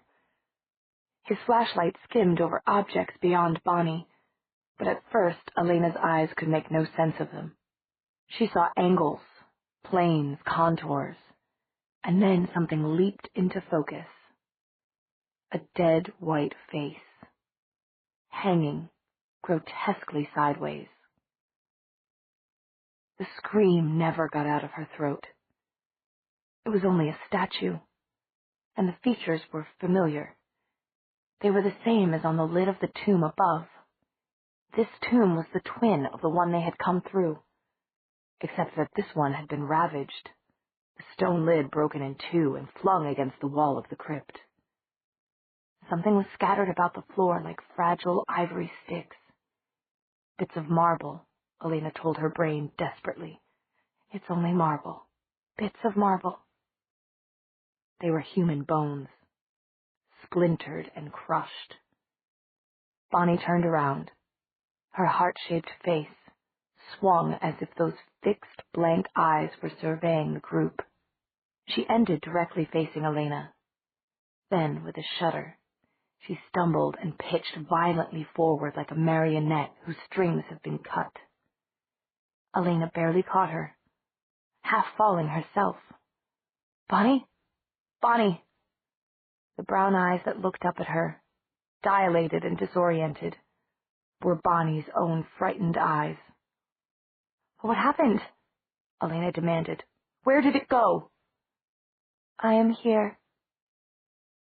Above the plundered tomb, a hazy light was showing. No, not a light, Elena thought. She was sensing it with her eyes. But it was not light in the normal spectrum.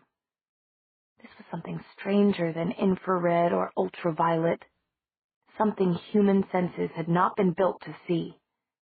It was being revealed to her, forced on her brain by some outside power. The other power, she whispered, her blood freezing. No, Elena. The voice was not sound, in the same way that the vision was not light. It was quiet as starshine, and sad.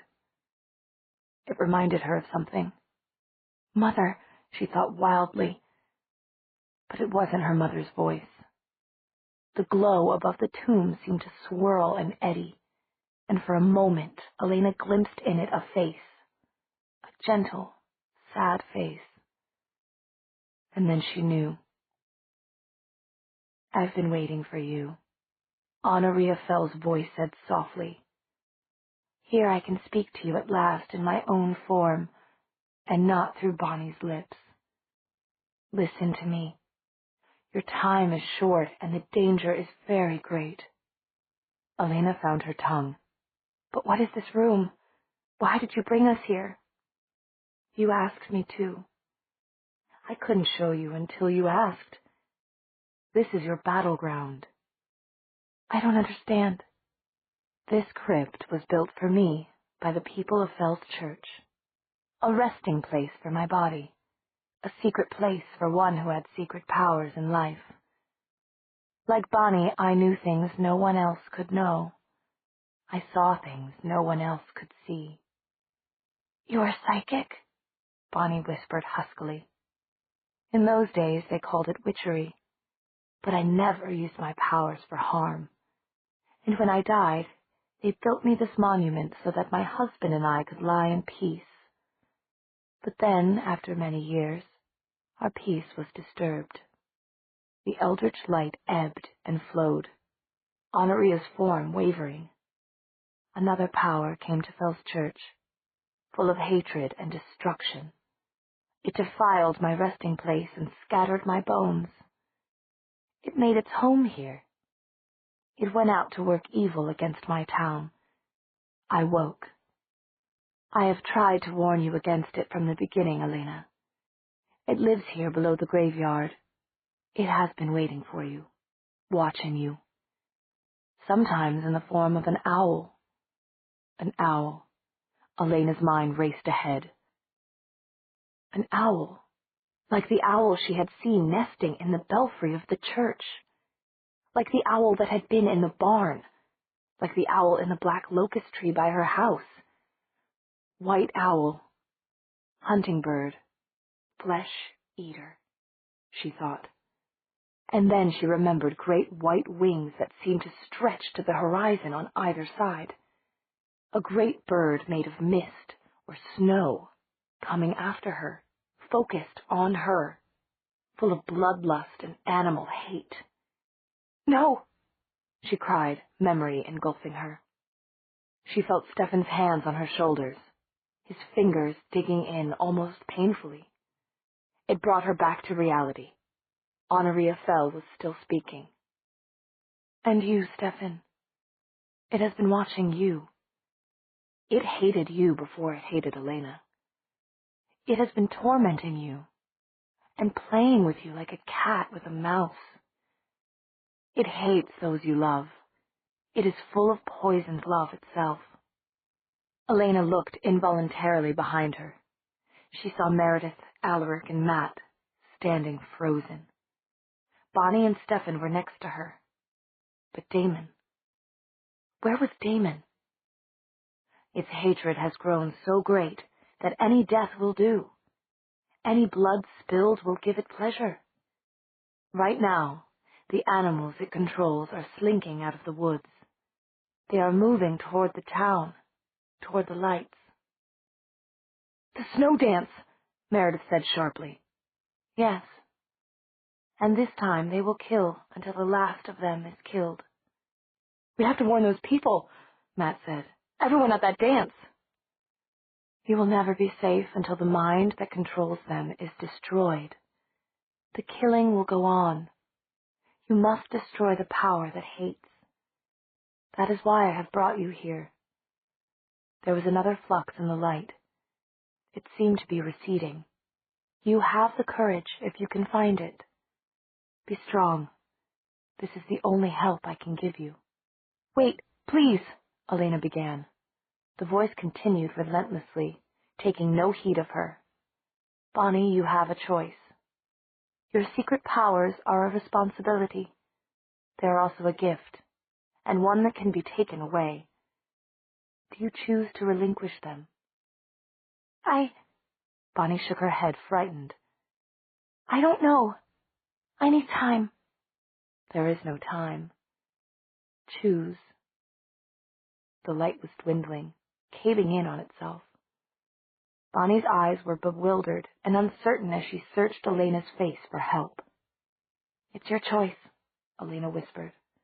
You have to decide for yourself. Slowly, the uncertainty left Bonnie's face, and she nodded. She stood away from Elena without support, turning back to the light. I'll keep them, she said huskily. I'll deal with them somehow. My grandmother did. There was a flicker of something like amusement from the light. You've chosen wisely. May you use them as well. This is the last time I will speak to you. But I have earned my rest. The fight is yours. And the glow faded, like the last embers of a dying fire. With it gone, Elena could feel the pressure all around her. Something was going to happen. Some crushing force was coming toward them, or hanging over them. Stefan! Stefan felt it too, she could tell. Come on, Bonnie said, her voice panicked. We have to get out of here. We have to get to the dance, Matt gasped. His face was white. We have to help them. Fire! Cried Bonnie, looking startled, as if the thought had just come to her. Fire won't kill them, but it will hold them off. Didn't you listen? We have to face the other power. And it's here, right now. We can't go, Elena cried. Her mind was filled with turmoil. Images, memories, and a dreadful foreboding. Bloodlust. She could feel it.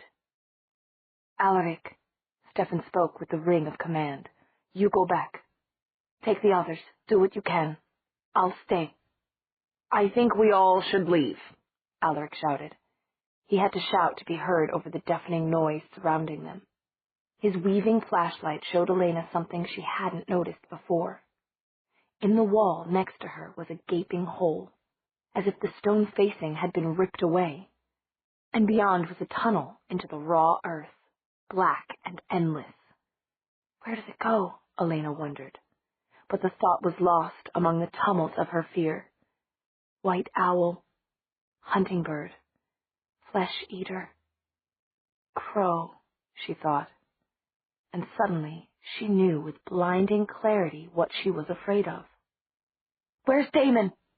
She screamed, dragging Stefan around as she turned, looking. Where's Damon? Get out! Cried Bonnie, her voice shrill with terror. She threw herself toward the gate just as the sound split the darkness. It was a snarl, but not a dog's snarl. It could never be mistaken for that. It was so much deeper, heavier, more resonant. It was a huge sound, and it reeked of the jungle, of the hunting bloodlust. It reverberated in Elena's chest, jarred her bones. It paralyzed her. The sound came again, hungry and savage, but somehow almost lazy, that confident. And with it came heavy footfalls from the tunnel. Bonnie was trying to scream, making only a thin whistling sound. In the blackness of the tunnel, something was coming, a shape that moved with a rangy, feline swing. Elena recognized the snarl now. It was the sound of the largest of the hunting cats, larger than a lion. The tiger's eyes showed yellow as it reached the end of the tunnel. And then everything happened at once.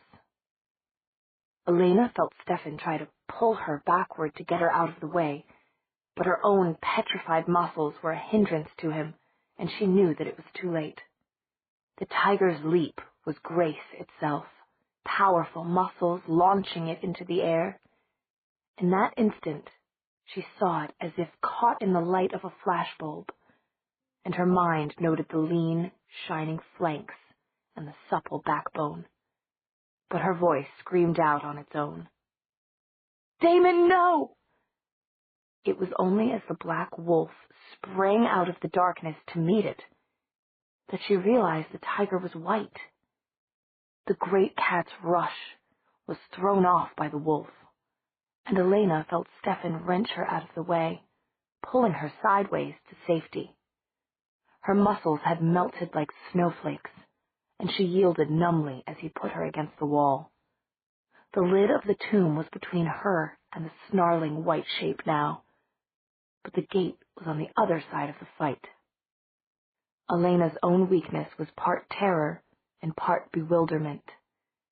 She didn't understand anything. Confusion roared in her ears. A moment ago she had been certain Damon had been playing with them all this time, that he had been the other power all along. But the malice and the bloodlust that emanated from the tiger were unmistakable. This was what had chased her in the graveyard, and from the boarding house to the river and her death. This white power that the wolf was fighting to kill. It was an impossible match. The black wolf, vicious and aggressive though it might be, didn't stand a chance. One swipe of the tiger's huge claws laid the wolf's shoulder open to the bone. Its jaws snarled open as it tried to get a bone-cracking grip on the wolf's neck. But then Stefan was there, training the blaze of the flashlight into the cat's eyes, thrusting the wounded wolf out of the way. Elena wished she could scream, wished she could do something to release this rushing ache inside her. She didn't understand. She didn't understand anything. Stefan was in danger. but she couldn't move. "Get out!" Stefan was shouting to the others. "Do it now! Get out!" Faster than any human, he darted out of the way of a white paw, keeping the light in the tiger's eyes. Meredith was on the other side of the gate now. Matt was half carrying and half dragging Bonnie. Alaric was through. The tiger lunged, and the gate crashed shut. Stefan fell to the side, slipping as he tried to scramble up again. "We won't leave you!" Alaric cried. "Go!" shouted Stefan. "Get to the dance! Do what you can! Go!" The wolf was attacking again, despite the bleeding wounds in its head and its shoulder where muscle and tendon lay exposed and shining. The tiger fought back. The animal sounds rose to a volume that Elena couldn't stand. Meredith and the others were gone. Alaric's flashlight had disappeared. "Stefan!" she screamed, seeing him poised to jump into the fight again. If he died, she would die too. And if she had to die, she wanted it to be with him. The paralysis left her, and she stumbled toward him, sobbing, reaching out to clutch him tightly. She felt his arm around her as he held her with his body between her and the noise and violence. But she was stubborn as he was. She twisted, and then they faced it together. The wolf was down. It was lying on its back, and although its fur was too dark to show the blood, a red pool gathered beneath it. The white cat stood above it, jaws gaping inches from the vulnerable black throat. But the death-dealing bite to the neck didn't come. Instead, the tiger raised its head to look at Stefan and Elena. With a strange calmness, Elena found herself noticing tiny details of its appearance. The whiskers were straight and slender, like silver wires. Its fur was pure white, striped with faint marks like unburnished gold. White and gold, she thought, remembering the owl in the barn. And that stirred another memory of something she'd seen, or something she'd heard about. With a heavy swipe, the cat sent the flashlight flying out of Stefan's hand. Elena heard him hiss in pain, but she could no longer see anything in the blackness. Where there was no light at all, even a hunter was blind. Clinging to him, she waited for the pain of the killing blow. But suddenly, her head was reeling. It was full of gray and spinning fog, and she couldn't hold on to Stefan. She couldn't think. She couldn't speak. The floor seemed to be dropping away from her. Dimly, she realized that power was being used against her, that it was overwhelming her mind. She felt Stefan's body giving, slumping, falling away from her, and she could no longer resist the fog. She fell forever and never knew when she hit the ground. Chapter 14. White owl, hunting bird, hunter, tiger, playing with you like a cat with a mouse.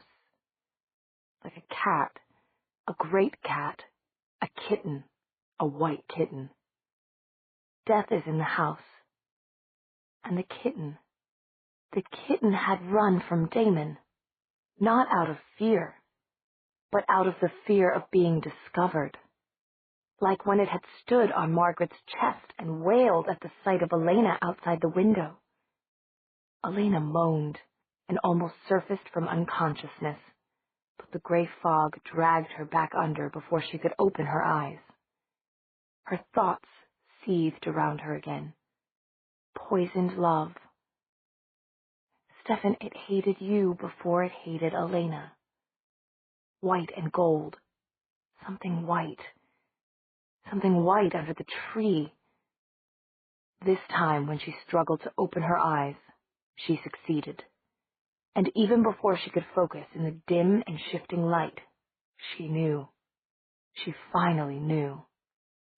The figure in the trailing white dress turned from the candle she was lighting, and Elena saw what might have been her own face on its shoulders. But it was a subtly distorted face, pale and beautiful as an ice sculpture, but wrong. It was like the endless reflections of herself Elena had seen in her dream of the Hall of Mirrors, twisted and hungry and mocking. "Hello, Catherine," she whispered. Catherine smiled, a sly and predatory smile. "You're not as stupid as I thought," she said. Her voice was light and sweet, silvery, Elena thought, like her eyelashes. There were silvery lights in her dress when she moved, too, but her hair was gold, almost as pale a gold as Elena's own. Her eyes were like the kitten's eyes, round and jewel blue. At her throat, she wore a necklace with a stone of the same vivid color. Elena's own throat was sore, as if she had been screaming. It felt dry as well. When she turned her head slowly to the side, even that little motion hurt. Stefan was beside her, slumped forward, bound by his arms to the wrought iron pickets of the gate. His head sagged against his chest, but what she could see of his face was deathly white. His throat was torn, and blood had dripped onto his collar and dried. Elena turned back to Catherine so quickly that her head spun. "Why? Why did you do that?" Catherine smiled, showing pointed white teeth. "Because I love him," she said in a childish sing-song. "Don't you love him too?" It was only then that Elena fully realized why she couldn't move, and why her arms hurt. She was tied up, like Stefan, lashed securely to the closed gate.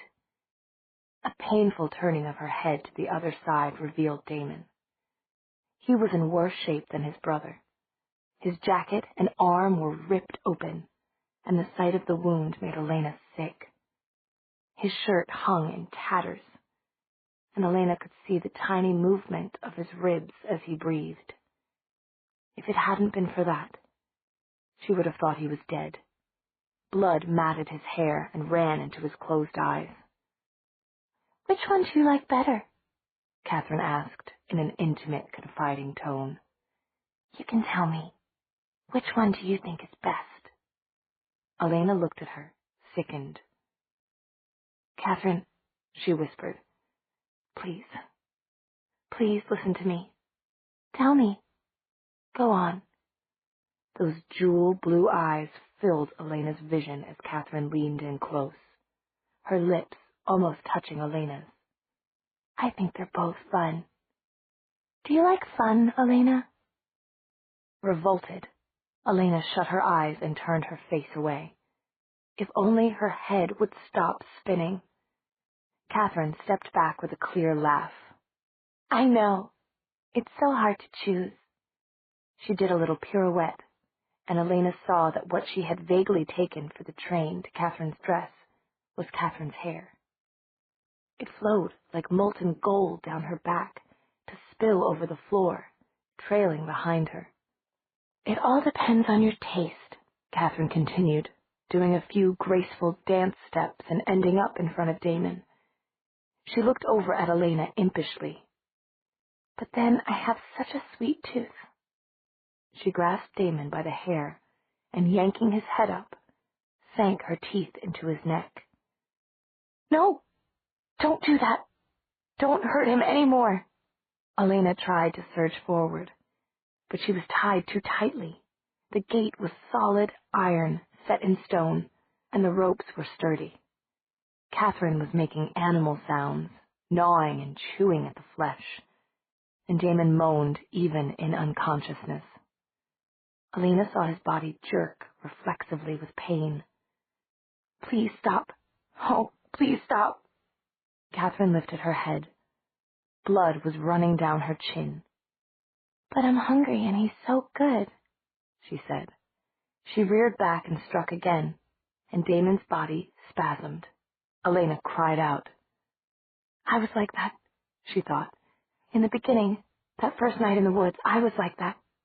I hurt Stefan like that. I wanted to kill him. Darkness swept around her, and she gave into it gratefully.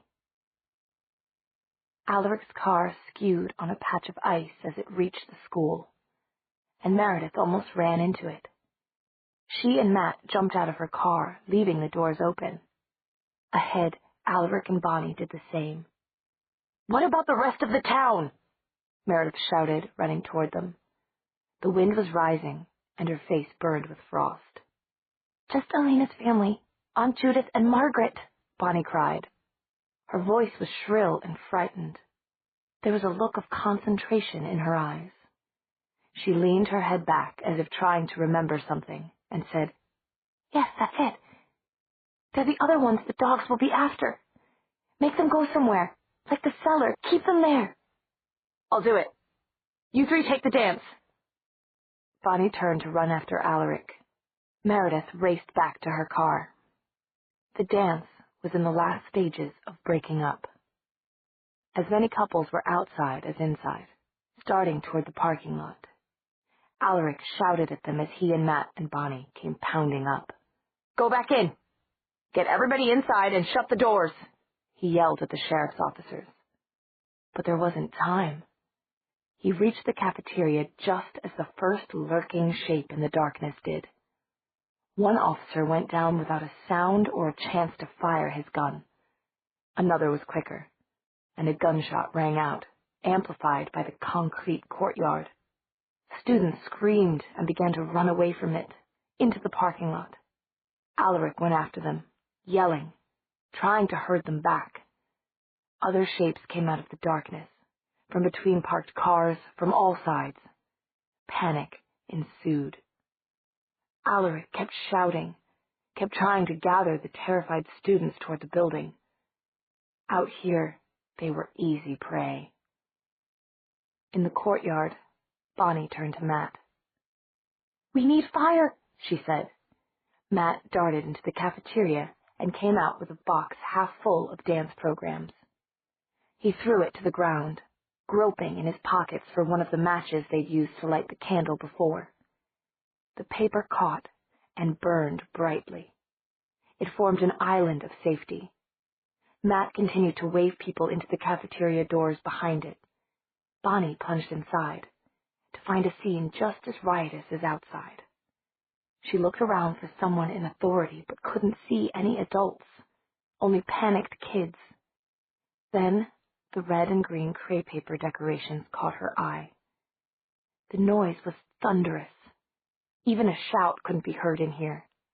Struggling past the people trying to get out, she made it to the far side of the room. Caroline was there, looking pale without her summer tan, and wearing the Snow Queen tiara. Bonnie towed her to the microphone. You're good at talking. Tell them to get inside and stay in. Tell them to start taking down the decorations. We need anything that'll burn. Wood chairs, stuff in garbage cans, anything.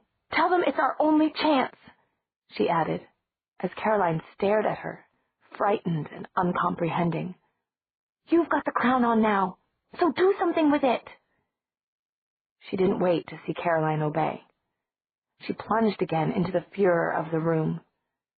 A moment later, she heard Caroline's voice, first hesitant and then urgent on the loudspeakers. It was dead quiet when Elena opened her eyes again. Elena? At the hoarse whisper, she tried to focus and found herself looking into pain-filled green eyes. Stefan, she said. She leaned toward him yearningly, wishing she could move. It didn't make sense, but she felt that if they could only hold each other, it wouldn't be so bad. There was a childish laugh. Elena didn't turn toward it, but Stefan did. Elena saw his reaction, saw the sequence of expressions passing across his face almost too quickly to identify. Blank shock, disbelief, dawning joy. and then horror. A horror that finally turned his eyes blind and opaque. "Catherine," he said. "That's impossible. It can't be, you're dead." "Stefan," Elena said, but he didn't respond. Catherine put a hand in front of her mouth and giggled behind it. "You wake up too," she said, looking on the other side of Elena. Elena felt a surge of power. After a moment, Damon's head lifted slowly, and he blinked. There was no astonishment in his face. He leaned his head back, eyes wearily narrowed, and looked for a minute or so at his captor. Then he smiled, a faint and painful smile, but recognizable. "Our sweet little white kitten," he whispered. "I should have known." "You didn't know, though, did you?" Catherine said, as eager as a child playing a game. "Even you didn't guess. I fooled everyone." She laughed again. "It was so much fun, watching you while you were watching Stefan, and neither of you knew I was there. I even scratched you once." Hooking her fingers into claws, she mimicked a kitten's slash. "At Elena's house, yes, I remember," Damon said slowly. He didn't seem so much angry as vaguely, whimsically amused. "Well, you're certainly a hunter. The lady and the tiger, as it were." "And I put Stefan in that well," Catherine bragged. "I saw you two fighting. I liked that. I followed Stefan to the edge of the woods, and then—" She clapped her cupped hands together, like someone catching a moth. Opening them slowly, she peered down into them as if she really had something there, and giggled secretly. "I was going to keep him to play with," she confided. Then her lower lip thrust out, and she looked at Elena balefully. "But you took him." "That was mean, Elena. You shouldn't have done that." The dreadful childish slyness was gone from her face, and for a moment Elena glimpsed the searing hatred of a woman. "Greedy girls get punished," Catherine said, moving toward her. "And you're a greedy girl." "Catherine!" Stefan had woken from his daze, and he spoke quickly. "Don't you want to tell us what else you've done?" Distracted, Catherine stepped back. She looked surprised, then flattered. "Well, if you really want me to," she said. She hugged her elbows with her hands and pirouetted again, her golden hair twisting on the floor. "No," she said gleefully, turning back and pointing at them. "You guess. You guess, and I'll tell you right or wrong. Go on." Elena swallowed, casting a covert glance at Stefan. She didn't see the point of stalling Catherine. It was all going to come out the same in the end. But some instinct told her to hang on to life as long as she could. "You attacked Vicky," she said carefully. Her own voice sounded winded to her ears, but she was positive now. "The girl in the ruined church that night?" "Good, yes!" Catherine cried. She made another kitten swipe with clawed fingers. "Well, after all, she was in my church," she added reasonably. "And what she and that boy were doing, well, you don't do that in church. So I scratched her." Catherine drew out the word, demonstrating, like somebody telling a story to a young child. "And I licked the blood up." She licked pale pink lips with her tongue. Then she pointed at Stefan. "Next guess." "You've been hounding her ever since," Stefan said. He wasn't playing the game. He was making a sickened observation. "Yes, we're done with that. Go on to something else," Catherine said sharply. But then she fiddled with the buttons at the neck of her dress, her fingers twinkling. And Elena thought of Vicky, with her startled fawn eyes, undressing in the cafeteria in front of everyone. I made her do silly things, Catherine laughed. She was fun to play with. Elena's arms were numb and cramped. She realized that she was reflexively straining against the ropes, so offended by Catherine's words that she couldn't hold still. She made herself stop, trying instead to lean back and get a little feeling into her deadened hands. What she was going to do if she got free, she didn't know, but she had to try. Next guess, Catherine was saying dangerously. Why do you say it's your church? Damon asked. His voice was still distantly amused, as if none of this affected him at all. What about Henri Phil? Oh, that old spook, Catherine said maliciously. She peered around behind Elena, her mouth pursed, her eyes glaring. Elena realized for the first time that they were facing the entrance to the crypt, with the ransacked tomb behind them. Maybe Honoria would help them. But then she remembered that quiet, fading voice. This is the only help I can give you. And she knew that no further aid would come. As if she'd read Elena's thoughts, Catherine was saying, She can't do anything. She's just a pack of old bones. The graceful hands made gestures as if Catherine were breaking those bones. All she can do is talk, and lots of times I stopped you from hearing her. Catherine's expression was dark again, and Elena felt an acid twinge of fear. You killed Bonnie's dog, Yangtze, she said. It was a random guess, thrown out to divert Catherine, but it worked. Yes, that was funny. You all came running out of the house and started moaning and crying. Catherine evoked the scene in pantomime, the little dog lying in front of Bonnie's house, the girls rushing out to find his body. He tasted bad, but it was worth it. I followed Damon there when he was a crow. I used to follow him a lot. If I wanted, I could have grabbed that crow and... She made a sharp, ringing motion. Bonnie's dream, Elena thought. Icy revelation sweeping over her. She didn't even realize she'd spoken aloud until she saw Stefan and Catherine looking at her. Bonnie dreamed about you, she whispered, but she thought it was me. She told me that she saw me standing under a tree with the wind blowing, and she was afraid of me. She said I looked different, pale but almost glowing. And a crow flew by, and I grabbed it and wrung its neck. Bile was rising in Elena's throat, and she gulped it down. But it was you, she said. Catherine looked delighted, as if Elena had somehow proved her point. People dream about me a lot, she said smugly. Your aunt? She's dreamed about me. I tell her it was her fault you died. She thinks it's you telling her. Oh, God. I wish you had died, Catherine went on, her face turning spiteful. You should have died. I kept you in the river long enough, but you were such a tramp, getting blood from both of them, that you came back. Oh, well. She gave a furtive smile. Now I can play with you longer.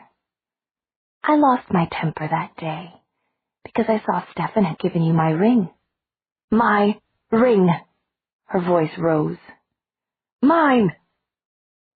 That I left for them to remember me by. And he gave it to you. That was when I knew I wasn't just going to play with him. I had to kill him. Stefan's eyes were stricken, confounded. But I thought you were dead, he said. You were dead. That I left for them to remember me by. And he gave it to you. That was when I knew I wasn't just going to play with him. I had to kill him. Stefan's eyes were stricken, confounded. But I thought you were dead, he said. You were dead. 500 years ago, Catherine. Oh, that was the first time I fooled you, Catherine said. But there was no glee in her tone now, It was sullen. I arranged it all with Gudrun, my maid. The two of you wouldn't accept my choice, she burst out, looking from Stefan to Damon angrily. I wanted us all to be happy. I loved you. I loved you both. But that wasn't good enough for you. Catherine's face had changed again, and Elena saw in it the hurt child of 5 centuries ago. That must have been what Catherine looked like then, she thought wonderingly. The wide blue eyes were actually filling with tears. I wanted you to love each other, Catherine went on, sounding bewildered. But you wouldn't. And I felt awful. I thought if you thought I died, that you would love each other. And I knew I had to go away, anyway, before Papa started to suspect what I was. So, Gudrun and I arranged it, she said softly, lost in memory. I had another talisman against the sun made, and I gave her my ring. And she took my white dress, my best white dress, and ashes from the fireplace. We burned fat there so the ashes would smell right, and she put them out in the sun, where you would find them, along with my note. I wasn't sure you'd be fooled, but you were. Then, Catherine's face twisted in grief. You did everything all wrong. You were supposed to be sorry and cry and comfort each other. I did it for you. But instead, you ran and got swords? Why did you do that? It was a cry from the heart. Why didn't you take my gift? You treated it like garbage. I told you in that note that I wanted you to be reconciled with each other. But you didn't listen, and you got swords. You killed each other. Why did you do it? Tears were slipping down Catherine's cheeks, and Stefan's face was wet too. We were stupid, he said, as caught up in the memory of the past as she was. We blamed each other for your death, and we were so stupid. Catherine, listen to me. It was my fault. I was the one who attacked first, and I've been sorry. You don't know how sorry I've been ever since. You don't know how many times I've thought about it and wished there was something I could do to change it. I'd have given anything to take it back. Anything. I killed my brother. His voice cracked, and tears spilled from his eyes. Elena, her heart breaking with grief, turned helplessly to Damon and saw that he wasn't even aware of her. The look of amusement was gone, and his eyes were fixed on Stefan in utter concentration. Riveted. Catherine, please listen to me, Stefan said shakily, regaining his voice. We've all hurt one another enough. Please, let us go now. Or keep me if you want. But let them leave. I'm the one that's to blame. Keep me and I'll do whatever you want. Catherine's jewel-like eyes were liquid and impossibly blue, filled with an endless sorrow. Elena didn't dare to breathe, afraid to break the spell as the slender girl moved toward Stefan, her face softened and yearning. But then the ice inside Catherine crept out again, freezing the tears on her cheeks. You should have thought of that a long time ago, she said. I might have listened to you then. I was sorry you killed each other at first. I ran away, without even Gudrun, back to my home. But then I didn't have anything, not even a new dress, and I was hungry and cold. I might have starved if Klaus hadn't found me. Klaus. Through her dismay, Elena remembered something Stefan had told her. Klaus was the man who'd made Catherine a vampire, the man the villagers said was evil. Klaus taught me the truth, Catherine said. He showed me how the world really is. You have to be strong and take the things you want. You have to think only of yourself. And I'm the strongest of all now. I am. You know how I got that way? She answered the question without even waiting for them to respond. Lives. So many lives. Humans and vampires. And they're all inside me now. I killed Klaus after a century or two. He was surprised. He didn't know how much I'd learned. I was so happy, taking lives, filling myself up with them. But then I would remember you too, and what you did, how you treated my gift. And I knew I had to punish you. I finally figured out how to do it. I brought you here, both of you. I put the thought in your mind, Stefan, the way you put thoughts into a human's. I guided you to this place, and then I made sure Damon followed you. Elena was here. I think she must be related to me somehow. She looks like me. I knew you'd see her and feel guilty. But you weren't supposed to fall in love with her. The resentfulness in Catherine's voice gave way to fury again. You weren't supposed to forget me. You weren't supposed to give her my ring. Catherine swept on. Oh, you made me so angry. And now I'm going to make you sorry. Really sorry. I know who I hate most now, and it's you, Stefan. Because I loved you best. She seemed to regain control of herself, wiping the last traces of tears from her face and drawing herself up with exaggerated dignity. I don't hate Damon as much, she said. I might even let him live. Her eyes narrowed and then widened with an idea. Listen, Damon, she said secretly. You're not as stupid as Stefan is. You know the way things really are. I've heard you say it. I've seen things you've done. She leaned forward.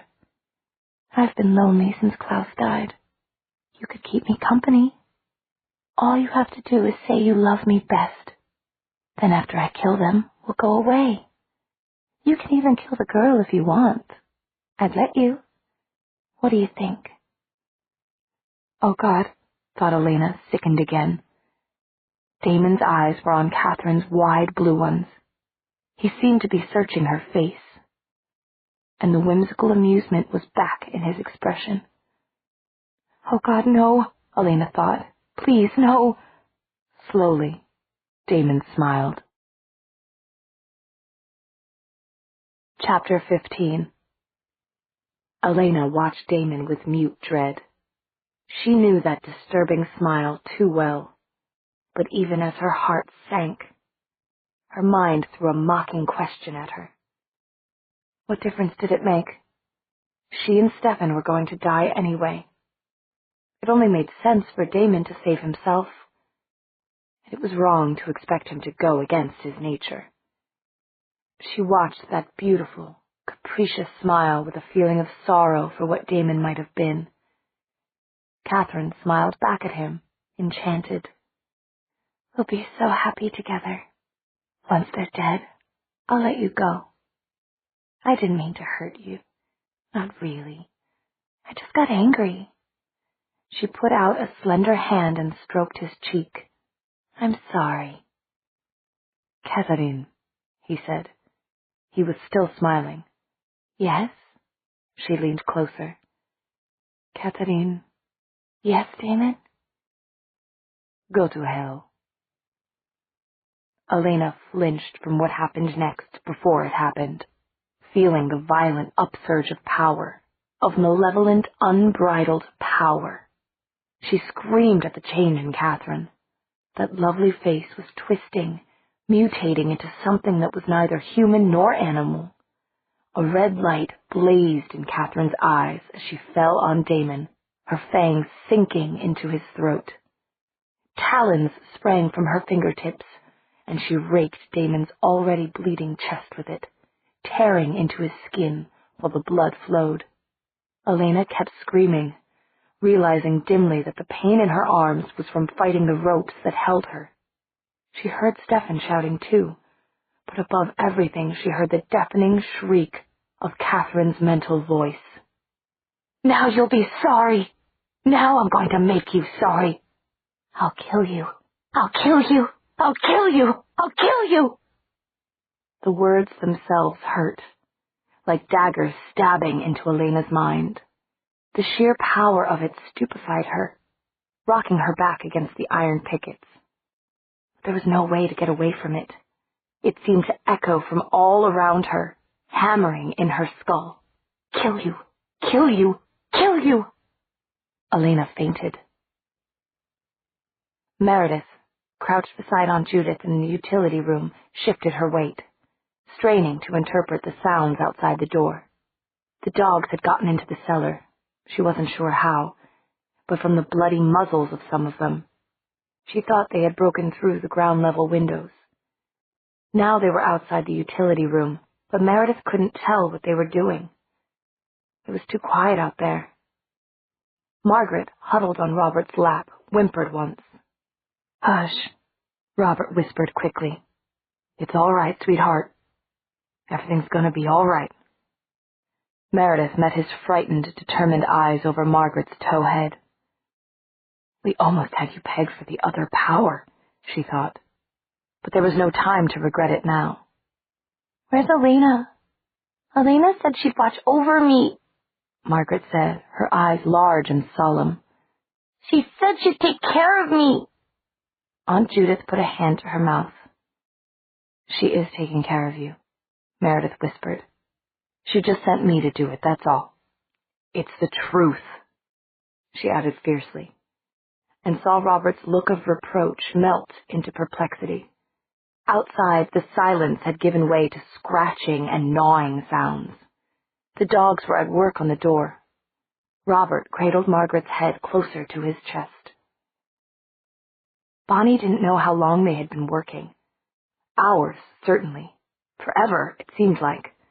The dogs had gotten in through the kitchen and the old wooden side doors. So far, though, only about a dozen had gotten past the fires lit like barricades in front of these openings, and the men with guns had taken care of most of those. But Mr. Smallwood and his friends were now holding empty rifles, and they were running out of things to burn. Vicky had gotten hysterical a little while ago, screaming and holding her head as if something was hurting her.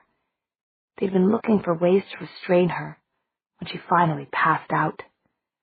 Bonnie went up to Matt, who was looking out over the fire through the demolished side door.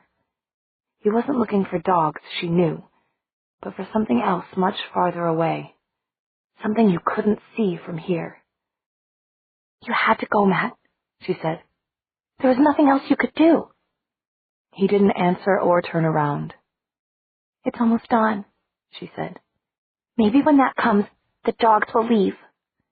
But even as she said it, she knew it wasn't true. Matt didn't answer.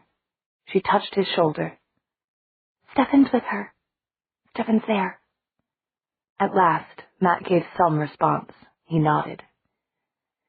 "Stefan's there," he said. Brown and snarling, another shape charged out of the dark. It was much later when Elena came gradually to consciousness.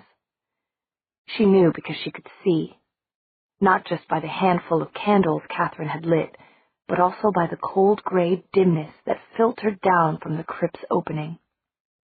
She could see Damon, too. He was lying on the floor, his bonds slashed along with his clothes. There was enough light now to see the full extent of his wounds, and Elena wondered if he was still alive. He was motionless enough to be dead. "Damon," she thought. It was only after she had done it that she realized the word had not been spoken. Somehow, Catherine's shrieking had closed a circuit in her mind, or maybe it had awakened something sleeping, and Matt's blood had undoubtedly helped, giving her the strength to finally find her mental voice. She turned her head the other way. "Stefan?" His face was haggard with pain, but aware. Too aware. Elena almost wished that he were as insensible as Damon to what was happening to them. "Elena," he returned. "Where is she?" Elena said, her eyes moving slowly around the room. Stefan looked toward the opening of the crypt. She went up there a while ago. Maybe to check on how the dogs are doing. Elena had thought she'd reached the limit of fear and dread, But it wasn't true. She hadn't remembered the others then. Elena, I'm sorry. Stefan's face was filled with what no words could express. It's not your fault, Stefan. You didn't do this to her. She did it to herself. Or it just happened to her because of what she is. What we are. Running beneath Elena's thoughts was the memory of how she had attacked Stefan in the woods, and how she had felt when she was racing toward Mr. Smallwood, planning her revenge. It could have been me, she said. No, you could never become like that. Elena didn't answer. If she had the power now, what would she do to Catherine? What wouldn't she do to her? But she knew it would only upset Stefan more to talk about it. I thought Damon was going to betray us, she said. I did too, said Stefan queerly. He was looking at his brother with an odd expression. Do you still hate him? Stefan's gaze darkened. No, he said quietly. No, I don't hate him anymore. Elena nodded. It was important somehow. Then she started, her nerves hyper-alert as something shadowed the entrance to the crypt. Stefan tensed too. She's coming, Elena. I love you, Stefan, Elena said hopelessly as the misty white shape hurtled down. Catherine took form in front of them. I don't know what's happening, she said, looking annoyed. You're blocking my tunnel. She peered behind Elena again, toward the broken tomb and the hole in the wall. That's what I use for getting around, she went on, seemingly unaware of Damon's body at her feet. It goes beneath the river, so I don't have to cross over running water, you see? Instead, I cross under it. She looked at them as if waiting for their appreciation of the joke. Of course, thought Elena. How could I have been so stupid? Damon rode with us in Alaric's car over the river. He crossed running water then, and probably lots of other times. He couldn't have been the other power. It was strange how she could think even though she was so frightened. It was as if one part of her mind stood watching from a distance. I'm going to kill you now, Catherine said conversationally. Then I'm going under the river to kill your friends. I don't think the dogs have done it yet, but I'll take care of it myself. Let Elena go, said Stefan. His voice was quenched, but compelling all the same. I haven't decided how to do it, said Catherine, ignoring him. I might roast you. There's almost enough light for that now. And I've got these. She reached down the front of her gown and brought her closed hand out. 1, 2, 3, she said, dropping 2 silver rings and a gold one onto the ground. Their stones shone blue as Catherine's eyes, blue as the stone in the necklace at Catherine's throat.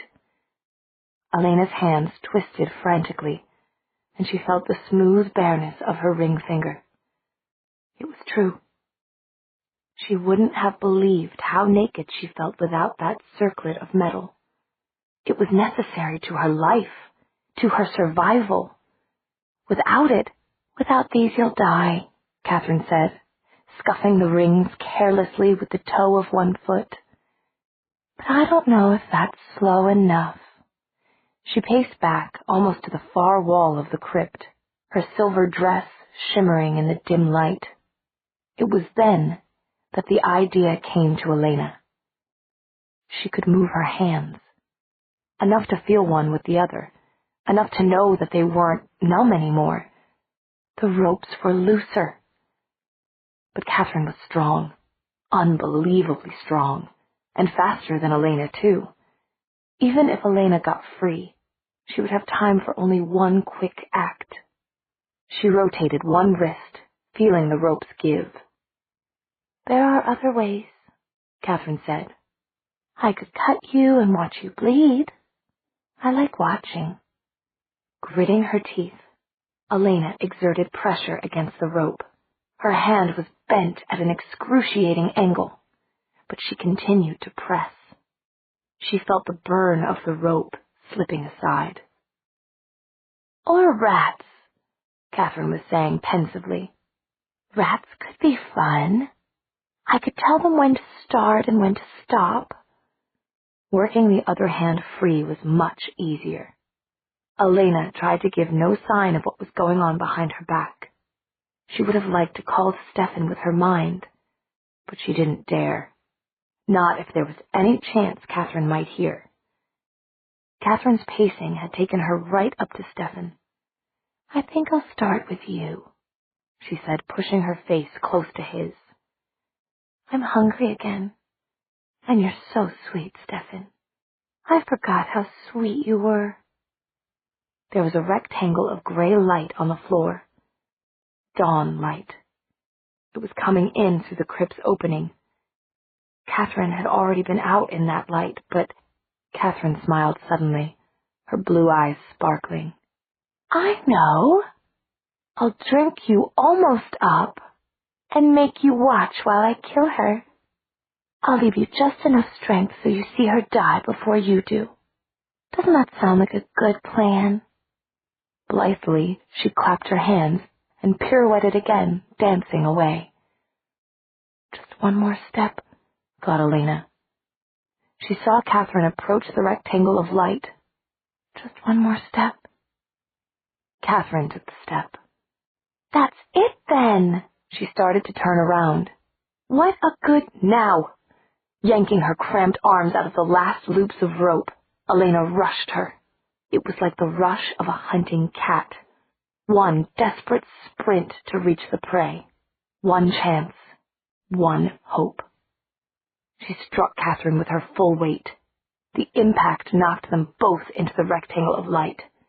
She felt Catherine's head crack against the stone floor.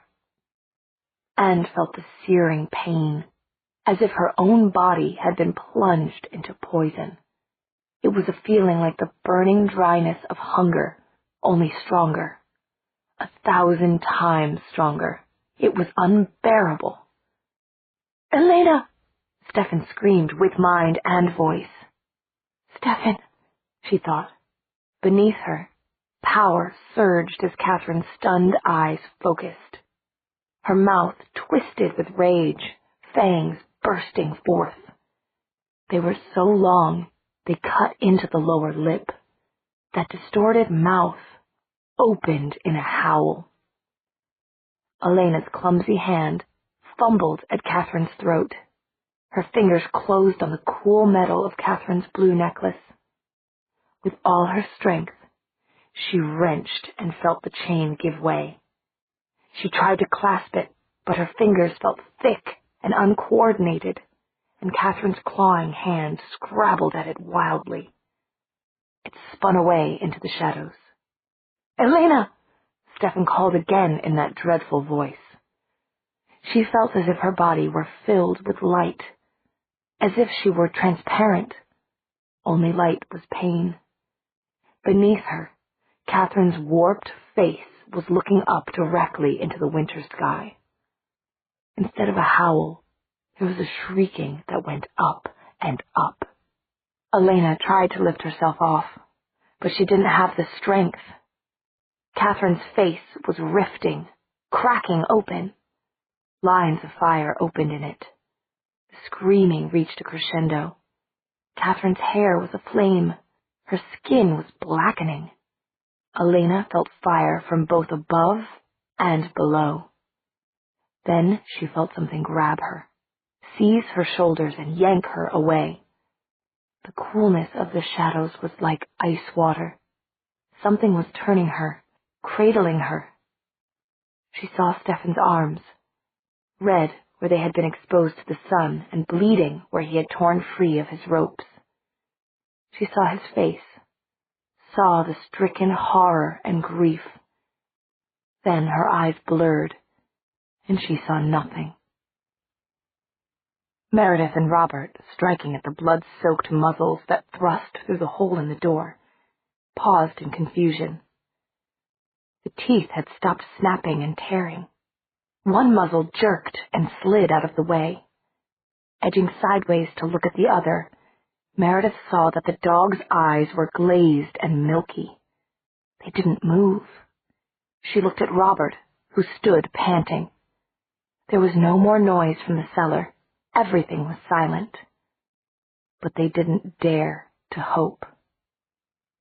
Vicky's demented shrieking stopped as if it had been cut with a knife. The dog, which had sunk its teeth into Matt's thigh, stiffened and gave a convulsive shudder. Then its jaws released him.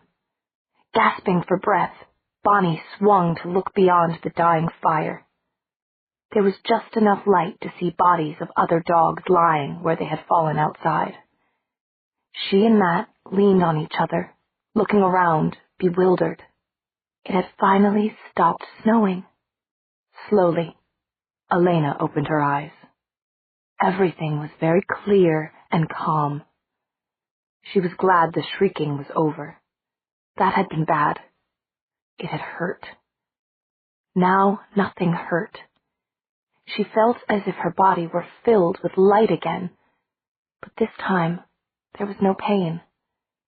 It was as if she were floating very high and easy on wafts of air. She almost felt she didn't have a body at all. She smiled. Turning her head didn't hurt, although it increased the loose, floating feeling. She saw in the oblong of pale light on the floor the smoldering remains of a silvery dress. Catherine's lie of 500 years ago had become the truth. That was that, then. Elena looked away. She didn't wish anyone harm now, and she didn't want to waste time on Catherine. There were so many more important things. "Stefan," she said, and sighed, and smiled. "Oh, this is nice. This must be how a bird felt." "I didn't mean for things to turn out this way," she said, softly rueful.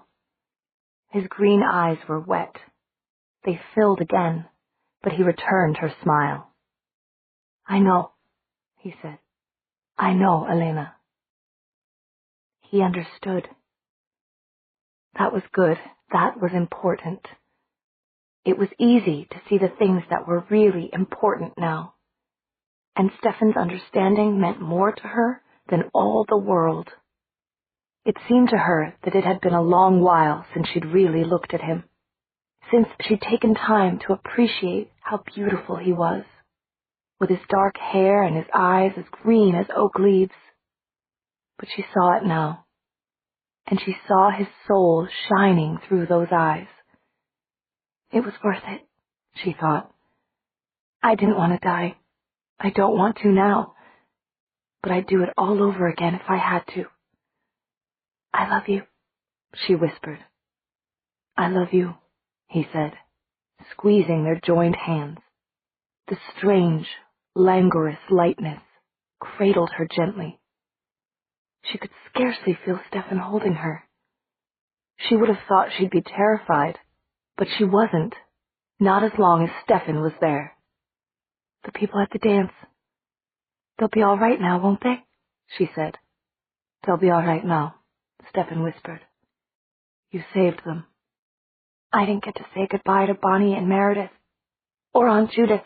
You have to tell them I love them." "I'll tell them," Stefan said. "You can tell them yourself," panted another voice, hoarse and unused sounding. Damon had pulled himself across the floor behind Stefan. His face was ravaged, streaked with blood, but his dark eyes burned at her. "Use your will, Elena. Hold on. You have the strength." She smiled at him waveringly. She knew the truth. What was happening was only finishing what had been started 2 weeks ago. She'd had 13 days to get things straight, to make amends with Matt and say goodbye to Margaret, to tell Stefan she loved him. But now the grace period was up. Still, there was no point in hurting Damon. She loved Damon, too. "I'll try," she promised. "We'll take you home," he said. "But not yet," she told him gently. "Let's wait just a little while." Something happened in the fathomless black eyes, and the burning spark went out. Then she saw that Damon knew too. "I'm not afraid," she said. "Well, only a little." A drowsiness had started, and she felt very comfortable, but as if she were falling asleep. Things were drifting away from her. An ache rose in her chest. She was not much afraid, but she was sorry. There were so many things she would miss, so many things she wished she had done. "No," she said softly. "How funny." The walls of the crypt seemed to have melted. They were gray and cloudy, and there was something like a doorway there, like the door that was the opening to the underground room. Only this was a doorway into a different light. "How beautiful," she murmured. "Stefan, I'm so tired." "You can rest now," he whispered. "You won't let go of me?" "No." "Then I won't be afraid." Something was shining on Damon's face. She reached toward it, touched it, and lifted her fingers away in wonder. "Don't be sad," she told him, feeling the cool wetness on her fingertips. But a pang of worry disturbed her. Who was there to understand Damon now? Who would be there to push him, to try to see what was really inside him? "You have to take care of each other," she said, realizing it. A little strength came back to her, like a candle flaring in the wind. "Stefan, will you promise? Promise to take care of each other." "I promise," he said. "Oh, Elena." Waves of sleepiness were overcoming her. "That's good," she said. "That's good, Stefan." The doorway was closer, so close she could touch it now. She wondered if her parents were somewhere behind it. "Time to go home," she whispered. And then the darkness and the shadows faded, and there was nothing but light. Stefan held her while her eyes closed. And then he just held her. The tears he'd been keeping back, falling without restraint. It was a different pain than when he'd pulled her out of the river.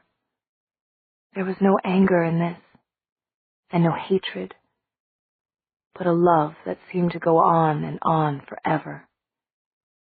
It hurt even more. He looked at the rectangle of sunlight, just a step or two away from him. Elena had gone into the light. She'd left him here alone. Not for long, he thought. His ring was on the floor. He didn't even glance at it as he rose, his eyes on the shaft of sunlight shining down. A hand grabbed his arm and pulled him back. Stefan looked into his brother's face. Damon's eyes were dark as midnight, and he was holding Stefan's ring. As Stefan watched, unable to move, he forced the ring onto Stefan's finger and released him. "Now," he said, sinking back painfully, "you can go wherever you want." He picked the ring Stefan had given to Elena off the ground and held it out. "This is yours too.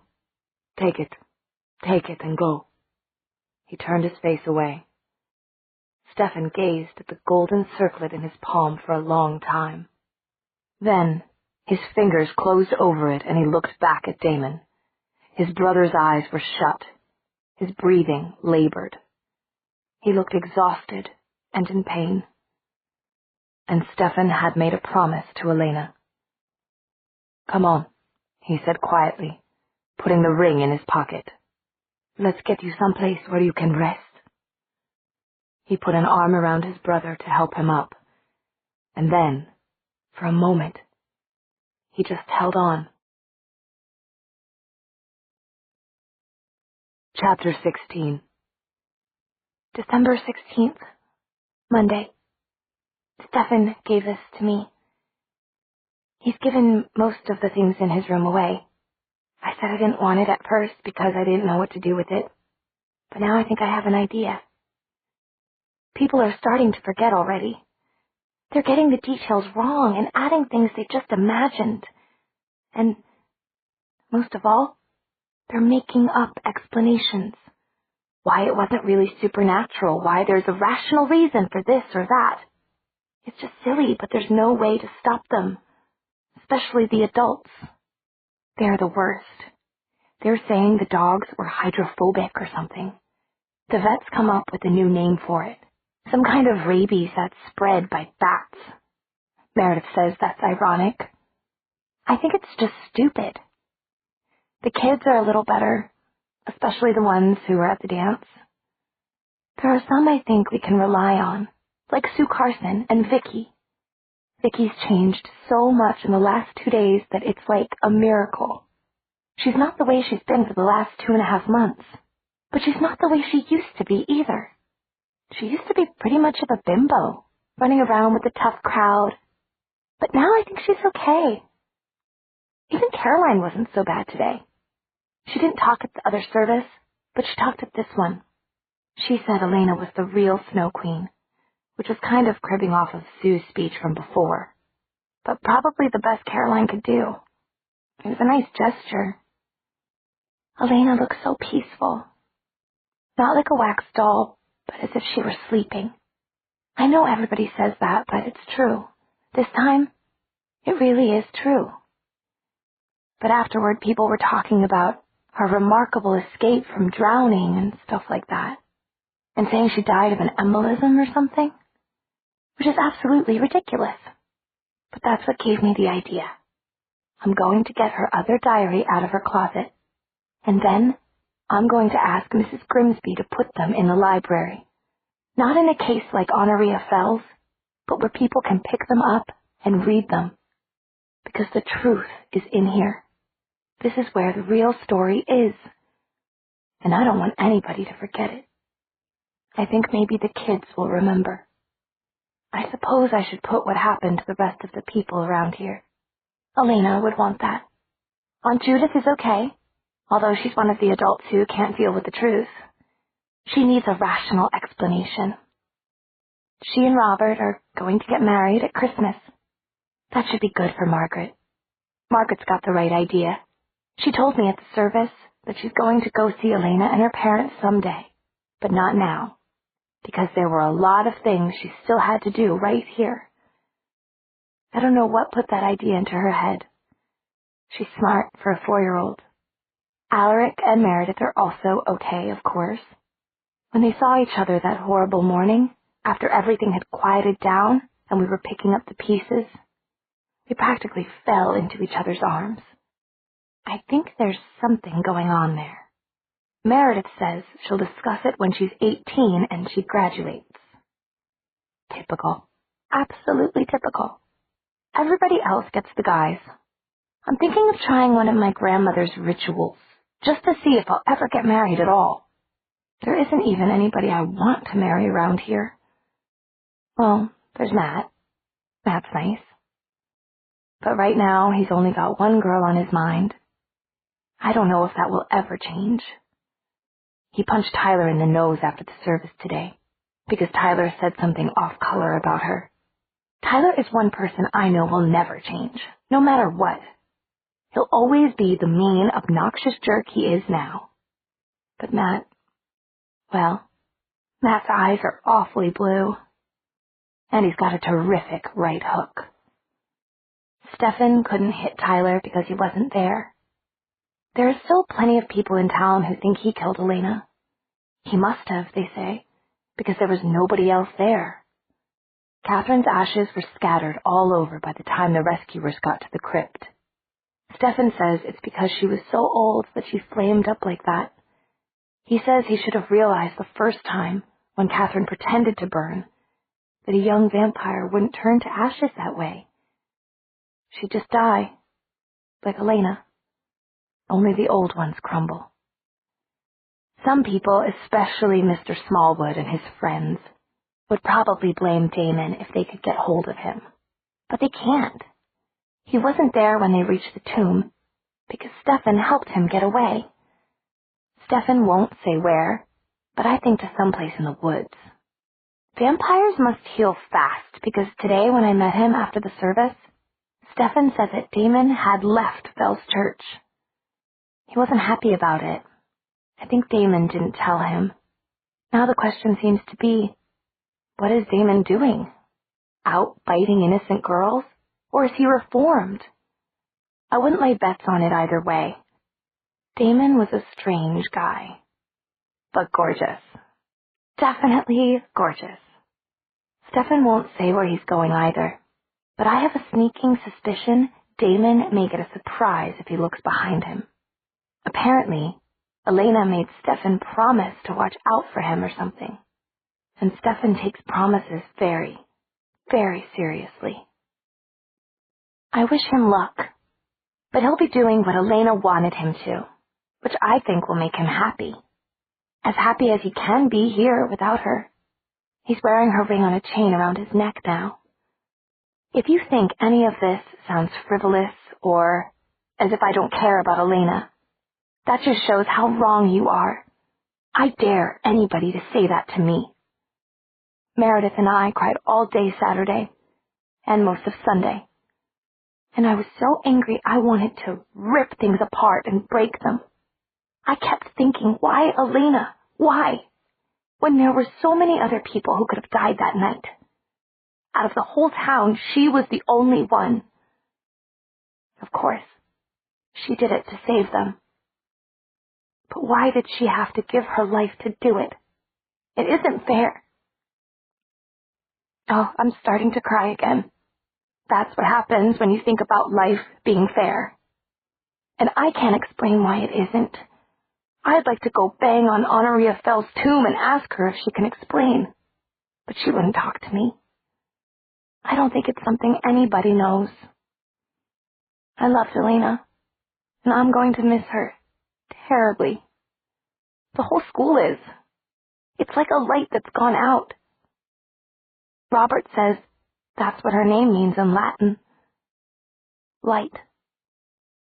Now there'll always be a part of me where the light has gone away. I wish I'd been able to say goodbye to her, but Stefan says she sent her love to me. I'm going to try to think of that as a light to take with me. I'd better stop writing now. Stefan's leaving, and Matt and Meredith and Alaric and I are going to see him off. I didn't mean to get so into this. I've never kept a journal myself. But I want people to know the truth about Elena. She wasn't a saint. She wasn't always sweet and good and honest and agreeable.